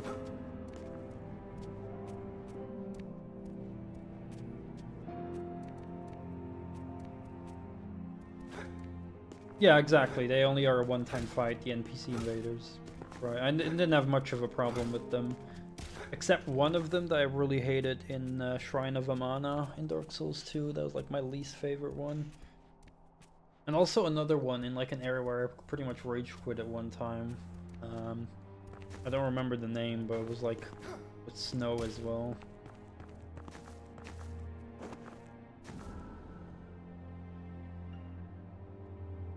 But yeah, I feel like in Bloodborne they should have been given a limited number of bullets and made less tankier.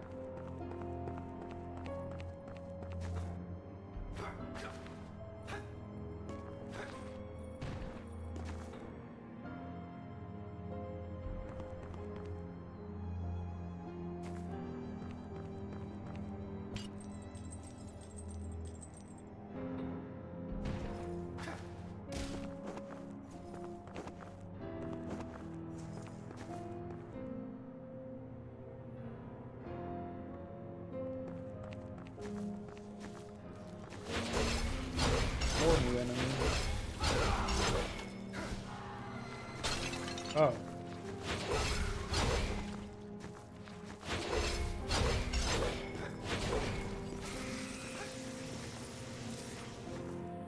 Crystal Dragon.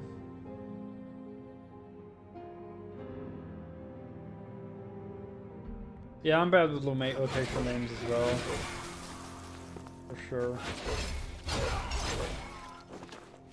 Shrine of Amana was, well, when you say Crystal Dragon, I think about Dark Souls 1, but Shrine of Amana is a spot in Dark Souls 2. It's a very pretty area, like a very big, watery area that you walk. Lots of pretty lights everywhere. It's very big. It was one of my least favorite areas in the game. In Dark Souls 1, I didn't have too many issues with NPC invaders. Dark Souls 2, only 2 of them really stood out to me that were annoying, but the others were fine.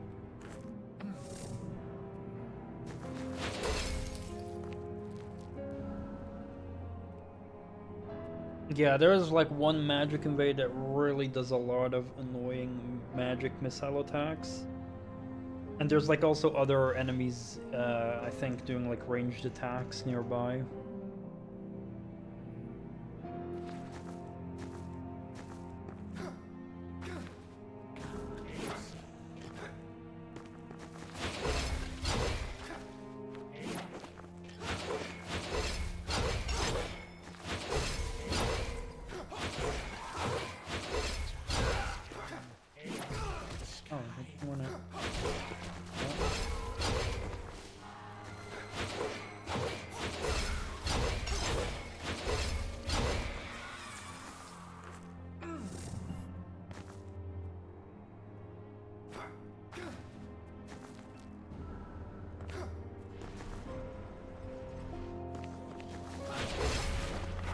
What?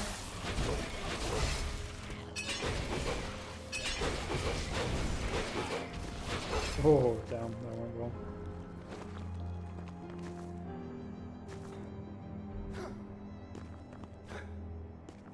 Yeah, that's definitely also a problem I have with Dark Souls 2 is it's way too easy to get aggroed by too many enemies at the same time. Sometimes you can't even prevent it.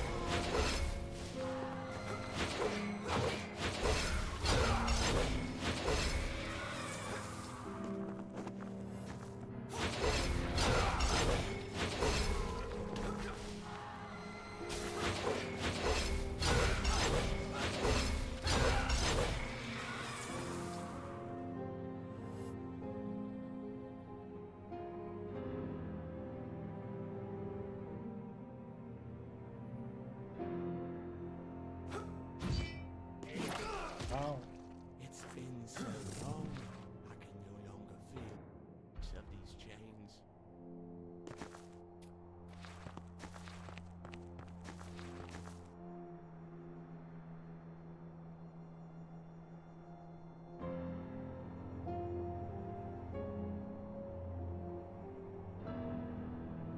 Yeah, so for me that ruins the pacing basically.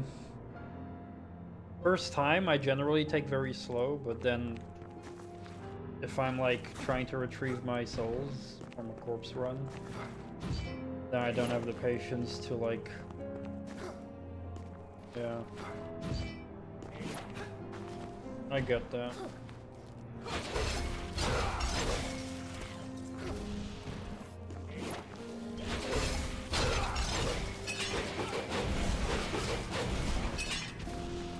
That whirlwind.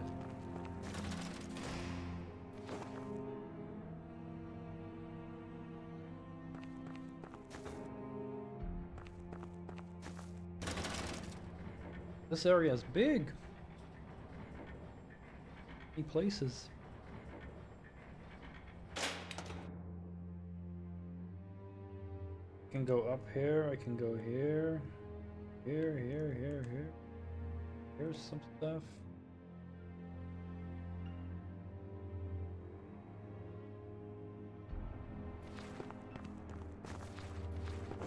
Yeah, for sure. But I can definitely see, you know, it being enjoyable for some people as well.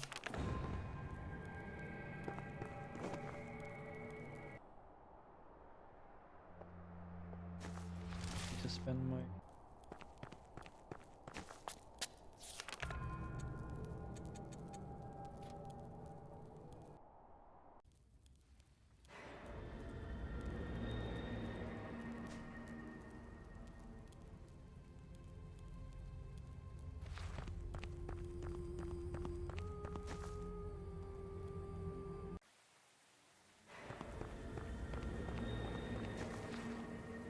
Like, I don't mind redoing areas, but I definitely hate when I have to, like, be very slow. Like, I feel like I'm wasting my time. So I have to, like, go to a walkway, make sure I only aggro one enemy and lure him into a room, and then fight him, kill him, then go to the next one, activate him, then lure him again, wait for him. Like, at that point, I just feel there's too many steps where I'm wasting my time.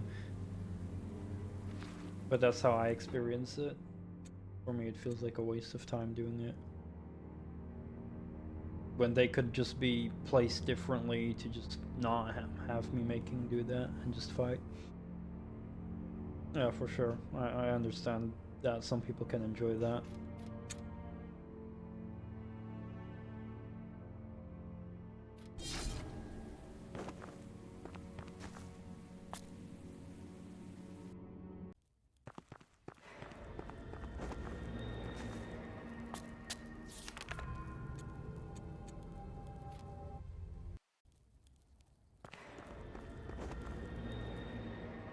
New enemies again here. We're getting a lot of new enemies. Oh shit.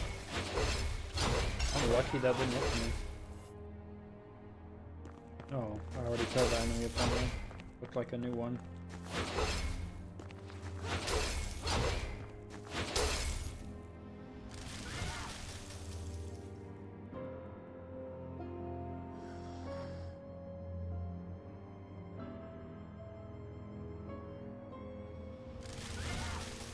Even though MMOs are mostly turn-based, I guess I've always your MMO RPGs to be RPGs.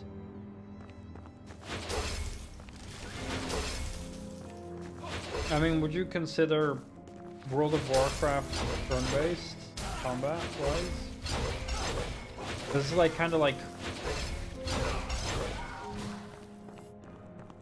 automatic passive kind of combat. Like it's the same like in RuneScape where you click, you engage in combat, and they do take turns, but it's like constantly running.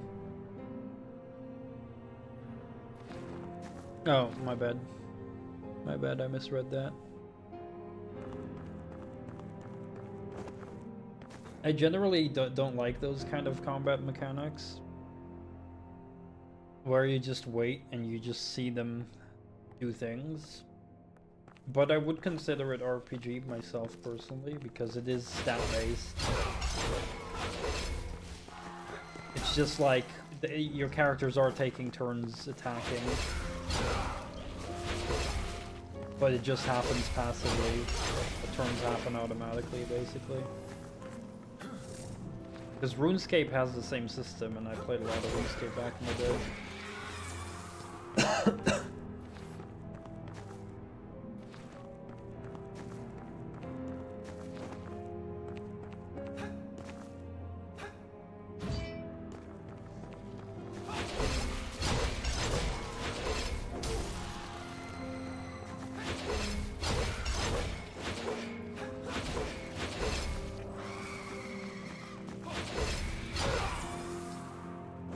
Yeah, like RuneScape is the only game I enjoyed that had that combat system.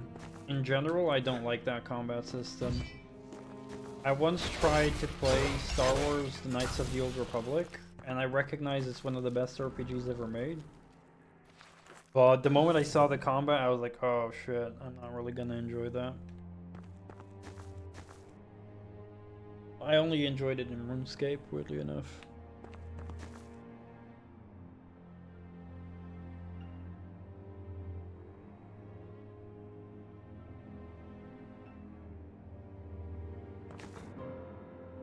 Like, the combat is basically like in RTS games of an individual unit versus another individual unit, but of course in RTS games it's all about managing how your units move.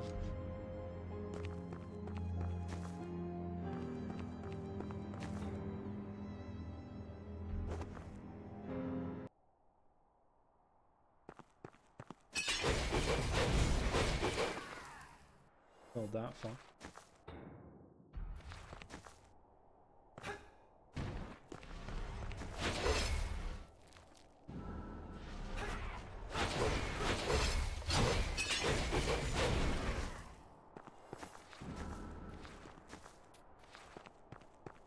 Auto battlers.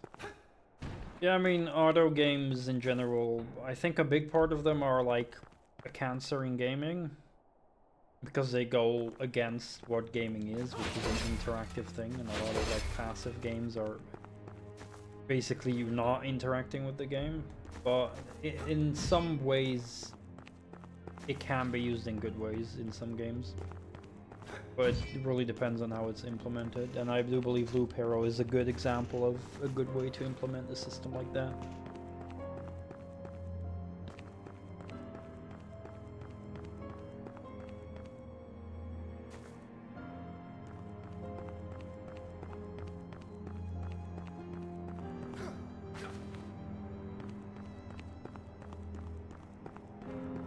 Yeah, exactly.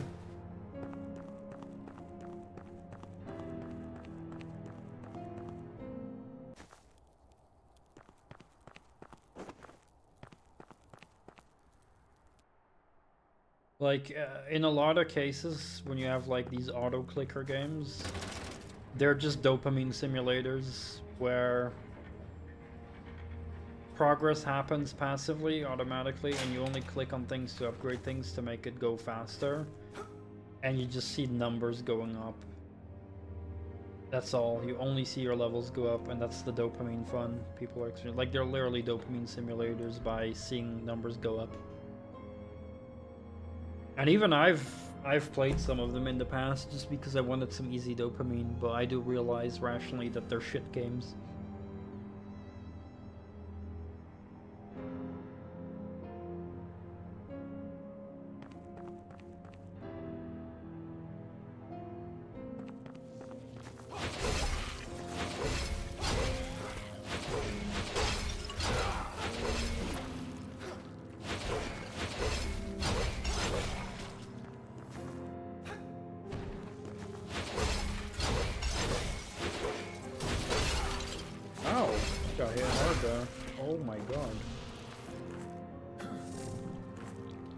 Almost died there.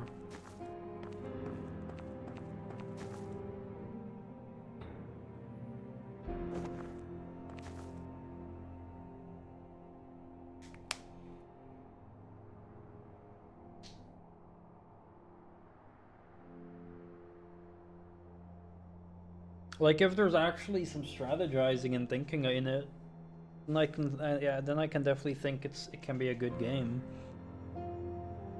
Like, you know, in a way, almost you could see tycoon games and city management games as passive games as well, but you just strategize with how you place things and manage, right? You do a lot of management.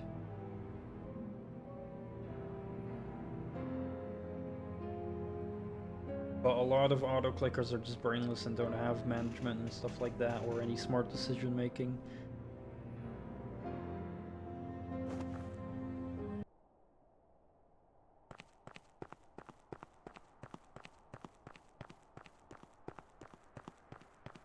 What do we have here?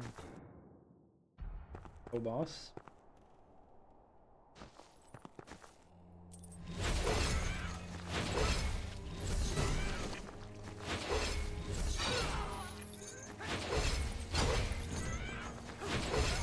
I don't see much of a point to using the charge attack, because like by the time I've charged and do like maybe double damage, I could have just hit multiple times and done more than that damage already, I feel.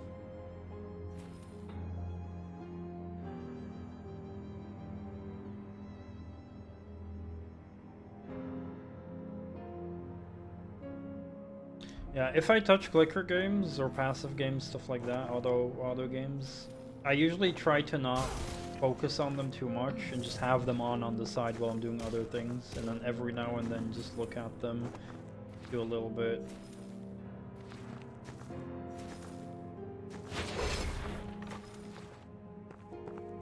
Because in the end, most of the progress with those kind of games just happens while you're doing nothing.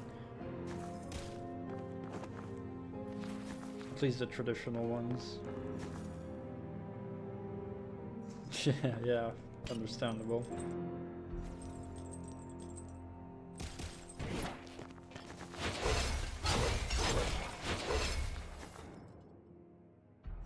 I definitely do like having things on the side on my second monitor while I'm maybe like doing some stream VOD management and stuff like that.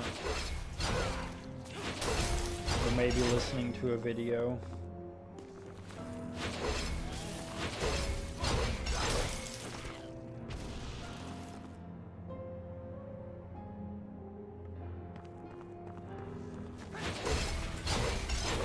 I have to redo all the sections just because I fell down, darn it.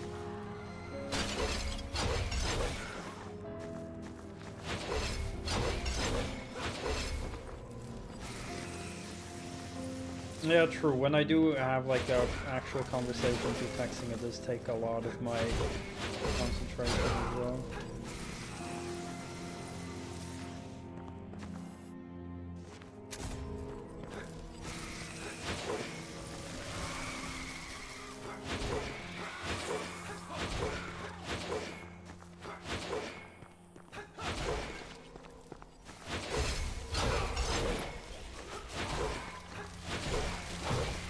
There's so much stuff happening here, holy crap.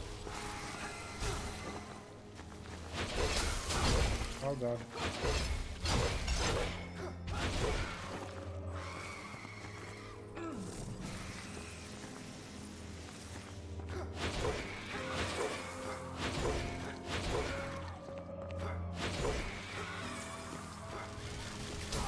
Ow.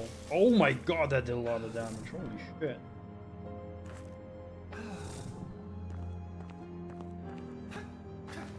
Oh, for me it entirely depends on what I'm doing. I can be hyper-focused on things I like, but sometimes there's things that I just cannot concentrate on and I will get distracted the whole time. It really depends though.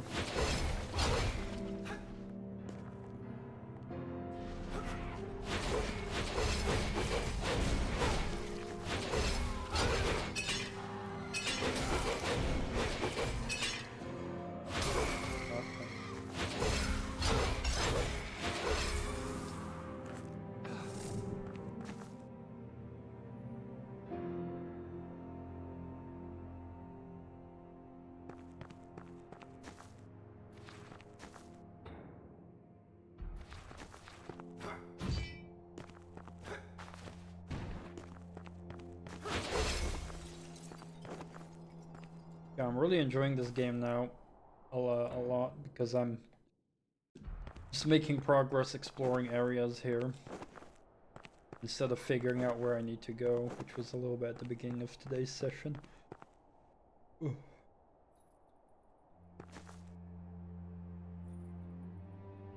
You're gonna hyperfixate on distractions when you're doing something.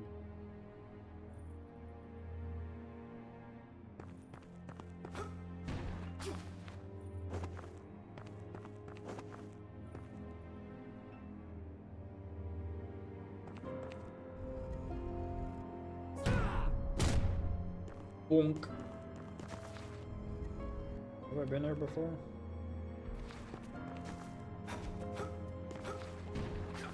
Yeah, I think so.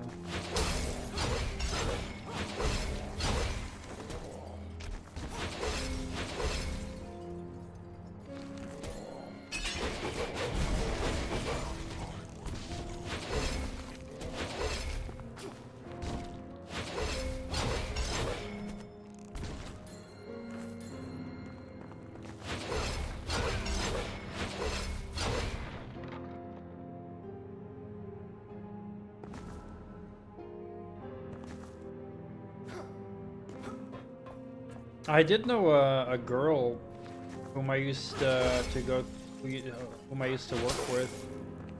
I got to know her through work, and a few times she would also take me to work with her car as a ride, so I didn't have to cycle. But she could like not talk while driving. She would get like too distracted. She needed to concentrate on the road. She could not talk at all. It was, you know, understandable, of course, you know, I don't blame her for it, but it was awkward that, you know, sitting in silence in the car, not having any conversation.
See a chest. Hey, have a good night, Slayer. Damn, it's already midnight. Time flies, man. Thanks for coming over. Hope you had a good time.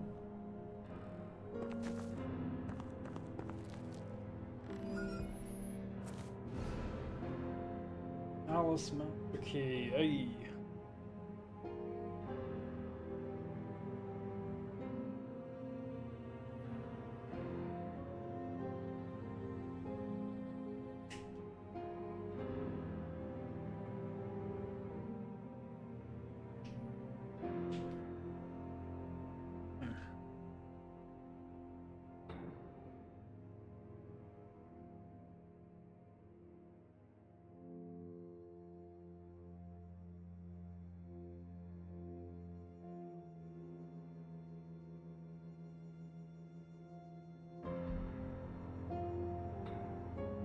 Oh.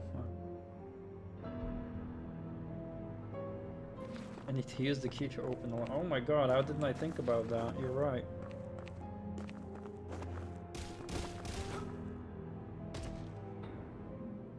There's some locked doors down there, so probably need to go there.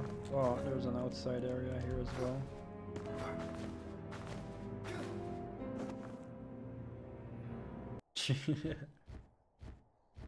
How dare you tell me that I need to use it to unlock the lock?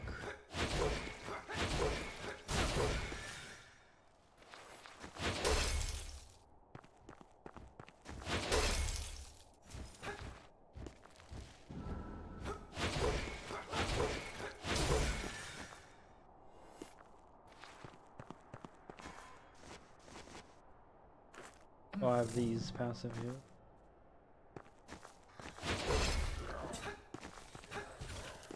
Oh.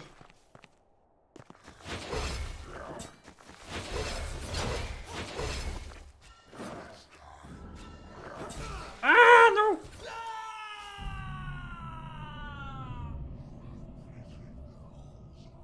My God.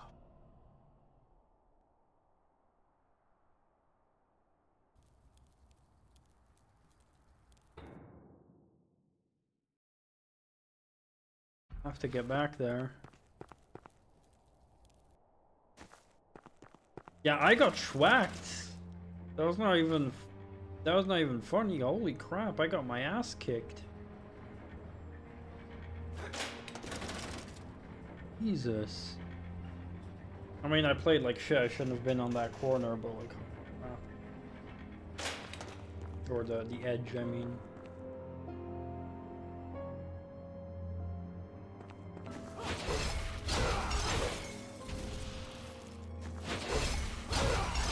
No, no, in hindsight it was pretty funny. If I'd make a compilation of highlights of my playthrough, then that death would definitely be in there.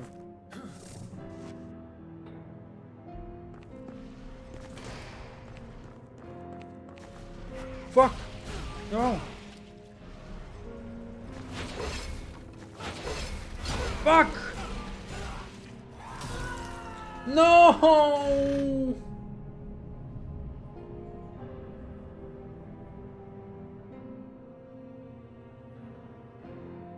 Oh, I had a lot of freaking XP, man.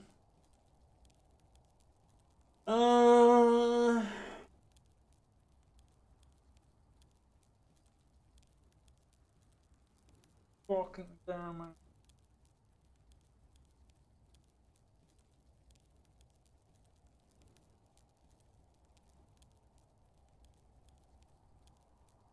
Oh, I had a lot.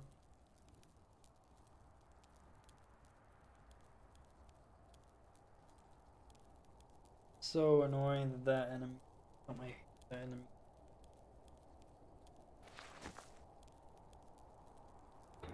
Oh, now my fucking XP is all gone.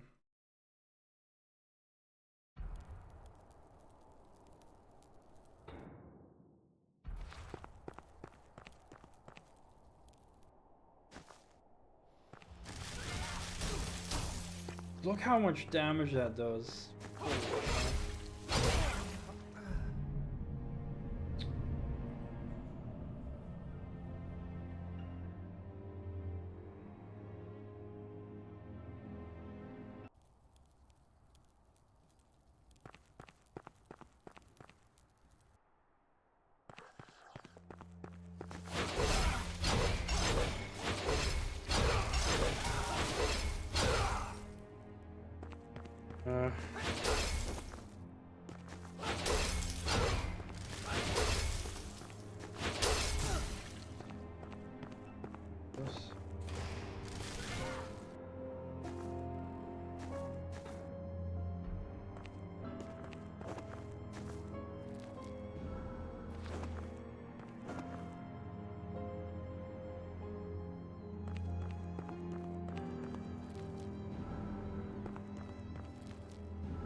Alright, this area goes way too far.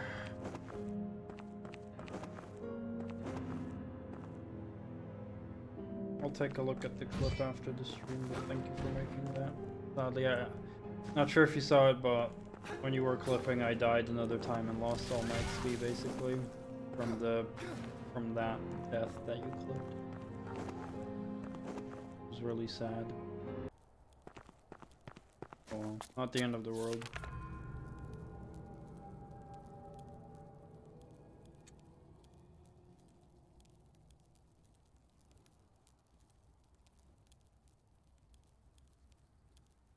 No, I got like hammered down off the edge.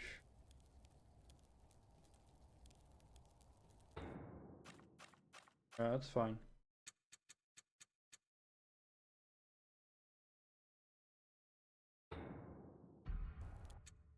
It's not the end of the world. I can get XP again. But, you know, it always sucks when you lose your XP.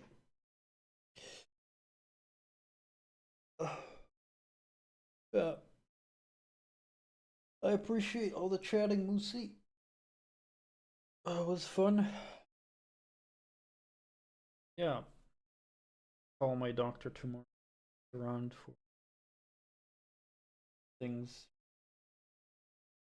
And be on again tomorrow. Thank you all for coming over. You have a wonderful night. See you all tomorrow. Yeah, I hope they find something for sure. Because I got no clue why I'm this tired so long. But yeah, hope you have a wonderful night. See you tomorrow, man. Take care.